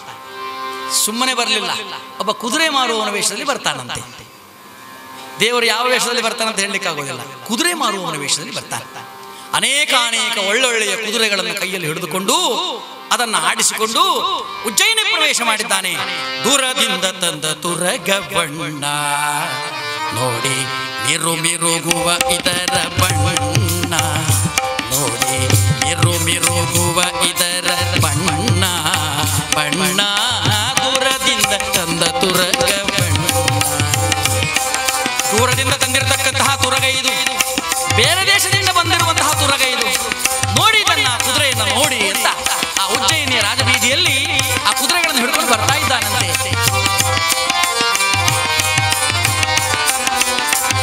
ಸತ್ಯ ಸಂತುಷ್ಟ ತುರಗ, ದಷ್ಟಪುಷ್ಟದ ತುರಗ, ನಿತ್ಯ ಭಾಗ್ಯದ ತುರಗ, ಶ್ವೇತವರ್ಣದ ತುರಗ.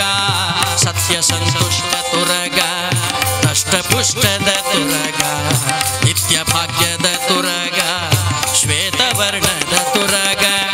ಮಾತ ಪಾಲಿಪ ತುರಗ, ಭರದಿ ಚಲಿಪ ತುರಗ,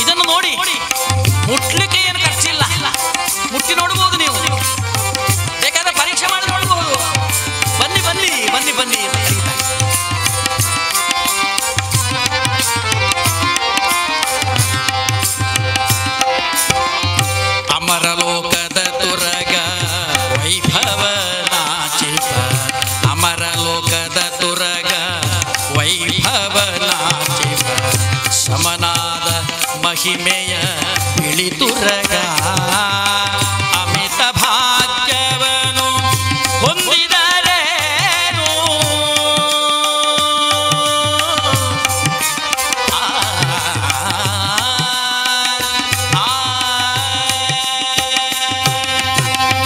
ಅಮಿತ ಭಾಗ್ಯವನು ಹೊಂದಿದರೇನು ನಮ್ಮ ಶ್ವದಿರದಿರೆ ಫಲವೇನು ಫಲವೇನು ನಮ್ಮ ಶ್ವ ಇರದಿರೆ ಫಲವೇನು ಫಲವೇನು ದೂರದಿಂದ ತಂದ ತುರಗವಣ್ಣ ನೋಡಿ ಬಿರುಬಿರುಗುವ ಇದರ ಬಣ್ಣ ನೋಡಿ ಬಿರುಬಿರುಗುವ ಇದರ ಬಣ್ಣ ಬಣ್ಣ ದೂರದಿಂದ ದೂರದಿಂದ ದೂರದಿಂದ ತಂದ ತುರಗವಣ್ಣ ದೂರದಿಂದ ಬಂದಿರತಕ್ಕಂತಹ ತುರಗ ಅದರಲ್ಲೂ ಈ ಬಿಳಿ ಬಣ್ಣದ ತುರಗವನ್ನು ನೋಡಿ ಆ ಬಿಳಿ ಅಶ್ವವನ್ನು ನೋಡಿ ಸಾಮಾನ್ಯವಾದ ತುರಗವಲ್ಲ ಮುಟ್ಟಬೇಕಿದ್ರೆ ಕೈ ತೊಳಿಬೇಕು ಮುಟ್ಟಿದ ಮೇಲೆ ಕೈ ತೊಳಿಬೇಕು ಅಂತಹ ವಿಶೇಷವಾದ ತುರಗ ದೇವಲೋಕದ ಉಚ್ಚೈಶ್ರವಸ್ತನ್ನು ಕೂಡ ಮೀರಿಸುವಂತಹ ಪ್ರಭೆಯುಳ್ಳಂತಹ ಈ ತುರಗ ಇದನ್ನು ತಕ್ಕೊಳ್ಳಿ ತಕ್ಕೊಳ್ಳಿ ಅಂತ ಬೀದಿಯಲ್ಲಿ ಮಾರಾಟ ಮಾಡಿಕೊಂಡು ಬರುವಾಗ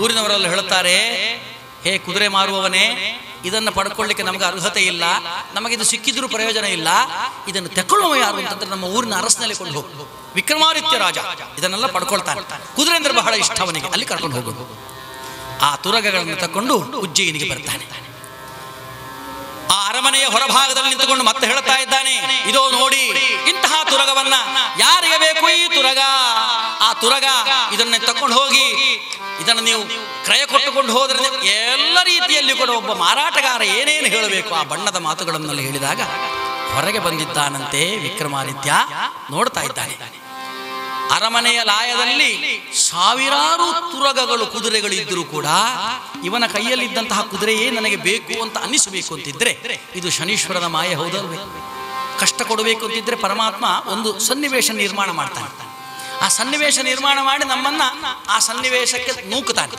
ಇಲ್ಲದಿದ್ದರೆ ಸೀತಾದೇವಿಗೆ ಇಷ್ಟೆಲ್ಲ ಸುಖದಲ್ಲಿ ಬೆಳೆದವಳಿಗೆ ಶ್ರೀರಾಮನಂತಹ ಗಂಡನೇ ಇರಬೇಕಾದ್ರೆ ಅಂತಹ ಸುಖದಲ್ಲಿ ಬೆಳೆದವಳಿಗೆ ಅಂತಹ ಸಂಪತ್ತನ್ನು ಕಂಡವಳಿಗೆ ಒಂದು ಮಾಯಾಜಿಂಕೆಯನ್ನು ಕಂಡಾಗ ನನಗೆ ಬೇಕು ಅಂತ ಅನ್ನಿಸಬೇಕೆಂದಿದ್ರೆ ಮಾಯೆ ಅಲ್ವೇ ಅಂತಹ ಮಾಯ ಆವರಿಸಿತಂತೆ ವಿಕ್ರಮನನ್ನ ಆ ಕುದುರೆಯನ್ನು ನೋಡಿ ಬಿಳಿ ಕುದುರೆಯನ್ನು ನೋಡಿ ಇದು ನನಗೆ ಬೇಕು ಅಂತಾನೆ ಆವಾಗ ಕುದುರೆ ಮಾರುವ ಹೇಳ್ತಾನಂತೆ ಬೇಕು ಅಂತ ಹೇಳಿದ್ರೆ ಸಾಲದು ರಾಜ ಸಾಮಾನ್ಯವಾಗಿ ಒಂದು ಅಂಗಡಿಗೆ ಹೋದಾಗಲೂ ಒಂದು ಸಾಮಗ್ರಿ ತಗೊಳ್ಳುವಾಗ ನಾವು ಅದನ್ನು ಪರೀಕ್ಷೆ ಮಾಡ್ತೇವೆ ಅಪರೀಕ್ಷಂ ನ ಕರ್ತವ್ಯಂ ಕರ್ತವ್ಯಂ ಸುಪರೀಕ್ಷಿತಂ ಯಾವುದೇ ಒಂದು ವಿಚಾರವನ್ನು ನೋಡುವಾಗಲೂ ಕೂಡ ನಾವು ಪರೀಕ್ಷೆ ಮಾಡಬೇಕು ಒಂದು ಹಣ್ಣು ತಗೊಳ್ಳುವಾಗಲೂ ಕೂಡ ಅದು ಕೊಳತು ಹೋಗಿದೆಯೋ ಅಂತ ನೋಡಬೇಕು ಒಂದು ಸಾಮಾನ್ಯ ಒಂದು ಬರೆಯುವಂತಹ ಒಂದು ಪೆನ್ನನ್ನು ತಗೊಳ್ಳುವಾಗಲೂ ಅದನ್ನು ನಾವು ಇದು ಬರೀತದೋ ಅಂತ ನೋಡಿಯೆಲ್ಲ ತಗೊಳ್ಳುವಂತಹದ್ದು ಹಾಗೆ ಒಂದೊಂದು ವಸ್ತುವಿಗೆ ಒಂದೊಂದು ವಿಚಾರಕ್ಕೆ ಒಂದೊಂದು ರೀತಿಯ ಪರೀಕ್ಷಾ ವಿಧಾನ ಉಂಟು ಆ ಪ್ರಕಾರವಾಗಿ ಪರೀಕ್ಷಾ ವಿಧಾನದಲ್ಲಿ ನೀನು ಈ ಕುದುರೆ ಸರಿ ಉಂಟು ನೋಡಬೇಡವೇ ಹೀಗೆ ತಗೊಳ್ಬೇಡ ನೀನು ಅಂತಾನೆ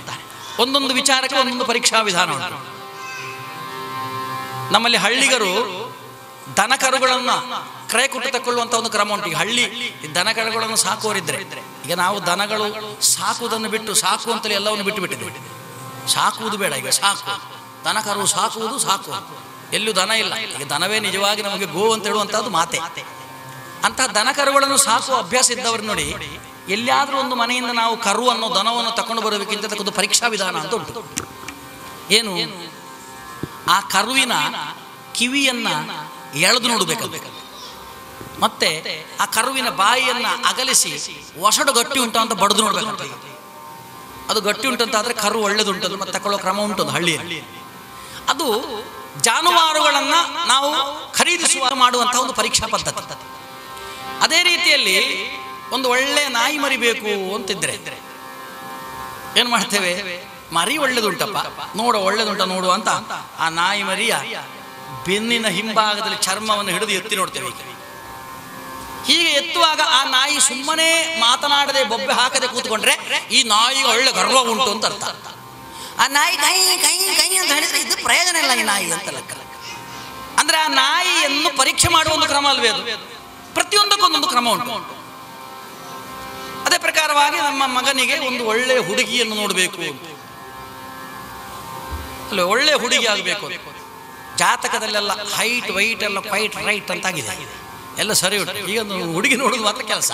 ಹಾಗೆ ಹುಡುಗನ ಕಡೆಯವರೆಲ್ಲ ಬಂದಿದ್ದಾರೆ, ಹುಡುಗನು ಬಂದಿದ್ದಾನೆ.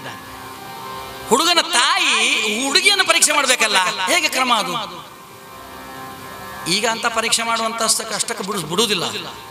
ಈಗ ಹೊರ ಪರೀಕ್ಷೆ ಇಲ್ಲ, ಒಂದು ಪರೀಕ್ಷೆ ಇಲ್ಲ. ಹಿಂದಿನ ಕಾಲದಲ್ಲಿ ಆ ಕ್ರಮ ಇತ್ತು. ಎಂತ, ನೀನು ಒಳ್ಳೆಯ ಸಂಗೀತ ಹೇಳು, ಅಥವಾ ನೀನು ಆಚೀಚೆ ನಡೆದಾಡು, ನೀನು ಒಳ್ಳೆಯ ರೀತಿಯಲ್ಲಿ ಮಾತನಾಡು, ಒಂದು ಒಳ್ಳೆಯ ಅಡಿಗೆ ಮಾಡು, ಹೀಗೆಲ್ಲ ಕೇಳೋ ಕ್ರಮ ಇತ್ತಂತೆ. ಅದು ಕ್ರಮ ಅಲ್ವೇ? ಅದರ ಬದಲು ಈ ಪರೀಕ್ಷಾ ಪದ್ಧತಿ ಹಾಗೆ. ಹುಡುಗನ ತಾಯಿ ಬಂದು, ನೋಡ ನಿನ್ನ ಬಾಯ ಮಾಡು, ಗಟ್ಟಿಟ ವಾಸಣ ಅಂತ ಗುದ್ದಿದ್ರೆ ಅದು ಕರುವ, ಅವಳು ಈಚೆ ಗುದ್ದಿಯಾಳು.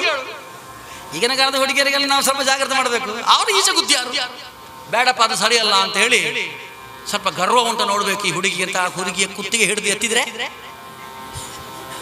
ಕ್ರಮ ಪರೀಕ್ಷೆ ಉಂಟಲ್ಲ, ಆ ಪರೀಕ್ಷೆನ ಕರ್ತವ್ಯಂ ಸುಪರೀಕ್ಷಿತಂ. ಚಿನ್ನವನ್ನು ಪರೀಕ್ಷೆ ಮಾಡುವ ಹೊರಗೆ ಹಚ್ಚುತ್ತಾನೆ, ಹೊರಗೆ ಹಚ್ಚಿ ಇದು ಚಂದ ಅಪ್ಪಟ ಚಿನ್ನ ಅಂತ ತಿಳ್ಕೊಳ್ತಾರೆ. ನಾವು ನೋಡ್ಲಿಕ್ಕೆ ಬಂದ ಹುಡುಗಿ ಅಪ್ಪಟ ಚಿನ್ನ ಅಂತ ತಿಳ್ಕೊಳ್ಬೇಕಾದ್ರೆ ಅವಳ ತಲೆ ಹಿಡಿದು ಗೋಡೆ ಒರೆಸೋದ? ಪ್ರತಿಯೊಂದಕ್ಕೂ ಒಂದೊಂದು ಕ್ರಮ ಉಂಟು. ಹೇ ರಾಜ, ಈ ಕುದುರೆ ಒಳ್ಳೆದುಂಟು ನೋಡ್ಲಿಕ್ಕೋಸ್ಕರವಾಗಿ ಒಂದು ಕ್ರಮ ಉಂಟು. ಏನು ಅಂತಂದ್ರೆ, ಏರ್ಬೇಕು ನಿನ್ನದನ್ನ.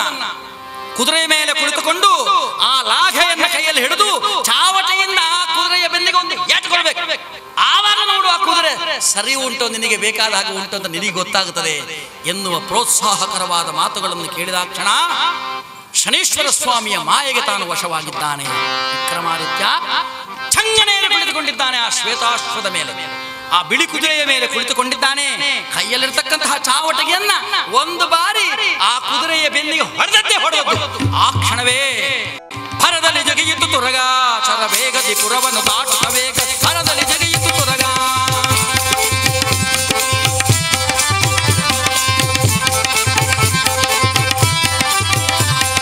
ಹರುವಿಂ ಹೊರಟಿಹ ಘನಪೂರಂಬು ವಿಧಿಯ ಪರದ ಲೀಲಾರಂಭವೋ, ಕರಪುಟ ಧ್ವನಿಯು ಪುಟ ಪುಟ ಎನ್ನುತ್ತಿರ ದಟ್ಟಕ್ಕೆಂದು ಉಳುಗಗನ ಮುಚ್ಚಿರೆ. ಗುಡ್ಡವ ಬೆಟ್ಟ ತಟಾಕವ ದಾಟಿ ಗಿಡ್ಡೆದ ಎಲೆ ಭಯ ಚುಟಿಯನ್ನು ಮೀಟಿ ಹಟ್ಟನೆ ನೆಲವಿದೆ ಭರ್ರನೆ ಹಾರಿ ಕೇಶಾರವದಲ್ಲಿ ಅಂಬರಕೇರಿ. ಮರುಕ್ಷಣ ಮೋಡಗಳೆಡೆ ಮರೆಮಾಚಿ ಉಲ್ಲಾಸದಿ ಕೈ ಕಾಲ್ಗಳ ತಿರುಚಿ, ಉಲ್ಲಾಸದಿ ಕೈ ಕಾಲ್ಗಳ ತಿರುಚಿ ಆಹ ಗೆದ್ದೆನು ನಾನೆಂದಿತು ಅರಚಿ. ಆ ಕುದುರೆ ನೆಲದಲ್ಲಿ ಓಡ್ತಾ ಓಡ್ತಾ ಓಡ್ತಾ ನಾಗಾಲೋಟದಿಂದ ಓಡ್ತಾ ಓಡ್ತಾ ಹಾಗೆ ಹಾರಿಬಿಟ್ಟಿರುತ್ತ ಆ ಅಂಬರಕ್ಕೆ. ನಾಸಿಕದಲ್ಲಿ ಬಿಸಿ ಉಸಿರನ್ನು ಸುರಿಸಿ ಧಮನಿ ಧಮನಿಯಲ್ಲಿ ಭಯವನ್ನು ಬೆರೆಸಿ ತಪ್ಪಿದ ವಿಕ್ರಮ ಕುದುರೆಯ ಬಾಚಿ ರಕ್ಷಣೆ ಕೋರುತ್ತ ಕೀರ್ತನೆ ಕಿರುಚಿ. ಯೋಜನ ಓಜನ ದೂರಕ್ಕೆ ಕ್ರಮಿಸಿ ನಡೆಯಿತು ತುರಗವು ಕಾಡಲು ಅರಸಿ ನಿರ್ಜನ ತೀರಕ್ಕೆ ಬಂದು ಆ ತಾಣದಿ ತಕ್ಷಣ ನಿಂದು, ನಿರ್ಜನ ತೀರಕ್ಕೆ ಬಂದು ಆ ತಾಣದಿ ತಕ್ಷಣ ನಿಂದು ಮೈ ಕೊಡವಲು ಅಕ್ಷಣ ಕೆಡವಲು ರಾಜನ ವಿಧಿಯಾಜ್ಞೆಯಲ್ಲಂದು. ಅಶ್ವವೇಗಂ ಸಮಾಲೋಕ್ಯಂ ಸರ್ವೇಪ್ಯಾಶ್ಚರ್ಯಮಾಗತಾ ನದೀ ತೀರೋಪಿ ಸಂಧ್ಯಾಯಾಂ ರಾಜಾನಾಂ ಅವರೋಹಯತ್. ಯಾವಾಗ ಆ ಕುದುರೆಯ ಬೆನ್ನ ಮೇಲೆ ಒಂದು ಚಾಟಿ ಏಟನ್ನು ಕೊಟ್ನೋ ಆ ತಕ್ಷಣ ಆ ಕುದುರೆ ನಾಗಾಲೋಟದಿಂದ ಓಡ್ತಾ ಓಡ್ತಾ ಓಡ್ತಾ ಓಡ್ತಾ ಆ ಧೂಳನ್ನೆಲ್ಲ ಹಬ್ಬಿಸಿ ಹಬ್ಬಿಸಿ ಹಬ್ಬಿಸಿ ಒಂದು ನಿರ್ದಿಷ್ಟವಾದ ಪ್ರದೇಶಕ್ಕೆ ಹೋದಾಗ ಅಂಬರಕ್ಕೆ ಏರಿಬಿಟ್ಟಿತಂತೆ. ನೋಡ್ತಾ ಇದ್ದಾರೆ ಎಲ್ಲರೂ, ಆಕಾಶದಲ್ಲಿ ಹಾರ್ತಾ ಹೋಗ್ತಾ ಇದೆ ಈ ಕುದುರೆ, ಎಲ್ಲಿಗೆ ಹೋಗ್ತಾ ಇದೆ, ಎಲ್ಲಿ ಹೋಗ್ತಾ ಇದೆ ಯಾರಿಗೂ ಗೊತ್ತಿಲ್ಲ. ವಿಕ್ರಮಾದಿತ್ಯ ಆ ಕುದುರೆಯನ್ನು ಗಟ್ಟಿಯಾಗಿ ಹಿಡ್ಕೊಂಡು ಕಣ್ಣು ಮುಚ್ಚಿಕೊಂಡಂತೆ, ಎಲ್ಲಿಗೆ ಬೇಕಾದ್ರೆ ಕರ್ಕೊಂಡು ಹೋಗು ಮಾರ ಅಂತೂ ನನ್ನನ್ನು ಕೆಳಗೆ ನೀನು ಹಾಕಿ ಕೈಕಾಲು ಮುರಿಸಿದ್ರೆ ಸಾಕು. ಗಟ್ಟಿಯಾಗಿ ಕಣ್ಣು ಮುಚ್ಚಿಕೊಂಡಿದ್ದಾನೆ. ಓಡ್ತಾ ಓಡ್ತಾ ಓಡ್ತಾ ಓಡ್ತಾ ನದೀ ತೀರೋಪಿ ಸಂಧ್ಯಾಯಾಂ ರಾಜಾನಾಂ ಅವರೋಹಯತ್. ಎಷ್ಟೋ ದೂರ ಸಂಚಾರ ಮಾಡಿ ಆಮೇಲೆ ಯಾವುದೋ ಒಂದು ನಿರ್ಜನ ಪ್ರದೇಶಕ್ಕೆ ಬಂದು ಅಲ್ಲಿರುವಂತಹ ನದಿ ತೀರದಲ್ಲಿ ಈ ರಾಜನನ್ನು ಕೆಳಕ್ಕೆ ಬಿಸಾಕಿ ಕೆಡಹಿ ಅಲ್ಲಿಂದ ಅಂತರ್ಧಾನವಾಗ್ತಾನೆ. ಎದ್ದು ನಿಂತುಕೊಂಡಿದ್ದಾನಂತೆ ರಾಜ. ಆಹಾ, ಶನೀಶ್ವರ ಭಗವಾನ್ ಆರಂಭಿಸಿ ಬಿಟ್ಟೆಯ ನಿನ್ನ ಕಷ್ಟವನ್ನು. ನಮಗೆ ಯಾವಾಗಲೂ ಕಷ್ಟ ಬರುವುದು ಗೊತ್ತಾಗಬೇಕಂತೆ, ಮರಣ ಉಂಟು ಅಂತ ನಮಗೆ ಗೊತ್ತಾಗಬೇಕಂತೆ. ಯಾರಿಗಾದ್ರೂ ಒಬ್ಬರಿಗೆ ನನಗೆ ಸಾವು ಉಂಟು, ನನಗೆ ಸಾವು ಬರ್ತದೆ ಅಂತ ಗೊತ್ತಾದ್ರೆ ನಮ್ಮಿಂದ ಒಳ್ಳೆ ಕೆಲಸ ನಡೆಯುತ್ತದೆ. ನಮಗೆ ಸಾವೇ ಇಲ್ಲ, ಅಹಂ ಬ್ರಹ್ಮಾಸ್ಮಿ ಅಂತ ತಿಳ್ಕೊಂಡವನಿಂದ ಮಾತ್ರ ಕೆಟ್ಟ ಕೆಟ್ಟ ಕೆಲಸ ನಡೆಯುವುದು. ನನಗೂ ಕಷ್ಟ ಉಂಟು, ನನಗೂ ಸಾವು ಉಂಟು, ಒಂದು ದಿವಸ ನಾನು ಸಾಯ್ತೇನೆ, ಅಂತ ಯಾರಿಗೆ ಅರಿವಿರುತ್ತದೋ ಅವರಿಂದ ಕೆಟ್ಟ ಕೆಲಸ ನಡೆಯುವುದಿಲ್ಲ. ಯಾಕೆ? ನನಗೆ ಒಂದು ದಿವಸ ಮುಕ್ತಾಯ ಇದೆ ನನ್ನ ಜೀವನಕ್ಕೆ. ನಾನು ಎಷ್ಟೇ ಉಬ್ಬಲಿಕ್ಕೆ ಪ್ರಯತ್ನ ಪಟ್ಟರು, ಅಬ್ಬರಿಸಿದ್ರು ಕೂಡ ನನಗೆ ಒಂದು ದಿವಸ ಮುಕ್ತಾಯ ಉಂಟು ಅಂತ ಗೊತ್ತಿಲ್ವೇ ಅವನಿಗೆ. ಅಂತಹ ವ್ಯಕ್ತಿಗಳು ನಿಜವಾಗಿಯೂ ಪರಮಾತ್ಮನ ಭಕ್ತರಾಗಿರ್ತಾರೆ. ಇಲ್ಲಿ ವಿಕ್ರಮನಿಗೆ ಗೊತ್ತುಂಟು 7.5 ವರ್ಷಗಳ ಕಾಲ ಕಷ್ಟಪಡ್ಲಿಕ್ಕೋಸ್ಕರವಾಗಿ ಶನೀಶ್ವರ ಸ್ವಾಮಿ ಪ್ರವೇಶ ಮಾಡ್ತಾನೆ ನನ್ನ ಕನ್ಯಾ ರಾಶಿಯನ್ನ. ಈಗ ಪ್ರವೇಶ ಮಾಡಿಬಿಟ್ಯಾ, ಮೊದಲನೇ ಹೆಜ್ಜೆ ನನ್ನ ಪದಭ್ರಷ್ಟವನ್ನಾಗಿಸ್ಬಿಟ್ಟೆ, ದೇಶಭ್ರಷ್ಟವನ್ನಾಗಿಸ್ಬಿಟ್ಟೆ. ಯಾರಿಗೆ ಶನಿಗ್ರಹಚಾರ ಬಂತೋ ಊರು ಬಿಟ್ಟು ಯಾಕೆ ಹೋಗೋದು? ಊರಿನಲ್ಲಿದ್ದರೆ ನೀನು ಉದ್ಧಾರ ಆಗುವುದಿಲ್ಲ ಮಾರ, ನೀನು ಹೊರಗೆ ಹೋಗ್ಬೋದು. ಎಷ್ಟೋ ಜನ ಹೇಳೋದು ನೋಡಿ, ಸಾಮಾನ್ಯವಾದಂಥ ನಾವು ನಿಮ್ಮ ಜೀವನ ನಮಗೆ ಇದು ಸುಳ್ಳು ಅಂತ ಕಾಣ್ತದೆ. ನಾವು ಸ್ವಲ್ಪ ಯೋಚನೆ ಮಾಡಿದಾಗ ಗೊತ್ತಾಗ್ತದೆ. ಎಷ್ಟೋ ಜನ ಹೇಳೋದು ಎಂಥದ್ದು ಮಾರ, 15 ವರ್ಷ ಆಯ್ತು ನನಗೆ ಏನು ಪ್ರಯೋಜನ ಇಲ್ಲ. ಎಲ್ಲಿದ್ದೀನಿ? ನಾನೀಗ ನಮ್ಮ ಮನೆ ಹತ್ರ ಒಂದು ಗೂಡಂಗಡಿ ಇಟ್ಟು ಕೂತು. ನಿನಗೆ ಮನೆ ಹತ್ರ ಗೂಡಂಗಡಿ ಇಡ್ಲಿಕ್ಕೆ ಯಾರು ಇಟ್ಟು? ಬಾಂಬೆಗೆ ಹೋಗು. ಯಾಕೆ? ನೀನು ಊರಿನಲ್ಲಿದ್ರೆ ಏನು ಒಳ್ಳೆ ಆಗೋದಿಲ್ಲ, ಊರು ಬಿಟ್ಟು ಹೋಗು. ಹಣ ಸಾಲ ಮಾಡಿ ದುಬೈಗೆ ಹೋಗು. ನೋಡ, ಅವನು ದುಬೈಗೆ ಹೋದ ಮಾರ 2 ತಿಂಗಳಲ್ಲಿ ಬಂದಿದ್ದಾನೆ. ಹಾಗೆ ಹೋಗುವಾಗ ಹೀಗಿದ್ದ, ಇಷ್ಟು ತೋರ, ಅಷ್ಟು ತೋರ ಮಾತ್ರ ಕೈಯಲ್ಲಿ ಎಂಥದ್ದು ಚಿನ್ನದು ಇಷ್ಟು ತಪ್ಪದ್ದು. ಯಾವಾಗ ಊರು ಬಿಟ್ಟು ಉದ್ಧಾರ ಆಗ್ತಾನ ಅವನ? ಶನಿಶ್ಚರ ಮಾಡೋದು ಅದನ್ನೇ, ದೇಶಭ್ರಷ್ಟ. ಮೊದಲು ಹೋಗು ನೀನು ಊರು ಬಿಟ್ಟು ಹೋಗಿ ಅಲ್ಲಿ ನಿನ್ನನ್ನು ನಾನು ಕಷ್ಟಪಡಿಸ್ತೇನೆ, ಅಲ್ಲಿ ನೀನು ಅನುಭವಿಸು. ಇದು ಮೊದಲನೇ ಕೆಲಸ ಮಾಡಿದ್ದಾನೆ. ನದಿ ತೀರದಲ್ಲಿ ಸಂಧ್ಯಾಕಾಲದಲ್ಲಿ ನದಿ ತೀರದಲ್ಲಿ ಮಲಗಿದ್ದಾನೆ. ಸುತ್ತು ನೋಡ್ತಾ ಇದ್ದಾನೆ. ಇದು ಯಾವ ಊರು ಅಂತ ಗೊತ್ತಿಲ್ಲ ನನಗೆ, ಯಾವ ಪರಿಚಯವಿಲ್ಲಂತಹ ಜನರು ಇದ್ದಾರೆ. ನಿರ್ಜನ ಪ್ರದೇಶ ಇದು. ಇಲ್ಲಿ ಹೋದರೆ ನನಗೆ ಜನರು ಸಿಕ್ಕಿಯಾರ ಪರಿಚಯ ಇಲ್ಲ. ಯಾವ ಊರು ಅಂತ ತಿಳಿದು ಮೆಲ್ಲನೆ ಎದ್ದಿದ್ದಾನೆ. ಆ ನದಿ ತೀರದಿಂದ ನೀರು ಕುಡಿಯಬೇಕು ಅಂತ ಬಂದರೆ ಆ ನದಿ ತೀರದ ನೀರೆಲ್ಲವೂ ಆರಿ ಹೋಗಿದೆ, ಖಾಲಿಯಾಗಿದೆ. ಮರದ ಅಡಿಭಾಗದಲ್ಲಿ ಸ್ವಲ್ಪ ವಿಶ್ರಮಿಸೋಣ ಅಂತ ಬಂದರೆ ಆ ಮರದಿಂದಲೇ ಬೆಂಕಿ ಬರ್ತದೆ. ಯಾವ ಗ್ರಹಚಾರ ಯಾರಿಗೆ ಹೇಗೆ ಸುತ್ತಿ ಬರ್ತದೋ ಅದೆಲ್ಲವೂ ಕೂಡ ವಿಕ್ರಮಾದಿತ್ಯನೇ ಸುತ್ತಿ ಬಂದಿದೆ. ಅಲ್ಲಿಂದ ನಡೀಲಿಕ್ಕೆ ಆರಂಭ ಮಾಡಿದ. ನಡೆಯುತ್ತಾನೆ ಕಾಲೆಳೆದತ್ತ ನಡೀತಾ ಇದ್ದಾನೆ. ಎಲ್ಲಿಗೆ ಹೋಗಬೇಕು ಅಂತ ಗೊತ್ತಿಲ್ಲ. ನಡೆಯುತ್ತಾ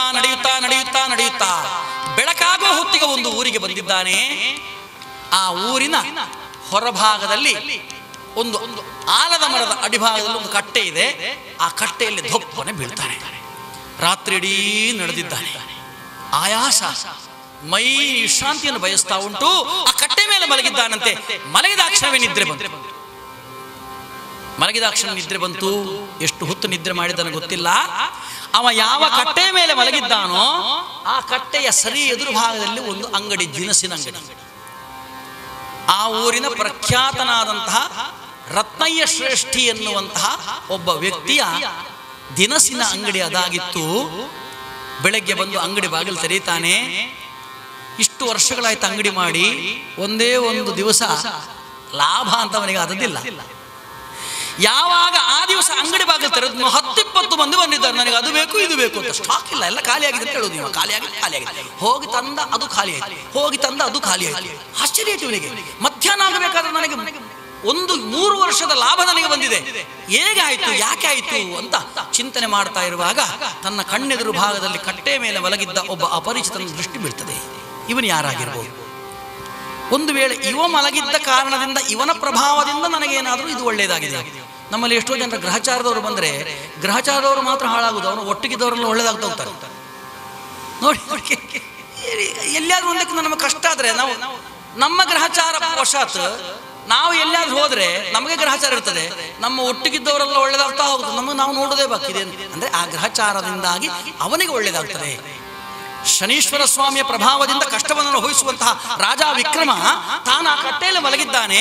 ಅವನ ಎದುರು ಭಾಗದಲ್ಲಿರುವ ರತ್ನಯ್ಯ ಶ್ರೇಷ್ಠಿಗೆ ಈಗ ಬಹಳ ಲಾಭವಾದಾಗ ಇವನಿಂದಾಗಿಯೇ ನನಗೆ ಲಾಭವಾಗಿದೆ ಅಂತ ತಿಳಿದು ಮಧ್ಯಾಹ್ನದ ಹೊತ್ತು ಬಳಿಗೆ ಬಂದು ನೀರು ಚಿಮುಕಿಸಿ ಆ ವಿಕ್ರಮಾದಿತ್ಯನನ್ನು ಎಚ್ಚರಿಸಿ ಕೇಳ್ತಾ ಇದ್ದಾನಂತೆ, ಹೇ ಮಹಾತ್ಮ, ಎಲ್ಲಿಂದ ಬಂದಿದ್ದೀರಿ ನೀವು?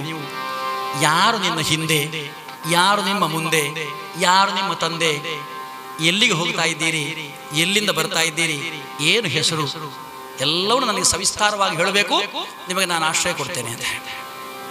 ಆವಾಗ ವಿಕ್ರಮಾದಿತ್ಯ ಹೇಳ್ತಾ ಇದ್ದಾನಂತೆ, ನಾನು ವಿಕ್ರಮಾದಿತ್ಯ ಉಜ್ಜಯಿನಿ ರಾಜ ಅಂತ ಹೇಳಿದ್ರೆ ನಂಬುತ್ತಾನೋ? ನಂಬುವುದಿಲ್ಲ. ಹಾಗಿದ್ರೆ ನಾನೀಗ ಏನು ಮಾಡಬೇಕು? ಶನೀಶ್ವರ ಸ್ವಾಮಿಯ ಪ್ರಭಾವಕ್ಕೆ ನಾನು ಹೊರಗಾಗಿದ್ದೇನೆ. ಈಗ ಸತ್ಯವನ್ನು ಮರೆಮಾಚಬೇಕು, ಜೀವನಕ್ಕೆ ಏನಾದರೂ ದಾರಿ ಮಾಡಬೇಕು. 7.5 ವರ್ಷಗಳ ಕಾಲ ನಾನು ಬದುಕಬೇಕಲ್ಲ, ಅದಕ್ಕೋಸ್ಕರವಾಗಿ ನೀನು ಯಾರು ಎಂದಾಗ ಹೇಳ್ತಾ ಇದ್ದಾನಂತೆ, ಪೆಸರಹುದು ವಿಕ್ರಮಾದಿತ್ಯ, ನನ್ನ ಹೆಸರು ವಿಕ್ರಮಾದಿತ್ಯ ಅಂತ ಹೇಳ್ತಾ ಇದ್ದಾರೆ. ಹೌದೇ?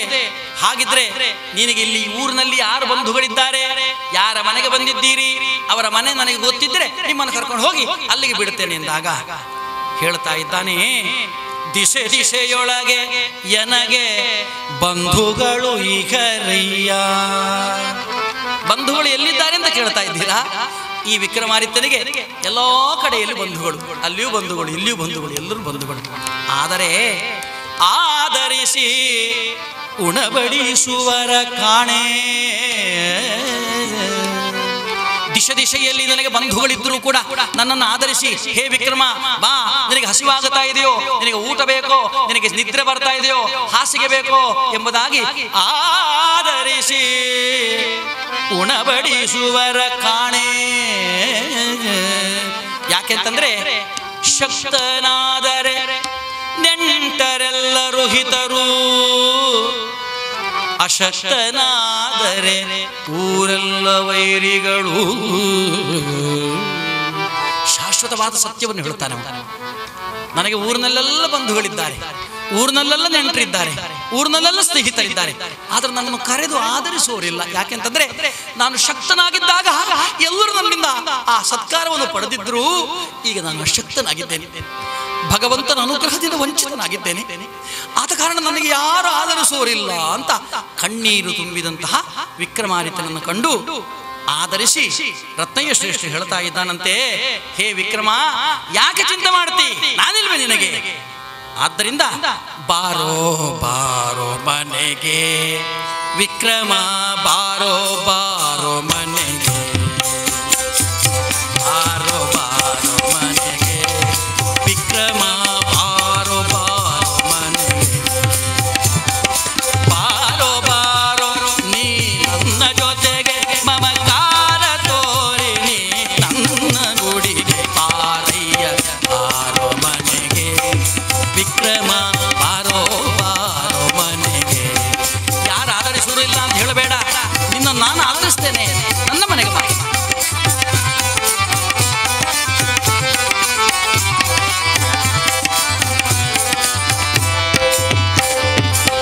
ಕೊಡುವೆ ನಿನಗೆ ನಾ ಆಶ್ರಯವನ್ನ, ಬಿಡೆನು ನಾ ಎಂದು ನಿನ್ನ ಕೈಯನ್ನ. ಕೊಡುವೆ ನಿನಗೆ ನಾ ಆಶ್ರಯವನ್ನ, ಬಿಡೆನು ಎಂದು ನಾ ನಿನ್ನ ಕೈಯನ್ನ. ಮಡಿವವರೆಗೂ ನೀ ಎನ್ನ ಜೊತೆಗೆ, ಸಾಯುವವರೆಗೂ ಬೇಕಾದ್ರೆ ನನ್ನ ಜೊತೆಲಿ ಇರಬಹುದು. ಯಾಕೆ? ಲಾಭ ಆಗುತ್ತೆ ನನ್ನ ಜೊತೆಯಲ್ಲಿ, ಅದಕ್ಕೋಸ್ಕರ ಕರೀತಾರೆ. ಮಡಿವವರೆಗೂ ನೀ ನನ್ನ ಜೊತೆಗೆ ಒಡಗೂಡಿ ಜೀವಿಸುವ ಭಾಗ್ಯವ ಕೊಡುವೆ, ಬಾರೋ ಬಾರೋ ಮನೆಗೆ ವಿಕ್ರಮ, ಬಾರೋ ಬಾರೋ ಮನೆಗೆ ವಿಕ್ರಮ, ಬಾರೋ ಬಾರೋ ಮನೆಗೆ ವಿಕ್ರಮ, ಬಾರೋ ಬಾರೋ ಮನೆಗೆ. ನೀನೇನು ಭಯಪಡಬೇಡ, ನಾನಿದ್ದೇನೆ ನಿನ್ನ ಜೊತೆಯಲ್ಲಿ. ನಿನ್ನನ್ನ ಸಾಯುವ ತನಕ ಕೂಡ ನನ್ನ ಜೊತೆಯಲ್ಲಿ ಇರಿಸಿಕೊಳ್ತೇನೆ, ನೀನು ಬಾ ಅಂತ ಕರೀತಾನೆ. ರತ್ನಯ್ಯ ಶ್ರೇಷ್ಠಿ ಕರೀಲಿಕ್ಕೆ ಒಂದು ಕಾರಣ ಇತ್ತಂತೆ. ಏನು ಕಾರಣ ಅಂತಂದ್ರೆ, ತನ್ನ ಅಂಗಡಿಯ ಎದುರು ಭಾಗದಲ್ಲಿ ಬೆಳಿಗ್ಗಿನಿಂದ ಮಧ್ಯಾಹ್ನದವರೆಗೆ ಇರಬೇಕಾದ್ರೆ ನನಗೆ 3 ವರ್ಷದ ಲಾಭ ಆಗಬೇಕಾದ್ರೆ ಇವನನ್ನು ನನ್ನ ಮನೆಗೆ ಕರ್ಕೊಂಡು ಹೋದ್ರೆ ಹೇಗೆ? ಆ ಮನೆಗೆ ಸುಮ್ಮನೆ ಕರ್ಕೊಂಡು ಹೋಗ್ಲಿಕ್ಕೆ ಆಗೋದಿಲ್ಲ, ಅದಕ್ಕೊಂದು ಕಾರಣ ಬೇಕಲ್ಲ. ಆ ರತ್ನಯ್ಯ ಶ್ರೇಷ್ಠಿಗೆ ಮದುವೆಗೆ ಸಿದ್ಧಳಾದ ಒಬ್ಬಳು ಮಗಳಿದ್ಲಂತೆ, ಹೆಣ್ಣು ಮಗಳು. ಅವಳ ಹೆಸರು ಆಲೋಲಿಕೆ ಅಂತ. ಈ ಆಲೋಲಿಕೆ ಮದುವೆಗೆ ಸಿದ್ಧಳಾಗಿದ್ದಾಳೆ. ಈ ಆಲೋಲಿಕೆಯನ್ನು ಈ ಸುಂದರ ತರುಣನಿಗೆ ನೋಡುವಾಗ ಚಂದ ಇದ್ದಾನೆ, ಪ್ರಾಯವು ಹೆಚ್ಚಾದಾಗ ಕಾಣೋದಿಲ್ಲ. ಈ ಹೆಣ್ಣು ಹೆತ್ತವರು ನೋಡುವುದೇ ಹೇಗೆ? ಈ ಹೆಣ್ಣು ಹೆತ್ತವರು ನೋಡುವುದೇ ಹೇಗೆ? ಯಾವ ಒಬ್ಬ ಚಂದ ಇದ್ದಾನೆ, ಯಾರು ಹಿಂಗೇನ ಪರಿಚಯ ಜಾತಕ ಮತ್ತೆ ಸಿಕ್ಬೋದ? ಗಂಡ ಹೆತ್ತವ್ರು ಯಾವ ಹೆಣ್ಣೆತ್ತವ್ರು ಹಾಗೆ ಗಂಡನ್ನು ಕಂಡಾಕ್ಷಣ ಶುರು ಮಾಡ್ತಾರೆ. ರತ್ನಯ್ಯ ಶ್ರೇಷ್ಠಿ ಆ ಯೋಚನೆ ಮಾಡ್ತಾನೆ, ಸುಂದರನಾಗಿದ್ದಾನೆ, ಸುದೃಢನಾಗಿದ್ದಾನೆ, ಅದರ ಮೇಲೆ ಪ್ರಾಯವು ಹೆಚ್ಚಾದಾಗ ಕಾಣೋದಿಲ್ಲ. ನನ್ನ ಮಗಳಿಗೆ ಇವ ಯೋಗ್ಯವರನ ಕಾಣಿಸ್ತಾನೆ. ಅದು ನಾನು ಇವನನ್ನು ಮದುವೆ ಮಾಡಿ ನನ್ನ ಮನೆ ಕರ್ಕೊಂಡು ಹೋಗಿ ನನ್ನ ಮನೆ ಅಳಿಯನನ್ನಾಗೇ ಇಟ್ಟು ಮನೆಯಲ್ಲಿ ನನ್ನ ಮಗಳಿಗೆ ಅಳಿಯ ಅಂದ್ರೆ ಮಗಳಿಗೆ ಗಂಡ, ನನಗೆ ಅಳಿಯ, ನನ್ನ ಅಂಗಡಿಗೆ ಮ್ಯಾನೇಜರ್ ಮಾಡಿದ್ರೆ, ವ್ಯವಸ್ಥಾಪಕನನ್ನಾಗಿಸಿ ಸಂಪೂರ್ಣವಾಗಿ ಅಂಗಡಿಯ ಜವಾಬ್ದಾರಿಯನ್ನು ಅವನಿಗೆ ಬಿಟ್ಟುಕೊಟ್ರೆ ದಿವಸವೂ ಲಾಭ. ಅಂಗಡಿ ಎದುರು ಇದ್ರೆ ಲಾಭ, ಅಂಗಡಿಯಲ್ಲಿ ಕೂತ್ಕೊಂಡ್ರೆ. ಈ ರೀತಿಯಾಗಿ ವ್ಯಾಪಾರಿ ಬುದ್ಧಿಯಿಂದ ಇವನನ್ನ ಮನೆಯ ಕರೆಯುತ್ತಾನೆ. ಇವನ ಬುದ್ಧಿ ಏನು ಅಂತ ವಿಕ್ರಮನಿಗೆ ಗೊತ್ತಿಲ್ಲದೆ ಇದ್ರೂ ಕೂಡ ಆ ಕ್ಷಣದಲ್ಲಿ ನನಗೊಂದು ಆಶ್ರಯ ಬೇಕು. ಈಗ ಮೊದಲು ಬೇಕಾದದ್ದು ನನಗೆ ಆಶ್ರಯ, ಹೊತ್ತಿಗೆ ಊಟ, ಬೇಕಾದಾಗ ನಿದ್ರೆ ಮಾಡಲಿಕ್ಕೆ ಸ್ಥಳ, ನೀರು ಕುಡಿಲಿಕ್ಕೆ ನೀರು, ಇಂಥದ್ದು ಸಿಕ್ಕಿದ್ರೆ ಮತ್ತೆ ಏನು ಬೇಕಾದ್ರೂ ಯೋಚನೆ ಮಾಡೋಣ ಅಂತ ಆ ಬುದ್ಧಿಯಿಂದ ವಿಕ್ರಮಾದಿತ್ಯ ಒಪ್ಪಿದ್ದಾನೆ. ಈ ರತ್ನಯ್ಯ ಶ್ರೇಷ್ಠ ಜೊತೆ ಇವನ ಮನೆಗೆ ಬರ್ತಾನೆ. ರತ್ನಯ್ಯ ಶ್ರೇಷ್ಠಿ ಆದರೂ ಅವನಿಗೆ ಒಳ್ಳೆಯದಾದಂತಹ ಒಂದು ಕೋಣೆಯನ್ನು ಕೊಟ್ಟು, ಈ ಕೋಣೆಯಲ್ಲಿ ನೀನು ಇಟ್ಕೋ, ನಿನಗೆ ಎಷ್ಟು ಸಮಯ ನೀನು ಇಲ್ಲಿರ್ತೀಯೋ ಅಷ್ಟು ಸಮಯ ಇದೇ ನಿನ್ನ ಕೋಣೆ ಅಂತ ತಿಳ್ಕೊ, ನನ್ನನ್ನು ನಿನ್ನ ಆಪ್ತ ಅಂತ ತಿಳ್ಕೊ, ನಿನ್ನ ಬಂಧು ಅಂತ ತಿಳ್ಕೊ. ಹೀಗೆಲ್ಲ ಅವನ ಬಣ್ಣದ ಮಾತಿನಿಂದ ಅವನನ್ನು ಉಬ್ಬಿಸಿ ಅವ ಇಲ್ಲೇ ಇರಬೇಕು, ಅವನಿಗೆ ಮನಸ್ಸು ನೋವಾಗಬಾರ್ದು. ನೋವಾದ್ರೆ ಬಿಟ್ಟು ಹೋದ್ರೆ ನನಗೆ ಲಾಭ ಆಗೋದಿಲ್ಲ, ನನ್ನ ಹೆಣ್ಣು ಮಗಳಿಗೆ ಒಂದು ಒಳ್ಳೆಯ ಗಂಡ, ಹೀಗೆಲ್ಲ ಯೋಚನೆ ಮಾಡಿ ಆ ವಿಕ್ರಮನನ್ನು ಅಲ್ಲೇ ಕೂತುಕೊಳ್ಳಿಸಿ ಒಳಗಿದ್ದಂತಹ ತನ್ನ ಮಗಳನ್ನು ಕರೆಯುತ್ತಾನೆ. ಮಗಳನ್ನು ಕರೆದು ಹೇಳ್ತಾ ಇದ್ದಂತೆ, ಹೇ ಆಲೋಲಿಕಾ, ಪ್ರಾಯ ಆಗಿದೆ ನಿನಗೆ, ಈಗಲೇ 20-25 ವರ್ಷ ಆಗಿದೆ, ಮದುವೆ ಆಗುವ ಪ್ರಾಯ ನಿನಗೆ, ಇನ್ನು ನಾನು ಹೆಚ್ಚು ಕಾಯುವ ಹಾಗಿಲ್ಲ. ತಂದೆಯ ಸ್ಥಾನದಲ್ಲಿ ನಿಂತುಕೊಂಡು ಒಳ್ಳೆಯ ಗಂಡು ಬರಲಿ, ಒಳ್ಳೆಯ ಗಂಡು ಬರಲಿ, ಒಳ್ಳೆಯ ಗಂಡು ಬರಲಿ ಅಂತ ನಾನು ದೂಡಿ ಗಂಡಾಂತರ ಸ್ಥಿತಿಯಲ್ಲಿ ಉಂಟು. ಇನ್ನು ನಿನಗೆ ಒಳ್ಳೆಯ ಗಂಡು ಸಿಗ್ತದೆ ಅಂತ ಹೇಳಲಿಕ್ಕೆ ಆಗೋದಿಲ್ಲ. ನನ್ನ ಜೊತೆಯಲ್ಲಿ ಒಬ್ಬ ಗಂಡು ಕರ್ಕೊಂಡು ಬಂದಿದ್ದೇನೆ ನಾನು. ಅವ ಆ ಕೋಣೆಯಲ್ಲಿದ್ದಾನೆ. ಸುತಳೆ ಆಲಿಸು ನಿನ್ನ ಮನಸ್ಸಿಗೆ ಹಿತವೇ ನಿಪಸವಿನಲ್ಲನನು. ಒಬ್ಬರನ್ನು ಕರ್ಕೊಂಡು ಬಂದಿದ್ದೇನೆ ನೋಡು, ಗಂಡನು ಅಲ್ಲಿ ಒಳಗಿದ್ದಾನೆ. ನನ್ನ ಮಾತನ್ನು ಕೇಳು. ಸುತಳೆ ಆಲಿಸು ನಿನ್ನ ಮನಸ್ಸಿಗೆ ಹಿತವೆನಿಸುವ ಸವಿನಲ್ಲನನು, ಸಮ್ಮತದಿ ಆರಿಸುವ ಹೊಣೆಯನು ನಿನಗೆ ಎಂದು ನಾ ಕೊಡುವೆ. ನಿನ್ನ ಮನಸ್ಸಿಗೆ ಯೋಗ್ಯವಾದಂತಹ ಗಂಡನ್ನು ಆರಿಸುವ ಸಾಮರ್ಥ್ಯವನ್ನು, ಅವಕಾಶವನ್ನು, ಅಧಿಕಾರವನ್ನು ನಿನಗೆ ಕೊಟ್ಟಿದ್ದೇನೆ. ಈಗ ನೋಡಿ, ನನ್ನ ಜೊತೆಗೆ ಬಂದಿದ್ದಾನೆ. ಜೊತೆಗೆ ಬಂದಿಗನೊಬ್ಬ ತರುಣನು ಅತಿ ವಿವೇಕದಿ ಗುಣ ಪರೀಕ್ಷಿಸುವುದು. ನನ್ನ ಜೊತೆಯಲ್ಲಿ ಬಂದಿರುವಂತಹ ಆ ಗಂಡನ್ನ ನೀನು ಅತಿ ವಿವೇಕದಿಂದ ಪರೀಕ್ಷೆ ಮಾಡಬೇಕು. ನಿನಗೆ ಆದಿಕ ಅಂತ ನೋಡು. ಜೊತೆಗೆ ಬಂದಿಗನೊಬ್ಬ ತರುಣನು, ನನ್ನ ಜೊತೆಯಲ್ಲಿ ಒಬ್ಬ ಬಂದಿದ್ದಾನೆ, ಒಬ್ಬ ತರುಣ. ಅತಿ ವಿವೇಕದಿ ಗುಣ ಪರೀಕ್ಷಿಸು. ಅವನ ಗುಣವನ್ನು ನೀನು ಪರೀಕ್ಷೆ ಮಾಡು, ವರ ಪರೀಕ್ಷೆ ಮಾಡು. ಅದು ಪರೀಕ್ಷೆ ಅಲ್ಲ, ವರ ಪರೀಕ್ಷೆ ಮಾಡು. ಮತಿಗೆ ಹಿಡಿಸಿದರವನು ನಿನಗೆ ಮದುವೆ ಮಾಡಿಸುವೆ. ನಿನ್ನಯ ಮತಿಗೆ ಹಿಡಿಸಿದರೆ ಅವನು ನಿನಗೆ ಮದುವೆ ಮಾಡಿಸುವೆ. ಅವನನ್ನು ನೀನು ಪರೀಕ್ಷೆ ಮಾಡಿದಾಗ ಅವನು ನಿನಗೆ ಒಪ್ಪಿದ್ದಾನೆಂತಾದ್ರೆ ನೀನು ಅವನನ್ನೇ ನೀನು ಮದುವೆ ಆಗಬೇಕು. ಅವನನ್ನ ಈ ಮನೆಯಲ್ಲಿ ಅಳಿಯನನ್ನಾಗಿಟ್ಟುಕೊಂಡು, ಮನೆ ಅಳಿಯನನ್ನಾಗಿಸಿಕೊಂಡು ನಿನ್ನನ್ನು ಅವನನ್ನು ನಾನು ಸಾಕುತ್ತೇನೆ, ನೀನು ಪರೀಕ್ಷೆ ಮಾಡಿ ನೋಡು ಅಂತ ತನ್ನ ಮಗಳಿಗೆ ವರ ಪರೀಕ್ಷೆಯ ಜವಾಬ್ದಾರಿ ಕೊಡ್ತಾನೆ. ಹಿಂದಿನ ಕಾಲದ ಕಥೆ ಹರಿದಾಸರು ಹೇಳೋದು. ಈಗಿನ ಕಾಲದಲ್ಲಿ ಹೆಣ್ಣನ್ನು ಕರ್ಕೊಂಡು ಹೆಣ್ಣೇನು ಮಾತಾಡ್ಲಿಕ್ಕಿಲ್ಲ ಅಲ್ಲ. ಹೇಗೆಲ್ಲ ತೀರ್ಮಾನ ಎಲ್ಲ ಗಂಡಸಲು ಮಾಡಿ ದಾರಿತು ಅಂತ ಒಪ್ಪಿದ ನಂತರ ಮದುವೆ ಮಾಡಿ ಕೊಡುವಂತಹ. ಇಲ್ಲಿ ಹೆಣ್ಣಿಗೆ ಅಧಿಕಾರ ಕೊಟ್ಟಿದ್ದಾನೆ, ನೀನು ಪರೀಕ್ಷೆ ಮಾಡಿ ನೋಡು ಅಂತ. ಸಿಕ್ಕಿದ್ದು ಭಾಗ್ಯ ಅಂತ ತಿಳ್ಕೊಂಡ್ಲು. ಆ ರಾತ್ರಿ ಈ ಬಂದಂತಹ ಈ ವ್ಯಕ್ತಿಯನ್ನು ಪರೀಕ್ಷೆ ಮಾಡಬೇಕು ಅಂತ ತೀರ್ಮಾನ ಮಾಡ್ತಾಳೆ. ಏನು ಮಾಡ್ತಾಳಂತಂದ್ರೆ, ಇವನ ಗುಣವನ್ನು ಮೊದಲು ಪರೀಕ್ಷೆ ಮಾಡಬೇಕಲ್ಲ. ಅದಕ್ಕೋಸ್ಕರವಾಗಿ ಒಂದು ವಿಶೇಷವಾದಂತಹ ಕೋಣೆಯಲ್ಲಿ ವಿಶೇಷ ರೀತಿಯ ಅಲಂಕಾರವನ್ನು ಮಾಡಿದ್ದಾಳೆ. ವಿಶೇಷ ಅಲಂಕಾರ ಅಂತಂದ್ರೆ, ಆ ಕೋಣೆ ಒಳಗೆ ಪ್ರವೇಶ ಮಾಡಿದ್ರೆ ಸ್ವರ್ಗಲೋಕ ಬೇರೆ, ಆ ಕೋಣೆ ಬೇರೆ ಅಂತ ಕಾಣಲಿಕ್ಕಿಲ್ಲ, ಅಷ್ಟು ಅಲಂಕಾರ ಮಾಡಿದ್ದಾಳೆ. ಅದರ ಒಳಗೆ ಹೋದರೆ ಹೊರಗೆ ಬರಲಿಕ್ಕೆ ಮನಸ್ಸು ಬರಲಿಕ್ಕಿಲ್ಲ, ಅಷ್ಟು ಸುಂದರವಾದಂಥ ರೀತಿಯಲ್ಲಿ ಬೇರೆ ಬೇರೆ ರೀತಿಯ ಕೆತ್ತನೆ ಕೆಲಸಗಳನ್ನೆಲ್ಲ ಅಲ್ಲಿ ಮಾಡಿ, ಬೇರೆ ಬೇರೆ ರೀತಿಯಲ್ಲಿ ಆಗಿದ್ದಕ್ಕೆ ಬಣ್ಣ ಬಣ್ಣದ ಎಲ್ಲ ವಿಶೇಷವಾದ ಬಟ್ಟೆಗಳಿಂದ ಅಲಂಕರಿಸಿ, ಬೇರೆ ಬೇರೆ ಒಂದು ಕಡೆಯಲ್ಲಿ ಹದ್ದು, ಒಂದು ಕಡೆಯಲ್ಲಿ ಕಾಗೆ, ಒಂದು ಕಡೆಯಲ್ಲಿ ನಾಯಿ, ಒಂದು ಕಡೆಯಲ್ಲಿ ಅಂದ್ರೆ ಎಲ್ಲ ಬೊಂಬೆಗಳು ಎಲ್ಲ ನೇತಾಡಿಸಿ ಸುಂದರವಾಗಿ ಒಳಕ್ಕೆ ಹೋದಾಗ ನಾನು ಎಲ್ಲಿ ಬಂದಿದ್ದೇನೆ, ಸ್ವರ್ಗಕ್ಕೆ ಬಂದಿದ್ದೇನೋ ಅಲ್ಲ, ನಾನು ನರಕ ಹೋಗಿ ಈಗ ಆನಂದಿಸಬೇಕು. ಯಾಕಂದ್ರೆ ವಿಕ್ರಮನ ಬಾರಿಗೆ ನರಕವೇ ಅಂತೂ ಅಂತಹ ಒಂದು ವಿಶೇಷವಾದ ರೀತಿಯಲ್ಲಿ ಆ ಕೋಣೆಯನ್ನು ಸಿದ್ಧಪಡಿಸಿ ರಾತ್ರಿ ಆ ವಿಕ್ರಮನನ್ನ ಆ ಕೋಣೆಯಲ್ಲಿ ಮಲಗಲಿಕ್ಕೆ ಹೇಳ್ತಾರೆ. ರತ್ನಯ್ಯ ಶ್ರೇಷ್ಠಿ ಹೇಳಿದ್ದಾನಂತೆ. ಇದು ಇದಕ್ಕೆ ಸಂಬಂಧಪಟ್ಟದ.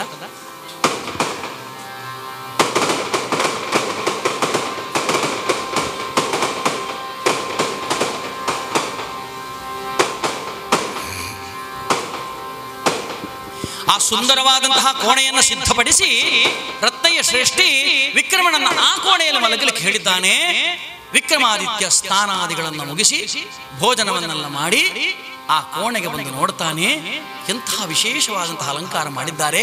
ಆ ಹಾಸಿಗೆಯನ್ನು ಮುಟ್ಟಿ ನೋಡಿದಾಗ ಕೈ ಒಳಗೋಯ್ತು, ಅಷ್ಟು ಕೂಡ ಮೆದು. ಈ ಹಾಸಿಗೆಯಲ್ಲಿ ಮಲಗಿದ್ರೆ ನಾಳೆ ನನಗೆ ಎಚ್ಚರಿಕೆ ಆದೀತೋ, ಅಂತಹ ಸುಂದರವಾದ ಹಾಸಿಗೆ. ನಾನು ಅರಮನೆ ಬಿಟ್ಟು ಬಂದಿದ್ದೇನೆ ಅಂತ ಅನಿಸುವುದಿಲ್ಲ ನನಗೆ, ಅಂತಹ ಸುಂದರವಾದಂತಹ ಪ್ರದೇಶ.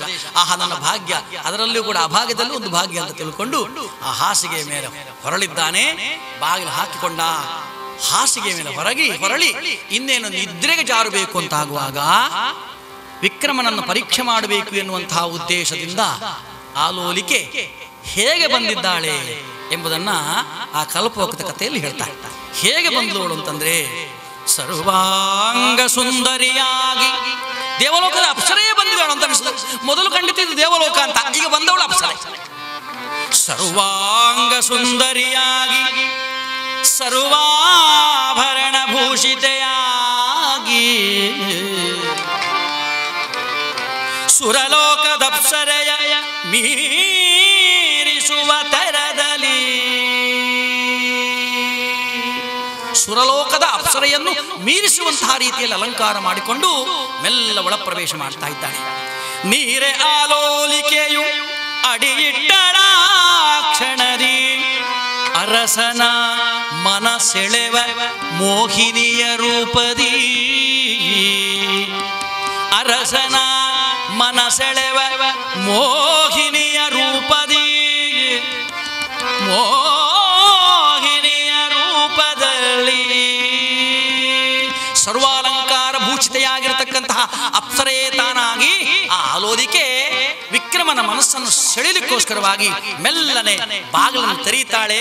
ಕೈಯಲ್ಲಿ ವಿಶೇಷವಾದಂತಹ ಫಲ ಪುಷ್ಪಗಳನ್ನ, ಪಾನೀಯವನ್ನ ಹೊತ್ತುಕೊಂಡಿರುವಂತಹ ಹರಿವಾಣವನ್ನ ಕೈಯಲ್ಲಿ ಹಿಡ್ಕೊಂಡಿದ್ದಾಳೆ. ಒಳಕ್ಕೆ ಪ್ರವೇಶ ಮಾಡ್ತಾ ಇದ್ದಾಳೆ. ಛಲ್ ಛಲ್ ಛಲ್ ಛಲ್ ಗೆಜ್ಜೆ ನಿನಾದದಲ್ಲಿ, ಛಲ್ ಛಲ್ ಛಲ್ ಛಲ್ ಗೆಜ್ಜೆ ನಿನಾದದಲ್ಲಿ, ಖಲ್ ಖಲ್ ಖಲ್ ಖಲ್ ಕಂಕಣದ ದನಿಯಲ್ಲಿ, ಛಲ್ ಛಲ್ ಛಲ್ ಛಲ್ ಗೆಜ್ಜೆ ನಿನಾದದಲ್ಲಿ, ಖಲ್ ಖಲ್ ಖಲ್ ಖಲ್ ಕಂಕಣದ ದನಿಯಲ್ಲಿ ಬಾಲೆ ತಾನಡಿಯಿಟ್ಟಳು ನಸುನಗು ಬೀರುತ್ತಲಿ. ನಸುನಗುವನ್ನು ಬೀರುತ್ತಾ ಹಾಗೆ ಕೋಣೆ ಒಳ ಪ್ರವೇಶ ಮಾಡ್ತಾ ಇದ್ದಾರೆ. ಬಾಲೆ ತಾನಡಿಯಿಟ್ಟಳು ನಸುನಗುವನ್ನು ಬೀರುತ್ತಲಿ, ಕಳವಳದಿ ಕಣ್ಮುಚ್ಚಿದ ವಿಕ್ರಮ ಭಯದಲ್ಲಿ, ಕಳವಳದಿ ಕಣ್ಮುಚ್ಚಿದ ವಿಕ್ರಮ ಭಯದಲ್ಲಿ, ವಿಕ್ರಮ ಭಯದಲ್ಲಿ ಛಲ್ ಛಲ್ ಛಲ್ ಛಲ್ ಗೆಜ್ಜೆ ನಿನಾದದಲ್ಲಿ, ಖಲ್ ಖಲ್ ಖಲ್ ಖಲ್ ಕಂಕಣದ ದನಿಯಲ್ಲಿ,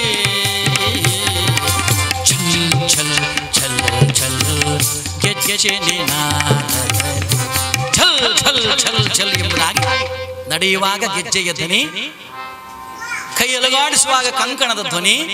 ಈ ಧ್ವನಿಯಿಂದ ಒಳಪ್ರವೇಶ ಮಾಡ್ತಾನೆ. ಯಾವಾಗ ಆಲೋಲಿಕೆ ಒಳಪ್ರವೇಶ ಮಾಡಿದ್ಲೋ ವಿಕ್ರಮಾದಿತ್ಯ ಅರೆ ಕಣ್ಣಿನಿಂದ ನೋಡ್ತಾ ಇದ್ದಾನಂತೆ. ಇದೇನಿದು, ಇವಳು ಯಾರು ಹೆಣ್ಣು? ಇಲ್ಲಿ ರತ್ನಯ್ಯ ಶ್ರೇಷ್ಠಿ ಅಂತ ಹೇಳುವ ಒಬ್ಬನನ್ನು ಮಾತು ನಾನು ನೋಡಿದ್ದೇನೆ. ಇವಳು ಯಾಕೆ ಇಷ್ಟು ಅಲಂಕಾರ ಮಾಡಿ ಬಂದಿದ್ದಾಳೆ? ಏನು ಉದ್ದೇಶದಿಂದ ಬಂದಿದ್ದಾಳೆ? ಏನು ಗೊತ್ತಿಲ್ಲದಿರುವಂತಹ ವಿಕ್ರಮಾದಿತ್ಯ ಕಣ್ಣು ಮುಚ್ಚಿಕೊಂಡು ನಿದ್ರೆಗೆ ತಾನು ಜಾರಿ ಬಿಟ್ಟಿದ್ದಾನಂತ. ನಿದ್ರೆ ಬಂದ ಹಾಗೆ ನಟನೆ ಮಾಡ್ತಾ ಇದ್ದಾನೆ. ಈಗ ಒಳಗೆ ಪ್ರವೇಶ ಮಾಡಿದ ಆಲೋಲಿಕೆ ಕೈಯಲ್ಲಿದ್ದಂತಹ ಹರಿವಾಣವನ್ನು ಅದಕ್ಕೋಸ್ಕರವಾಗಿದ್ದಂತಹ ಪೀಠದಲ್ಲಿಟ್ಲು. ಆಮೇಲೆ ತನಗೆ ತಿಳಿದಂತಹ ರಾಗದಿಂದ ಉತ್ತಮ ಶಾರೀರದಿಂದ ಹಾಡು ಹಾಡ್ತಾಳೆ. ಆಮೇಲೆ ತನಗೆ ತಿಳಿದಂತಹ ಆ ಅಡಿಯನ್ನಿಟ್ಟುಕೊಂಡು ಉತ್ತಮವಾಗಿ ನೃತ್ಯವಾಡ್ತಾಳೆ. ನೃತ್ಯವಾಡಿದ್ಲು, ಹಾಡಿದ್ಲು, ಪಕ ಪಕ ಪಕ ಅಂತ ನಕ್ಕಳು, ಕಿಲಕಿಲ ಅಂತ ನಕ್ಕಳು. ಹತ್ತಿರ ಬಂದು ಕೂತ್ಕೊಂಡ್ಲು, ಮೈ ಅಲುಗಾಡಿಸಿ ಕೂತ್ಕೊಂಡ್ಲು, ಮೈ ಅಲುಗಾಡಿಸಿದ್ಲು. ವಿಕ್ರಮ ಕಣ್ಣು ತೆರೆಯುವುದಿಲ್ಲ. ಯಾಕೆ? ಅವ ನಿದ್ರೆ ಬಂದ ಹಾಗೆ ನಟನೆ ಮಾಡ್ತಾ ಇದ್ದಾನೆ. ಈಗ ನಿದ್ರೆ ಬಂದವರನ್ನು ನಾವು ಎಬ್ಬಿಸಬಹುದು, ನಿದ್ರೆ ಬಂದ ಹಾಗೆ ನಟನೆ ಮಾಡೋದನ್ನು ಎಬ್ಬಿಸಲಿಕ್ಕೆ ಸಾಧ್ಯವೇ? ವಿಕ್ರಮಾದಿತ್ಯ ಕಣ್ಣು ಮುಚ್ಚಿಕೊಂಡಿದ್ದಾನೆ, ಗಟ್ಟಿಯಾಗಿ ತೆರೆಯುವುದೇ ಇಲ್ಲ ನನ್ನ ಜನ್ಮದಲ್ಲಿ ಅಂತ ಹೇಳೋ ರೀತಿ ಕಣ್ಣು ಮುಚ್ಚಿಕೊಂಡಿದ್ದಾನೆ. ಆಚೆ ನೋಡ್ತಾಳೆ, ಈಚೆ ನೋಡ್ತಾಳೆ. ಇಷ್ಟು ನಾನು ಕುಣಿದ್ರು ಕೂಡ, ಇಷ್ಟು ಸುಂದರವಾಗಿ ಹಾಡಿದ್ರು ಕೂಡ, ಇಷ್ಟು ನಾನು ಮೈ ಮುಟ್ಟಿದ್ರು ಕೂಡ ಇವನಿಗೆ ಎಚ್ಚರಿಕೆ ಆಗಲಿಲ್ಲ ಅಂತಾದ್ರೆ ಇಂತಹ ಷಂಡನ ನಾನು ಮದುವೆ ಆಗಬೇಕೋ? ನಾನು ಮದುವೆಯಾಗಿ ಇವನ ಜೊತೆಯಲ್ಲಿ ಸಂಸಾರ ಮಾಡ್ಲಿಕ್ಕೆ ಉಂಟೋ? ಇಲ್ಲವೇ ಇಲ್ಲ. ಮೊದಲೇ ನನಗೆ ಅಪ್ಪ ಈ ಒಂದು ಜವಾಬ್ದಾರಿ ಕೊಟ್ಟ ಕಾರಣ ಇವ ಎಂಥವ ಅಂತ ನನಗೆ ಗೊತ್ತಾಯ್ತು, ಬದುಕಿದೆ ನಾನು ಅಂತ. ಆವಾಗಲೇ ನೃತ್ಯವನ್ನಾಡಿ ತುಂಬ ಶೆಕೆಯಾಗಿತ್ತಂತೆ ಅವಳಿಗೆ. ಕುತ್ತೆಯಲ್ಲಿ ಒಂದಿಷ್ಟು ಹಾಕಿಕೊಂಡಿದ್ದಾಳೆ, ಈ ಕತ್ತೆಗೆ ಹೇರಿಸುವ ಹಾಗೆ. ಅಷ್ಟು ಚಿನ್ನ ಉಂಟು. ಆ ಚಿನ್ನದ ಆಭರಣಗಳನ್ನು ತೆಗೆದು ಅಲ್ಲಿ ಒಂದು ಗೂಟ ಇತ್ತಂತೆ ಬಾಗಿಲಿನ ಹತ್ರ, ಆ ಗೂಟಕ್ಕೆ ತಗಲಿಸ್ತಾಳೆ. ಆ ತಗಲಿಸುವಂತಹ ಗೂಟದಲ್ಲಿ ಇವಳ ಕುತ್ತಿಗೆಯಲ್ಲಿ ಅಪ್ಪ ಪ್ರೀತಿಯಿಂದ ಕೊಟ್ಟಂತಹ ಮುತ್ತಿನ ಹಾರವು ಕೂಡ ಒಂದಿತ್ತಂತೆ, ಅದನ್ನು ತಗಲಿಸ್ತಾಳೆ. ತಗಲಿಸಿ ಹಾಸಿಗೆಯಲ್ಲಿ ವಿಕ್ರಮನ ಪಕ್ಕ ವಿಕ್ರಮನಿಗೆ ಮೈ ಆನಿಸಿ ಮಲ್ಕೊಳ್ತಾಳೆ. ಈಗಲಾದ್ರೆ ಎಚ್ಚರಿ ಆಗುತ್ತೋ ನೋಡೋಣ. ಎಚ್ಚರಿಕೆ ಹೇಳಿಲ್ಲ, ಮಲಗಿದ್ದಾಳೆ ಮಾತ್ರ. ಶನಿದೇವರ ಪ್ರಭಾವದಿಂದ ಯಾವಾಗ ಆಲೋಲಿಕೆ ಮಲಗಿದ್ಲೋ ಆ ಕ್ಷಣವೇ ಆಲೋಲಿಕೆಗೆ ನಿದ್ರೆ ಬಂತು. ವಿಕ್ರಮಾದಿತ್ಯ ಎದ್ದು ಕೂತ್ಕೊಳ್ತಾನೆ, ನೋಡ್ತಾ ಇದ್ದಾನಂತೆ. ಅಯ್ಯೋ ದೇವರೇ, ಇದೇನು ಪಿಶಾಚಿ ಬಂದದ್ದು ನಮ್ಮ ಅರಮನೆಗೆ? ಇವಳು ಯಾಕೆ ಬಂದಿದ್ದಾಳೆ? ಇವಳು ಯಾಕೆ ಕುಣಿದಿದ್ದಾಳೆ? ಇವಳು ಯಾಕೆ ಸಂಗೀತ ಹಾಡಿದ್ದಾಳೆ? ಇವಳು ಯಾಕೆ ನನ್ನ ಮೈಗೆ ಆನಿಸಿ ಮಲಗಿದ್ದಾಳೆ? ನನಗೆ ಮದುವೆ ಆಗಿದೆ, ನನಗೆ ಮಕ್ಕಳಿದ್ದಾರೆ ಅಂತ ಹೇಳೋ ವಿಷಯ ಅವರಿಗೆ ಗೊತ್ತಿಲ್ವೇ? ಹಾಗಿದ್ರೆ ಇವಳು ಯಾವ ಉದ್ದೇಶದಿಂದ ಬಂದಿದ್ದಾಳೆ? ನನ್ನನ್ನು ಯಾಕೆ ರತ್ನಯ್ಯ ಶ್ರೇಷ್ಠಿ ಈ ಕೋಣೆಗೆ ಕಳುಹಿಸಿದ? ಏನೋ ಒಳಗೊಳಗೆ ಏನೋ ಪಿತೂರು ನಡೀತಾ ಉಂಟು. ಆದ ಕಾರಣ ನಾನು ಆದಷ್ಟು ಬೇಗ ಇಲ್ಲಿಂದ ತಪ್ಪಿಸಿಕೊಳ್ಳುವುದೇ ಮಿಗಿಲು ಅಂತ ತಿಳಿದು ಅಲ್ಲಿಂದ ಹೊರಡಬೇಕು ಅಂತಾಗುವಾಗ ಶನಿದೇವ ಪ್ರಭಾವೇಣ ಕಾಲೋಪಿ ಕುಟಿಲಂಗತ. ಶನಿದೇವರ ಪ್ರಭಾವದಿಂದ ಕಾಲವೇ ಕುಟಿಲವಾಯಿತು, ಮೋಸಮಯವಾಯಿತಂತೆ. ಇಡೀ ಕಾಲ, ಇಡೀ ಸಮಯವೇ ಮೋಸವಾಯಿತು. ಚಿತ್ರಹಂಸ ಸಜೀವೋಪಿ ಭೂತ್ವಾ ಮುಕ್ತಾ ಫಲಂ ತಥಾ. ಪುರಾಣದಲ್ಲಿ ವರ್ಣನೆ ಮಾಡ್ತಾರೆ, ಶನಿದೇವರ ಪ್ರಭಾವದಿಂದ ಕಾಲವೇ ಕುಟಿಲವಾಯಿತು. ಚಿತ್ರಹಂಸ ಸಜೀವೋಪಿ. ಅಲ್ಲಿ ಗೋಡೆಯಲ್ಲೆಲ್ಲ ಬೇರೆ ಬೇರೆ ಬೇರೆ ಬೇರೆ ಚಿತ್ರಗಳನ್ನು ಬರೆದಿದ್ರಲ್ಲ, ಆ ಚಿತ್ರಗಳಲ್ಲಿ ಒಂದು ಹಂಸ ಪಕ್ಷಿಯ ಚಿತ್ರವಿತ್ತಂತೆ. ಯಾವಾಗ ಶನಿದೇವರ ವಕ್ರದೃಷ್ಟಿ ಬಿತ್ತೋ ಆವಾಗ ಹಂಸಕ್ಕೆ ಜೀವ ಉಂಟು. ವಿಕ್ರಮಾದಿತ್ಯ ನೋಡ್ತಾ ಇದ್ದಾನೆ, ಓ ಅಲ್ಲಿ ಉಂಟು. ಹಾರ್ಲಿಕ್ಕೆ ಆರಂಭ ಮಾಡಿತು. ಹಾರಿ ಹಾರಿ ನೆಲದಲ್ಲಿ ಕೂತ್ಕೊಂಡಿತ್ತು. ನೆಲದಲ್ಲಿ ಕೂತ್ಕೊಂಡು ಹಾರಿ ಬಂದು ಆ ಬಾಗಿಲ ಹತ್ರ ಬಂತು. ಅಲ್ಲಿರುವಂತಹ ಮುತ್ತಿನ ಹಾರವನ್ನು ಕೊಕ್ಕಿನ ತೆಗೆದು ಕೆಳಗೆ ಹಾಕಿತು. ಅದರಲ್ಲಿರುವಂತಹ ಒಂದೊಂದೇ ಮುತ್ತನ್ನು ನುಂಗಲಿಕ್ಕೆ ಆರಂಭ ಮಾಡಿತು. ವಿಕ್ರಮ ಕೂತ್ಕೊಂಡಿದ್ದಾನೆ, ಬಾಯನ್ನು ತೆರೀಬೇಕು ಅಂತ ಕಾಣ್ತಾನೆ, ಕಾಲು ಮುಂದೆ ಹಾರಬೇಕು ಅಂತ ಕಾಣ್ತಾನೆ. ಅಲುಗಾಡ್ಲಿಕ್ಕೆ ಆಗುದಿಲ್ಲ, ಮಾತನಾಡ್ಲಿಕ್ಕೆ ಆಗುದಿಲ್ಲ. ಏನೋ ಕನಸು ನೋಡ್ತಾ ಇದ್ದಾನೆ ಎನ್ನುವಂತಹ ಅನುಭವ ಆಗ್ತಾ ಇದೆ. ಆಗಲೇ ಆ ಎಲ್ಲ ಒಂದೊಂದೇ ಮುತ್ತನ್ನು ನುಂಗಿ ನುಂಗಿ ನುಂಗಿ ನುಂಗಿ ಇಡೀ ಹಾರವನ್ನೇ ನುಂಗಿದಂತಹ ಆ ಹಂಸ ಮತ್ತೆ ಹೋಗಿ ಅದೇ ಜಾಗದಲ್ಲಿ ತಾನು ಚಿತ್ರಪಟವಾಗಿ ಕುಳಿತುಕೊಂಡಿದೆ. ಇದನ್ನು ನೋಡಿದಂತಹ ವಿಕ್ರಮ ಹಾಗೆ ನೆಲಕ್ಕೆ ಮಗುಚಿದ್ದಾನೆ. ಆಲೋಲಿಕೆಗೆ ಎಚ್ಚರಿಕೆ. ಇದು ಪರಮಾತ್ಮನ ಒಂದು ರೀತಿಯ ವಿಶೇಷವಾದಂತಹ ಮಾಯಾಜಾಲ. ಯಾವಾಗ ವಿಕ್ರಮನಿಗೆ ನಿದ್ರೆ ಬಂತೋ ಆಲೋಲಿಕೆ ಎದ್ದು ಕೂತ್ಕೊಂಡಿದ್ದಾಳೆ.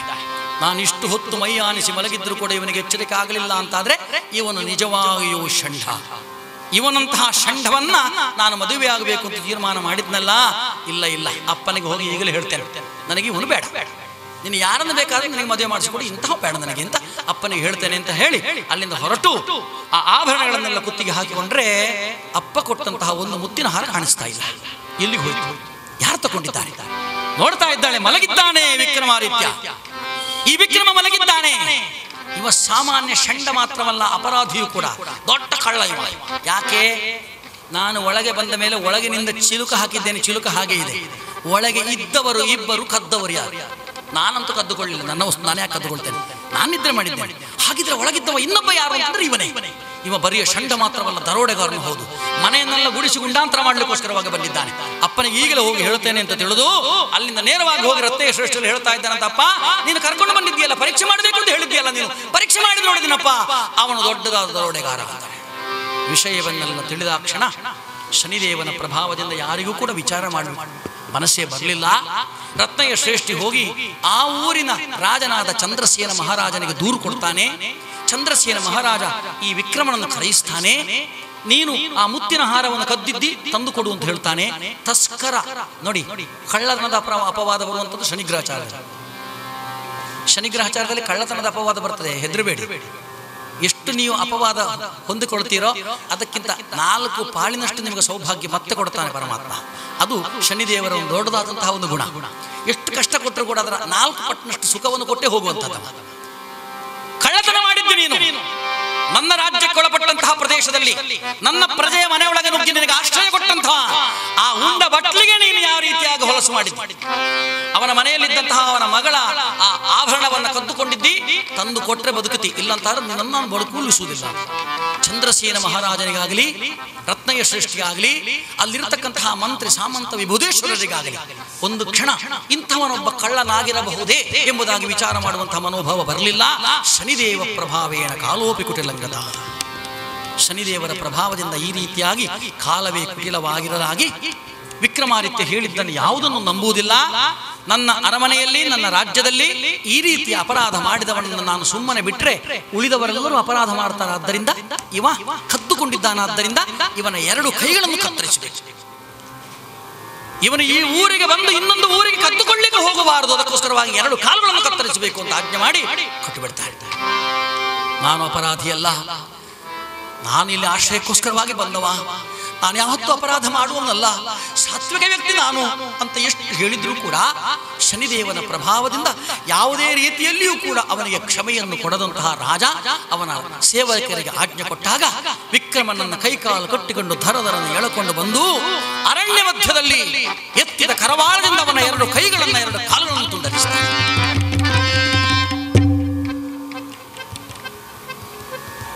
ವಿಕ್ರಮಾದಿತ್ಯನ ಕಥೆಯನ್ನು ಹೇಳುವಾಗ ಸುಮೇಧ ರಾಜನಿಗೆ ನಾರದ ಮಹರ್ಷಿಗಳು ಮಾತನ್ನು ಹೇಳುತ್ತಾರೆ.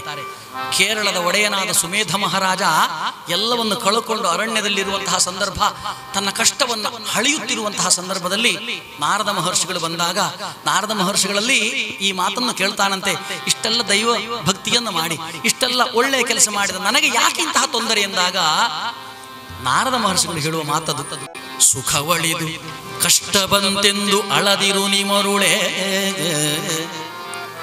ಸುಖವಳಿದು ಕಷ್ಟ ಬಂತೆಂದು ಅಳದಿರು ನಿಮರುಳೆ,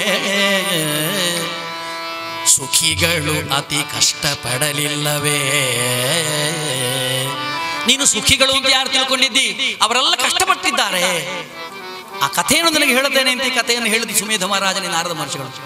ನೆಲಕ್ಕೆಲ್ಲ ಓರ್ವನೇ ದೊರೆಯಾಗಿ ಚತುರಂಗಬಲವರಿತು ನಡೆಸುತ್ತಿದ್ದುದ ಕಳಕೊಂಡು ಆ ವಿಕ್ರಮ ಕಾನನದೊಳು ಅಂಗಭಂಗದ ನೋವನ್ನು ಅನುಭವಿಸಿಲ್ಲವೇ, ಸುಖಿಗಳು ಅತಿ ಕಷ್ಟಪಡಲಿಲ್ಲವೇ.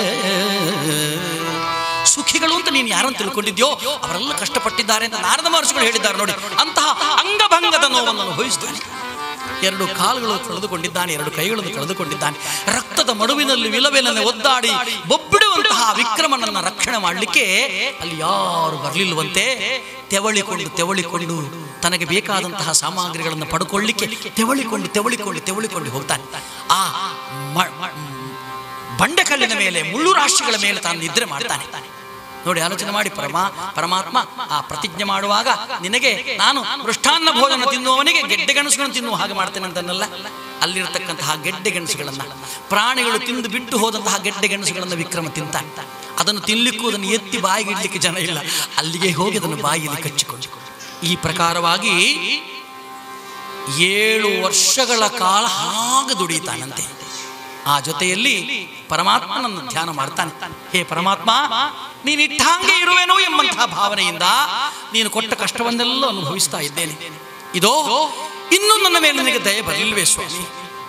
ಎಷ್ಟು ದಿವಸವೋ ಹರಿ ಈ ಕಣ್ಣ ಮುಚ್ಚಾಟ ಕಷ್ಟಪಡಿಸಲು ಬೇಡವೋ, ಎಷ್ಟು ದಿವಸವೋ ಹರಿ ಈ ಕಣ್ಣ ಮುಚ್ಚಾಟ ಕಷ್ಟಪಡಿಸಲು ಬೇಡವೋ, ಎಷ್ಟಿದ್ದರೇನು ನಾ ಗೈದಿರುವ ಅಪರಾಧ,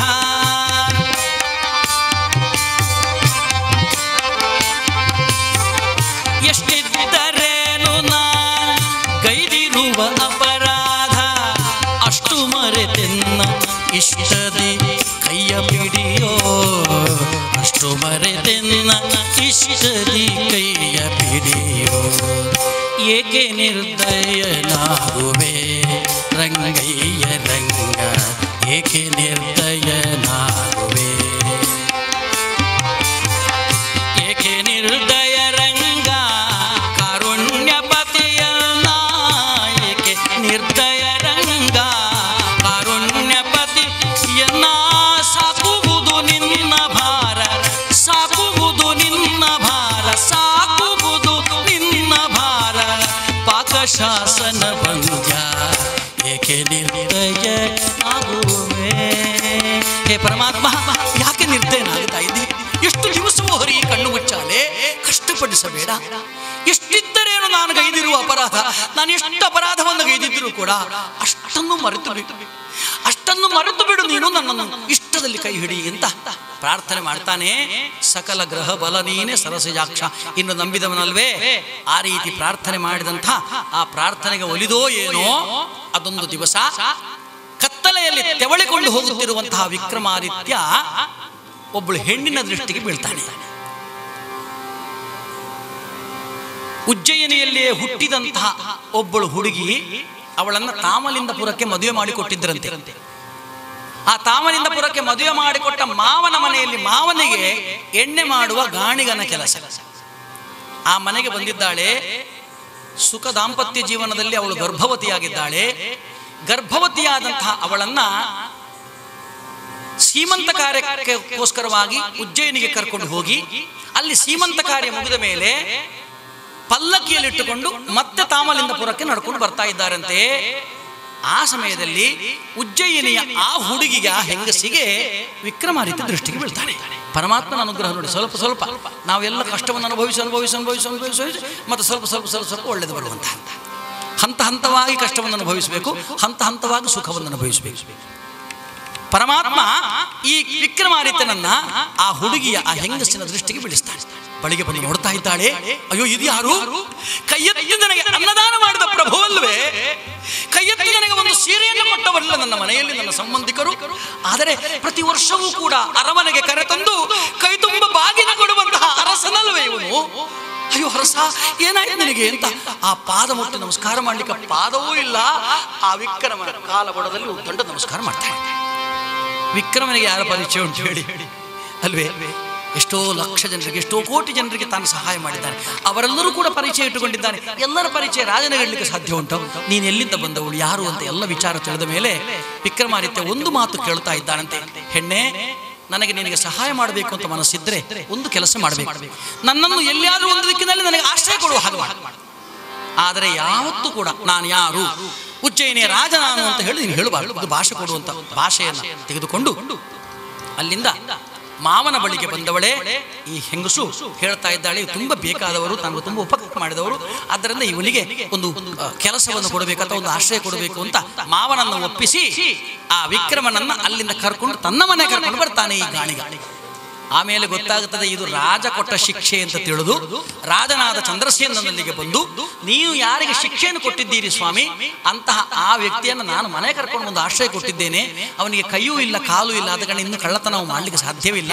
ಅವನು ನೋಡಿದ್ರೆ ನನಗೆ ತುಂಬಾ ಮನಸ್ಸಿಗೆ ಖೇದವಾಗುತ್ತಾ ಇದೆ ಅವರಿಗೆ ಆಶ್ರಯ ಕೊಡಲಿಕ್ಕೆ ನೀವು ನನಗೆ ಅನುಮತಿ ಕೊಡಬೇಕು ಅಂತ ರಾಜನಲ್ಲಿ ಅನುಮತಿ ಪಡೆದು ಈ ವಿಕ್ರಮನನ್ನು ಕರ್ಕೊಂಡು ಬಂದು ತನ್ನ ಅರಮನೆಯಲ್ಲಿ ತನ್ನ ಮನೆಯಲ್ಲಿ ಗುಡಿಸಲಿನಲ್ಲಿ ಅವನಿಗೆ ಆಶ್ರಯ ಕೊಡ್ತಾನೆ ಒಂದು ದಿವಸ ಎರಡು ದಿವಸ ಮೂರು ದಿವಸ ಸುಮ್ಮನೆ ಊಟ ಮಾಡಬಹುದು ನಾಲ್ಕನೇ ದಿವಸ ಅನ್ನ ಹಿಡಿತದೋ ವಿಕ್ರಮ ಹೇಳ್ತಾನೆ ನನಗೇನಾದ್ರು ಕೆಲಸ ಕೊಡಿ ಅಂತ ಗಾಣಿಗೆ ನೋಡ್ತಾನೆ ನಿನಗೇನು ಕೆಲಸ ಕೊಡೋದು ಎರಡು ಕೈಯೂ ಇಲ್ಲ ಎರಡು ಕಾಲು ಇಲ್ಲ ಏನು ಕೆಲಸ ಕೊಡ್ಲಿಕ್ಕೆ ಸಾಧ್ಯ ಉಂಟು ನಿನಗೆ ಕಡೆಗೆ ಅವನಿಗೆ ಏನು ಕೆಲಸ ಕೊಟ್ಟ ಗೊತ್ತೇ ತನ್ನ ಮನೆಯಲ್ಲಿ ಎಣ್ಣೆ ಮಾಡುವ ಗಾಣ ಅದಕ್ಕೆ ಎತ್ತನ್ನು ಕಟ್ಟಿದ್ದಾನೆ ಆ ಎತ್ತನ್ನು ಬಿಚ್ಚಿ ಈ ವಿಕ್ರಮನನ್ನ ಗಾಣಕ್ಕೆ ಕಟ್ಟುತ್ತಾನೆ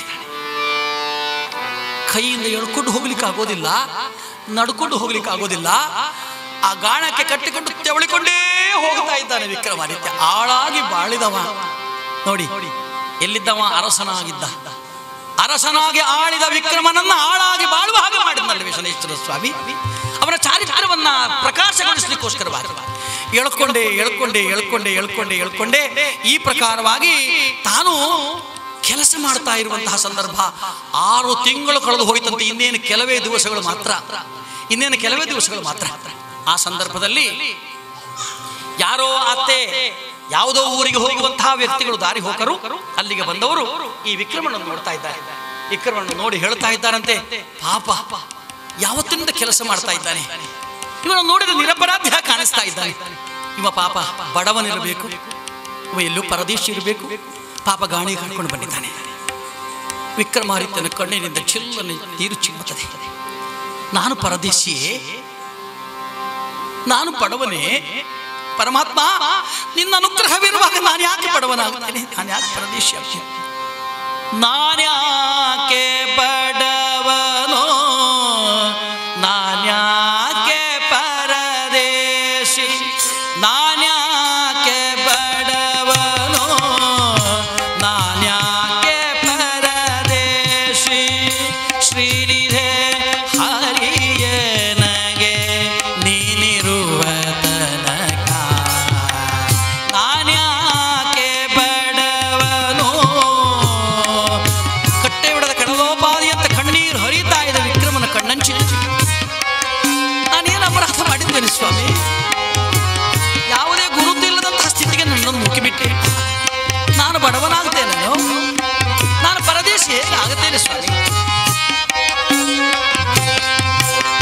ಹುಟ್ಟಿಸಿದ ತಾಯ್ ತಂದೆ ಇಷ್ಟಮಿತ್ರರು ನೀನೆ, ಅಷ್ಟಬಂಧು ಸರ್ವ ಬಳಗವು ನೀನೆ, ಪೆಟ್ಟಿಗೆಯ ಒಳಗಣ ಅಷ್ಟಾಭರಣ ನೀನೆ, ಎಲ್ಲವೂ ನೀನು ನನಗಿರುವಾಗ ನಾನು ಯಾಕೆ ಬಡವನಾಗ್ತೇನೆ.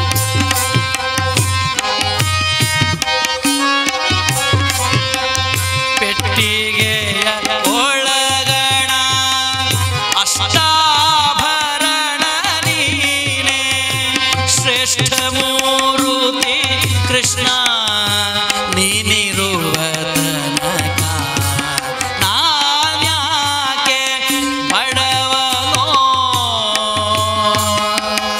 ನಾನು ಯಾಕೆ ಬಡ ಹೇಳ್ತೀನಿ, ಬುದ್ಧಿ ಹೇಳುವವ ನೀನೆ, ವಿದ್ಯೆ ಕಲಿಸುವವ ನೀನೆ, ನನಗೆ ಬಟ್ಟೆ ಕೊಡುವವ ನೀನೆ, ಮಡದಿ ಮಕ್ಕಳನ್ನೆಲ್ಲ ನನಗೆ ಕೊಡುವವ ನೀನೆ, ಉದ್ಧಾರಕರ್ತ ಮಮ ಸ್ವಾಮಿ ನೀನೆ, ನೀನಿರುವಂತಹ ಸಂದರ್ಭದಲ್ಲಿ ನಾನು ಯಾಕೆ ಬಡವನಾಗುತ್ತೇನೆ ಅಂತ ಈ ಪ್ರಕಾರವಾಗಿ ಹಾಡುತ್ತಿರುವಂತಹ ಈ ರಾಜನ ಈ ಹಾಡನ್ನು ಕೇಳಿ, ಈ ಹಾಡಿಗೆ ಪ್ರತಿಯಾಗಿ ಪಕ್ಕದ ಅರಮನೆಯಲ್ಲಿ ಚಂದ್ರಸೇನನ ಮಗಳಾದ ಪದ್ಮಸೇನೆ ರಾತ್ರಿ ನಿದ್ರೆ ಬರಲಿಲ್ಲ ಅಂತ ಅವು ಉಪ್ಪರಿಯಲ್ಲಿ ಹೀಗೆ ನಡೆದಾಡ್ತಾ ಇದ್ದಂತೆ.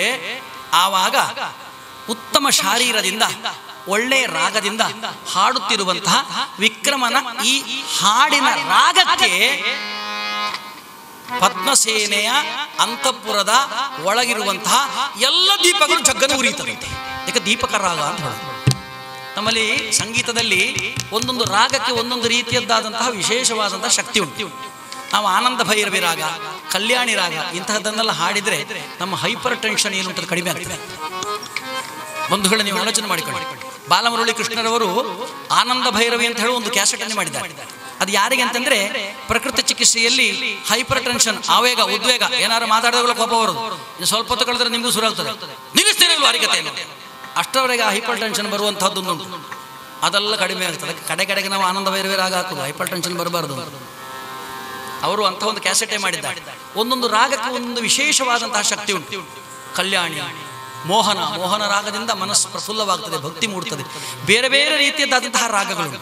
ಆ ರಾಗಗಳಲ್ಲಿ ದೀಪಕ ರಾಗ, ಮೇಘಮಂದಾರ ರಾಗ, ಮಳೆ ಬರುತ್ತದೆ, ಮೋಡ ಬರುತ್ತದೆ, ಮಳೆ ಬರಿಸುವಂತಹ ಶಕ್ತಿ ಉಂಟು. ಅಂತಹ ಶಕ್ತಿ ಇರುವಂತಹ ರಾಗಗಳುಂಟು. ಈ ರಾಗದಿಂದಾಗಿ ಚಂದ್ರಸೇನೆ ಆ ರಾಜಕುಮಾರಿಯ ಅಂತಃಪುರದ ಒಳಗಿರುವಂತಹ ಎಲ್ಲ ದೀಪಗಳು ಉರಿದಾಗ ಇವನು ಯಾರಿರಬಹುದು, ಇಂತಹ ಸಂಗೀತಗಾರ, ಇವನನ್ನು ಕರ್ಕೊಂಡು ಬರಬೇಕು, ಇವನಿಂದಲೇ ನಾನು ಸಂಗೀತವನ್ನು ಕಲಿಯಬೇಕು ಅಂತ ಇಚ್ಛಿಸಿ ಸೇವಕಿಯರನ್ನು ಕರೆದು ಅಲ್ಲಿಗೆ ಕಳುಹಿಸಿ ಆ ವಿಕ್ರಮನನ್ನು ಗುಟ್ಟಾಗಿ ತನ್ನ ಅಂತಃಪುರ ಕರೆಸಿಕೊಳ್ತಾನೆ. ಅಲ್ಲಿ ಅನೇಕ ರೀತಿಯಲ್ಲಿ ವಿಕ್ರಮನಿಂದ ವಿಧ ವಿಧವಾದಂತಹ ಧರ್ಮ ಸೂಕ್ಷ್ಮಗಳನ್ನ, ಸಂಗೀತವನ್ನ ಎಲ್ಲವನ್ನು ಕೂಡ ಈ ಚಂದ್ರಸೇನೆ ತಾನು ಕಲಿತಾಳೆ. ಕಲಿತು ಸಮಯವು ಕಳೆಯುತ್ತಾ ಇದೆ. ಇನ್ನೇನು ಸಮಯ ಮಿತಿ ಮೀರ್ತಾ ಇದೆ ಅಂದ್ರೆ ಹರಿಕತೆಗೆಲ್ಲ 7.5 ವರ್ಷ. 7 ವರ್ಷಗಳು ಮುಗಿಯಲಿಕ್ಕೆ ಇನ್ನೇನು ಕೆಲವೇ ದಿನಗಳು ಬಾಕಿ ಇದೆ ಎಂದಾಕ್ಷಣ ಚಾರರಿಂದ ವಿಷಯ ತಿಳಿಯುತ್ತದಂತೆ ರಾಜನಿಗೆ, ಚಂದ್ರಸೇನ ಮಹಾರಾಜನಿಗೆ, ನಿನ್ನ ಮಗಳಾದಂತಹ ಪದ್ಮಸೇನೆಯ ಅಂತಃಪುರದಿಂದ ಪ್ರತಿ ರಾತ್ರಿಯೂ ಸಂಗೀತ ಕೇಳಿ ಬರ್ತಾ ಉಂಟು. ಅದು ಹೆಂಗಸಿನ ಸ್ವರ, ಹೆಣ್ಣಿನ ಸ್ವರ ಮಾತ್ರವಲ್ಲ, ಗಂಡಿನ ಸ್ವರವೂ ಕೇಳಿ ಬರ್ತಾ ಇದೆ. ಹೇ ರಾಜ, ಸ್ವಲ್ಪ ಯೋಚನೆ ಮಾಡು. ನಿನ್ನ ಅಂತಃಪುರದಲ್ಲಿ, ನಿನ್ನ ಮಗಳ ಅಂತಃಪುರದಲ್ಲಿ ಗಂಡು ಯಾರು ಮೊದಲು ಯೋಚನೆ ಮಾಡುವಂತ. 1 ಬಾರಿ 2 ಬಾರಿ ಹೇಳಿದಾಗ ನನ್ನ ಮನಸ್ಸಿಗೆ ಹಾಕಿಕೊಳ್ಳಿಲ್ಲ. 10 ಬಾರಿ 10 ಜನರು ಹೇಳಿದಾಗ ಸಂಶಯ ಬಂತಂತೆ. ಒಂದು ದಿವಸ ನೇರವಾಗಿ ಆ ಅಂತಃಪುರದ ಬಾಗಿಲನ್ನು ದೂಡಿಕೊಂಡು ಒಳಪ್ರವೇಶ ಮಾಡ್ತಾನೆ. ಒಳಪ್ರವೇಶ ಮಾಡುವಾಗ ಒಳಗೆ ಕೂತುಕೊಂಡು ತನ್ನ ಮಗಳಿಗೆ ಸಂಗೀತ ಹೇಳಿಕೊಡುವ ಕೆಲ ವರ್ಷಗಳ ಹಿಂದೆ ತಾನು ಯಾರನ್ನ ಕಾಲು ಕಡಿದು ಕಳುಹಿಸಿದ್ದನೋ ಅದೇ ವ್ಯಕ್ತಿಯನ್ನು ಕರ್ಕೊಂಡು ಬಂದು ಇಲ್ಲಿ ನನ್ನ ಅಂತಃಪುರದಲ್ಲಿ, ನನ್ನ ಮಗಳ ಅಂತಃಪುರದಲ್ಲಿ ಸಂಗೀತವನ್ನು ಕಲಿಸ್ತಾ ಇದ್ದೀಯಲ್ಲ. ಹೇ ಮಗಳೇ, ನೀನು ನನ್ನ ಮಗಳೇ. ಖಡ್ಗದಿಂದ ನಿನ್ನನ್ನು ತುಂಡು ಮಾಡ್ಲಿಕ್ಕೆ ನಾನು ಹೇಸುವುದಿಲ್ಲ, ಆದ್ರೆ ನಿನ್ನನ್ನು ಕಡಿಯುವುದಲ್ಲ ಮುಖ್ಯ, ಇವನನ್ನು ಕಡಿಬೇಕು. ಯಾಕೆ? ಇವನನ್ನು ತಲೆ ಕಡಿಲಿಕ್ಕೆ ನಾನು ಹೇಳಿಲ್ಲಲ್ಲ, ಬರೀ ಕೈಕಾಲು ಮಾತ್ರ ಕಡಿದು ಕೇಳಿದಲ್ಲ, ಇವನ ತಲೆಯನ್ನು ಕಡಿಸಿಬಿಡ್ತೇನೆ ಅಂತ ಕೈಯಲ್ಲಿ ಖಡ್ಗವನ್ನು ಹಿಡಿದು ಬಂದು ಬಂದಿದ್ದಾನೆ. ನೇರವಾಗಿ ಮುಂದೆ ಬರುವಂತಹ ಸಂದರ್ಭದಲ್ಲಿ 7 ವರ್ಷಗಳು ಕಳೆದು ಹೋಗಿದೆ. ಇನ್ನೇನು ಎದುರುದಿರುವಂತಹ ಆ ವಿಕ್ರಮನನ್ನ ಖಡ್ಗದಲ್ಲಿ ಕಡಿಬೇಕು ಅಂತ ರಾಜ ಚಂದ್ರಸೇನ ಖಡ್ಗವನ್ನು ಎತ್ತಿದ್ದಾನೆ. ಮಾತ್ರ ಅಷ್ಟರಲ್ಲಿ ಯಾವ ಕಾಲು ಮತ್ತು ಕೈ ತುಂಡಾಗಿರತಕ್ಕಂತಹ ಆ ವಿಕ್ರಮಾದಿತ್ಯ ಇದ್ದಾನೋ ಆ ಸ್ಥಾನದಲ್ಲಿ ಒಬ್ಬ ಸುಂದರನಾದಂತಹ ವ್ಯಕ್ತಿ ತಾನು ಪ್ರತ್ಯಕ್ಷನಾಗ್ತಾನೆ. ಅವನೇ ಶನೈಶ್ಚರ ಸ್ವಾಮಿ. ನೀಲಾಂಜನ ಸಮಾಭಾಸಂ ರವಿಪುತ್ರಂ ಯಮಾಗ್ರಜಂ ಛಾಯಾಮಾರ್ತಾಂಡ ಸಂಭೂತಂ ತಂ ನಮಾಮಿ ಶನೈಶ್ಚರಂ. ಸೂರ್ಯಪುತ್ರೋ ದೀರ್ಘದೇಹೋ ವಿಶಾಲಾಕ್ಷ ಶಿವಪ್ರಿಯ ಮಂದಚಾರ ಪ್ರಸನ್ನಾತ್ಮ ಪೀಡಾಂ ಹರತು ಮೇ ಶನಿ. ಶನೀಶ್ವರ ಸ್ವಾಮಿಯ ಒಂದು ಸುಮಂಗಲವಾಗಿರತಕ್ಕಂತಹ ಮಂಗಲಮಯವಾದಂತಹ ಮೂರ್ತಿಯಲ್ಲಿ ಪ್ರತ್ಯಕ್ಷನಾದಾಗ ಕೈಯಲ್ಲಿದ್ದಂತಹ ಖಡ್ಗ ಕೆಳಕ್ಕೆ ಜಾರಿದೆಯಂತೆ. ರಾಜನಿಗೆ ಆ ಶನೀಶ್ವರ ಸ್ವಾಮಿ ಮುಂಭಾಗದಲ್ಲಿ ತಾನು ಮಂಡಿಯೂರಿ ಕುಳಿತುಕೊಂಡಿದ್ದಾನೆ. ಆ ತಕ್ಷಣದಲ್ಲಿ ಅಲ್ಲೇ ಇರತಕ್ಕಂತಹ ವಿಕ್ರಮಾದಿತ್ಯನಿಗೆ ಶನೀಶ್ವರ ಸ್ವಾಮಿಯ ಅನುಗ್ರಹದ ಹಸ್ತ ಬಂದಾಕ್ಷಣ ಜೋಡಿತು ಕರ ಪುಷ್ಪದ್ವಯ ಕಂಬನಿ ಜಾರಿತು ಶಿರಸ್ಸು ಬಾಗಿತು ತನು ಪದ ಕೆರಗಿತು ಜಿಹ್ವೆಯು ಮಹಿಮನ ಕೀರ್ತಿಯ ಪೊಗಳಿತು ತಾರಕ ಸುಸ್ವರದಿ. ಯಾವಾಗ ಶನೀಶ್ವರ ಸ್ವಾಮಿಯ ಅನುಗ್ರಹ ಆ ರಾಜನ ಮೇಲೆ ಬಿತ್ತೋ ತುಂಡಾದಂತಹ ಕೈಗಳು ಮರಳಿ ಬಂದಿದೆಯಂತೆ, ತುಂಡಾದಂತಹ ಕಾಲುಗಳು ಮರಳಿ ಚಿಗುರಿದೆಯಂತೆ. ಎದ್ದು ನಿಂತುಕೊಂಡಿದ್ದಾನೆ. 2 ಕೈಗಳನ್ನು ಜೋಡಿಸಿಕೊಂಡು ಜೋಡಿತು ಕರ ಪುಷ್ಪದ್ವಯ ಕಂಬನಿ ಜಾರಿತು ಶಿರಸ್ಸು ಬಾಗಿತು ತನು ಪದ ಕೆರಗಿತು ಜಿಹ್ವೆಯು ಮಹಿಮನ ಕೀರ್ತಿಯ ಪೊಗಳಿತು ತಾರಕ ಸುಸ್ವರದಿ. बोलो जय जय मार्तांड कुंवर, बोलो जय जय जय जय मंदचारा, जय जय जय मार्तांड कुंवर, बोलो जय जय जय श्री मंदचारा. ಕರವೆತ್ತಿಕೊಂಡು ಹಾರತಾ ಹಾರತಾ ಆ ಶನೈಶ್ಚರ ಸ್ವಾಮಿಯನ್ನು ಪ್ರಾರ್ಥನೆ ಮಾಡ್ತಾ ಇದ್ದಾನೆ ವಿಕ್ರಮಾದಿತ್ಯ. बोलो जय जय जय मार्तांड कुंवर, बोलो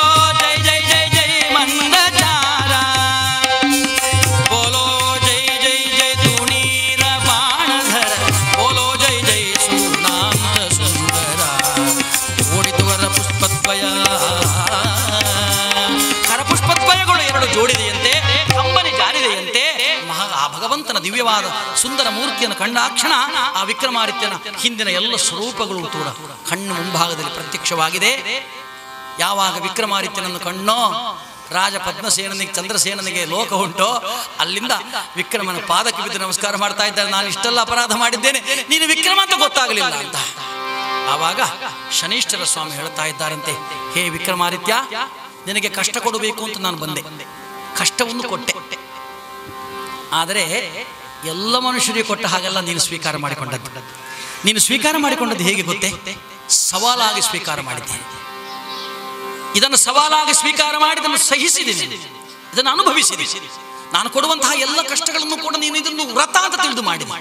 ಆದ ಕಾರಣ ಈ ಎಲ್ಲ ಕಷ್ಟಗಳನ್ನು ಅನುಭವಿಸಿ ನೀನು ಬೆಂದು ಬಂಗಾರವಾದಿ ಅಂತ.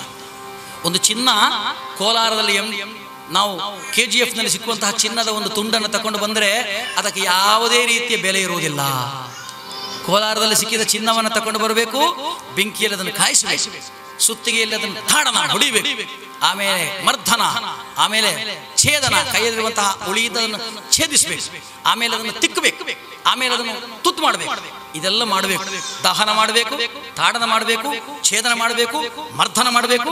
ಇದೆಲ್ಲ ಮಾಡಿದರೆ ಮಾತ್ರ ಆ ಚಿನ್ನ ಬೆಂದು ಫಳಫಳ ಅಂತ ಅಪ್ಪಟ ಚಿನ್ನವಾಗುತ್ತದೆ.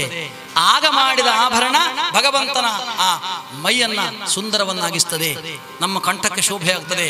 ಬರಿಯ ಚಿನ್ನಕ್ಕೆ ಯಾವ ಬೆಲೆ ಇರುವುದಿಲ್ಲ, ಬರೆಯ ಒಬ್ಬ ಮನುಷ್ಯನಿಗೆ ಯಾವ ಬೆಲೆ ಇರುವುದಿಲ್ಲ. ಆ ಮನುಷ್ಯನನ್ನ ಬೆಂಕಿ, ಕಷ್ಟವೆಂಬ ಬೆಂಕಿಗೆ ಹಾಕಬೇಕು, ಸಂಕಷ್ಟಗಳೆಂಬ ಮುಟ್ಟಿಯಿಂದ ಹೊಡಿಬೇಕು, ಆಮೇಲೆ ದುರಿತಗಳೆನ್ನುವಂತಹ ಯಾವ ಆ ಉಳಿಯಿಂದ ಅವನನ್ನು ಛೇದಿಸಬೇಕು, ಅವನನ್ನು ಮರ್ದಿಸಬೇಕು. ಮತ್ತೆ ಮತ್ತೆ ಒಂದು ಚೆಂಡನ್ನು ನೆಲಕ್ಕೆ ಹೊಡೆದಾಗ ಬರಿಯ ಸಣ್ಣಕ್ಕೆ ಹೊಡೆದ್ರೆ ಮೆಲ್ಲ ಹಾರ್ತದೆ, ಸ್ವಲ್ಪ ಜೋರು ಹೊಡೆದ್ರೆ ಮೇಲೆ ಹಾರ್ತದೆ, ಮತ್ತೂ ಜೋರು ಹೊಡೆದ್ರೆ ಮೇಲೆ ಹಾರ್ತದೆ, ಸರಿಯಾಗಿ ಹೊಡೆದ್ರೆ ಹೇಗೆ ಮೇಲಕ್ಕೆ ಹಾರ್ತದೋ ಆ ಪ್ರಕಾರವಾಗಿ ಮನುಷ್ಯನಿಗೆ ಎಷ್ಟೆಷ್ಟು ಜೋರಾಗಿ ಕಷ್ಟ ಬಂತೋ ಅಷ್ಟಷ್ಟು ಮೇಲೆ ಮೇಲೆ ಹಾರ್ತಾನೆ ಪರಮಾತ್ಮ ಭಗವಂತನ ಅನುಗ್ರಹದಿಂದ. ಅಂತಹ ರೀತಿಯಲ್ಲಿ ನೀನು ಇದನ್ನು ಸ್ವೀಕಾರ ಮಾಡಿದಿ. ಒಂದು ಚಿನ್ನದಂತೆ ನೀನು ಬೆಂದು ಬಂಗಾರವಾಗಿದ್ದಿ. ಇವತ್ತು ಲೋಕಲೋಕವೇ ಪೂಜಿಸುವಂತಹ, ಲೋಕಲೋಕವೇ ಗೌರವಿಸುವಂತಹ ಮಹಾನ್ ಚಾರಿತ್ರ್ಯವಂತನಾಗಿದ್ದಿ. ಹೇ ವಿಕ್ರಮ, ಇದೋ ನಿನ್ನ ಕಷ್ಟಗಳೆಲ್ಲ ತೀರಿ ಹೋಯಿತು. ನಿನಗೆ ಕಷ್ಟ ಕೊಟ್ಟೆ ಯಾಕೆಂತಂದ್ರೆ ಒಬ್ಬ ಚಾರಿತ್ರ್ಯವಂತ ಹೇಗಿರುತ್ತಾನೆ ಎನ್ನುವುದನ್ನು ಜಗತ್ತಿಗೆ ತೋರಿಸಲಿಕ್ಕೋಸ್ಕರವಾಗಿ ನಿನ್ನನ್ನು ನಿದರ್ಶನವನ್ನಾಗಿಸಿ ನಿನಗೆ ಕಷ್ಟ ಕೊಟ್ಟಿದ್ದೇನೆ. ಕಷ್ಟವನ್ನೆಲ್ಲ ಸ್ವೀಕಾರ ಮಾಡಿ ನೀನಿವತ್ತು ಬಹಳ ಸುಂದರವಾದಂತಹ ಮೂರ್ತಿಯಾಗಿದ್ದಿ. ಇನ್ನು ನೀನು ಉಜ್ಜಯಿನಿಗೆ ತೆರಳು, ಅಲ್ಲಿ ರಾಜ್ಯಭಾರ ನಡೆಸು. ನಿನ್ನ ಯಾವ ಆ ಉಸಿರಿರುವ ತನಕವೂ ಕೂಡ ಈ ಉಜ್ಜಯಿನಿಯ, ಈ ಮೇಧಿನಿಯ ಅರಸನಾಗಿ ಕಾಲಾಂತ್ಯದಲ್ಲಿ, ದೇಹಾಂತ್ಯದಲ್ಲಿ ಶಾಶ್ವತವಾದ ಸಾಹಿತ್ಯವನ್ನು ನೀನು ಪಡಿ ಅಂತ ವಿಕ್ರಮಾದಿತ್ಯನಿಗೆ ಆಶೀರ್ವಾದ ಮಾಡಿ ಅಲ್ಲಿಂದ ಹೊರಟು ಹೋಗಿದ್ದಾನಂತೆ ಶನೈಶ್ಚರ ಸ್ವಾಮಿ. ತಾನು ಪಡೆದಂತಹ ಎಲ್ಲ ಸಂಪತ್ತನ್ನು ಮರಳಿ ಪಡೆಯುತ್ತಾನೆ ವಿಕ್ರಮಾದಿತ್ಯ. ಏನೆಲ್ಲ ಕಳೆದುಕೊಂಡಿದ್ದ ಅನ್ನೋದರ 2 ಭಾಗವನ್ನು ಮರಳಿ ಪಡೆಯುತ್ತಾನೆ. ಜೊತೆಯಲ್ಲಿ ಒಬ್ಬ ಉತ್ತಮ ಚಾರಿತ್ರ್ಯವಂತ ಎನ್ನುವ ಹೆಸರನ್ನು ಪಡೆಯುತ್ತಾನೆ. ಇದೆಲ್ಲ ಹೇಗಾಯಿತು ಅಂತಂದ್ರೆ ಶನೈಶ್ಚರ ಸ್ವಾಮಿ ಕಷ್ಟ ಕೊಟ್ಟದ್ದರಿಂದ ಆಯ್ತು.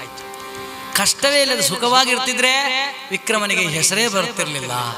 ಆ ಕಷ್ಟವನ್ನು ಪರಮಾತ್ಮ ಕೊಟ್ಟಿದ್ದಾನೆ. ಆದ್ದರಿಂದ ವಿಕ್ರಮಾದಿತ್ಯ ನೆನಪಿಸ್ತಾನೆ, ಬೆಂಬತ್ತಿ ಕಾಡುತ್ತೀಕ ಪ್ರಾರಬ್ಧ ಜಲಧಿಯೊಳು ಹುಂಬನಂತೆ ಬಿದ್ದು ಮಮ್ಮಲ ಮರುಗಿದಲು. ಬೆಂಬತ್ತಿ ಕಾಡುತ್ತೀಕ ಪ್ರಾರಬ್ಧ ಜಲಧಿಯೊಳು ಹುಂಬನಂತೆ ಬಿದ್ದು ಮಮ್ಮಲ ಮರುಗಿದಲು. ಬಿಂಬರೂಪನೆ ನಿನ್ನ ಒಲವಿನ ಬಲವಿರಲಿ.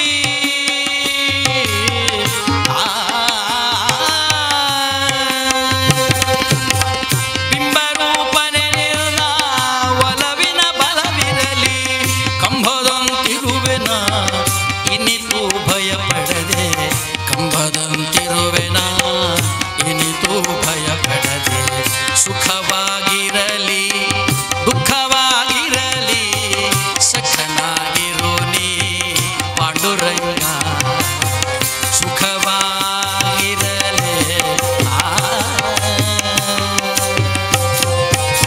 ಸುಖ ದುಃಖ ಎರಡರಲ್ಲೂ ಕೂಡ ಹೇ ಪರಮಾತ್ಮ, ನೀನು ನನ್ನ ಜೊತೆಯಲ್ಲಿದ್ದು ನೀನು ಇರುವುದಿದ್ದರೆ, ಸಖನಾಗಿರುವುದಿದ್ದರೆ ಈ ಎಲ್ಲ ಪ್ರಾರಬ್ಧವನ್ನು ನಾನು ಅನುಭವಿಸ್ತೇನೆ ಎನ್ನುವಂತಹ ಸುದೃಢವಾದಂತಹ ಧೈರ್ಯದಿಂದ ವಿಕ್ರಮ ಬದುಕಿದ್ದರಿಂದ ಈ ಎಲ್ಲ ರೀತಿಯ ಸೌಭಾಗ್ಯವನ್ನು ಪಡೆದ. ಅಂತಹ ಕಷ್ಟ ನಿಷ್ಠುರವನ್ನು ಸಹಿಸುವಂತಹ, ಪ್ರಾರಬ್ಧವನ್ನು ಅನುಭವಿಸುವಂತಹ, ಕಷ್ಟವನ್ನು ಎದುರಿಸುವಂತಹ ಶಕ್ತಿಯನ್ನ ಆ ವಿಠ್ಠಲ ಸ್ವಾಮಿ ನಮಗೆ ಕೊಡ್ಲಿ. ವಿಠೋಬ ರುಕುಮಾಯಿ ಈ ದೇವಸ್ಥಾನದ, ಈ ಭಜನಾ ಮಂದಿರದ ಸಮಸ್ತ ಭಕ್ತರಿಗೂ ಕೂಡ ಅಂಥ ಉತ್ತಮವಾದಂತಹ ಶಕ್ತಿಯನ್ನು ಪರಮಾತ್ಮ ಕರುಣಿಸಲಿ ಅಂತ ಈ ಸಂದರ್ಭದಲ್ಲಿ ಪ್ರಾರ್ಥನೆ ಮಾಡುತ್ತಾ, ಶನೈಶ್ಚರ ಸ್ವಾಮಿಯ ಕಥೆಯನ್ನು ಕೇಳಿದ್ದೀರಿ. ಇನ್ನು ಮುಂದೆ ಬರುವಂತಹ ಎಲ್ಲ ದಿನಗಳೂ ಕೂಡ ನಿಮಗೆ ಸುಖದ ದಿನಗಳಾಗಲಿ.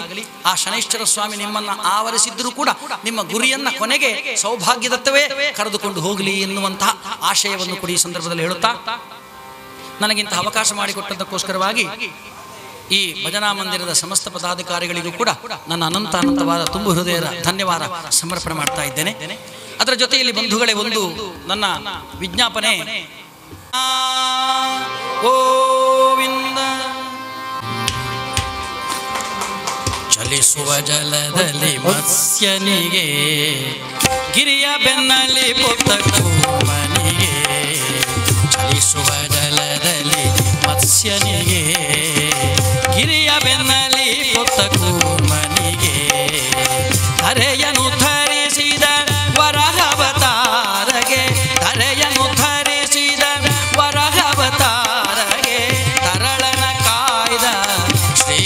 ನರಸಿಂಹಗೆ ಮಂಗಳಂ ಮಂಗಳಂ ಮಂಗಳಂ ಜಯ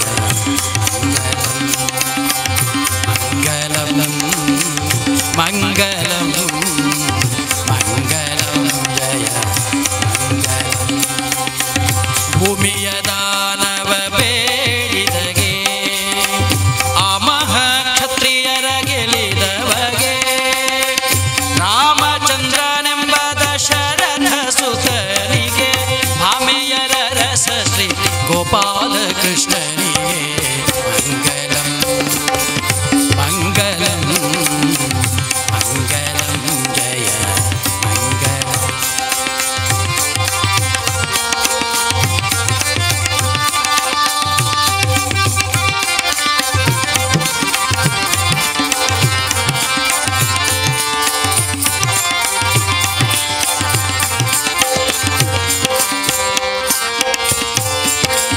ಹತ್ತಲೆ ನಿರ್ಮೂತಿಗ ಬೌದ್ಧನಿಗೆ ಉತ್ತಮ ಹಯವೇರ್ದ ಕಲ್ಕನಿಗೆ ಹತ್ತವತಾರದಿ ಭಕುತರ ಸಲಗಿದ ಹತ್ತವತಾರದಿ ಭಕುತರ ಸಲಗಿದ ಕರ್ತೃಶ್ರೀ ಕಣಿಪುರ ಗೋಪಾಲ ಕೃಷ್ಣನಿಗೆ ಕರ್ತೃಶ್ರೀ ಪುರಂದರ ವಿಠಲನಿಗೆ ಮಂಗಲಂ ಮಂಗಲಂ ಮಂಗಲಂ ಜಯ ಮಂಗಲಂ ಮಂಗಲಂ ಮಂಗಲಂ ಮಂಗಲಂ ಜಯ ಮಂಗಲಂ ಕಾಯೇನ ವಾಚ ಮನಸೇಂದ್ರಿಯವ ಬುದ್ಧಾತ್ಮನಾ ವಾ ಪ್ರಕೃತಿ ಸ್ವಭಾವ ಕರೋಮಿ ಯತ್ ಸಕಲಂ ಪುರಸ್ಮೈ ನಾರಾಯಣಾಯತಿ ಸಮರ್ಪಯಾಮಿ ಹರಿನಾರಾಯಣ ದುರಿತ ನಿವಾರಣ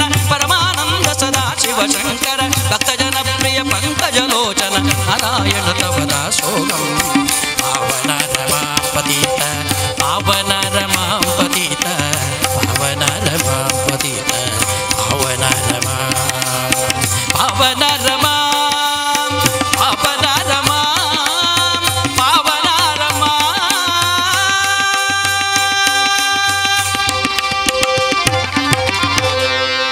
ಮಂಗಲಂ ಭಗವಾನ್ ವಿಷ್ಣು ಮಂಗಲಂ ಮಧುಸೂದನ ಮಂಗಲಂ ದೇವಕೀ ಪುತ್ರೋ ಮಂಗಲಂ ಗರುಡಧ್ವಜ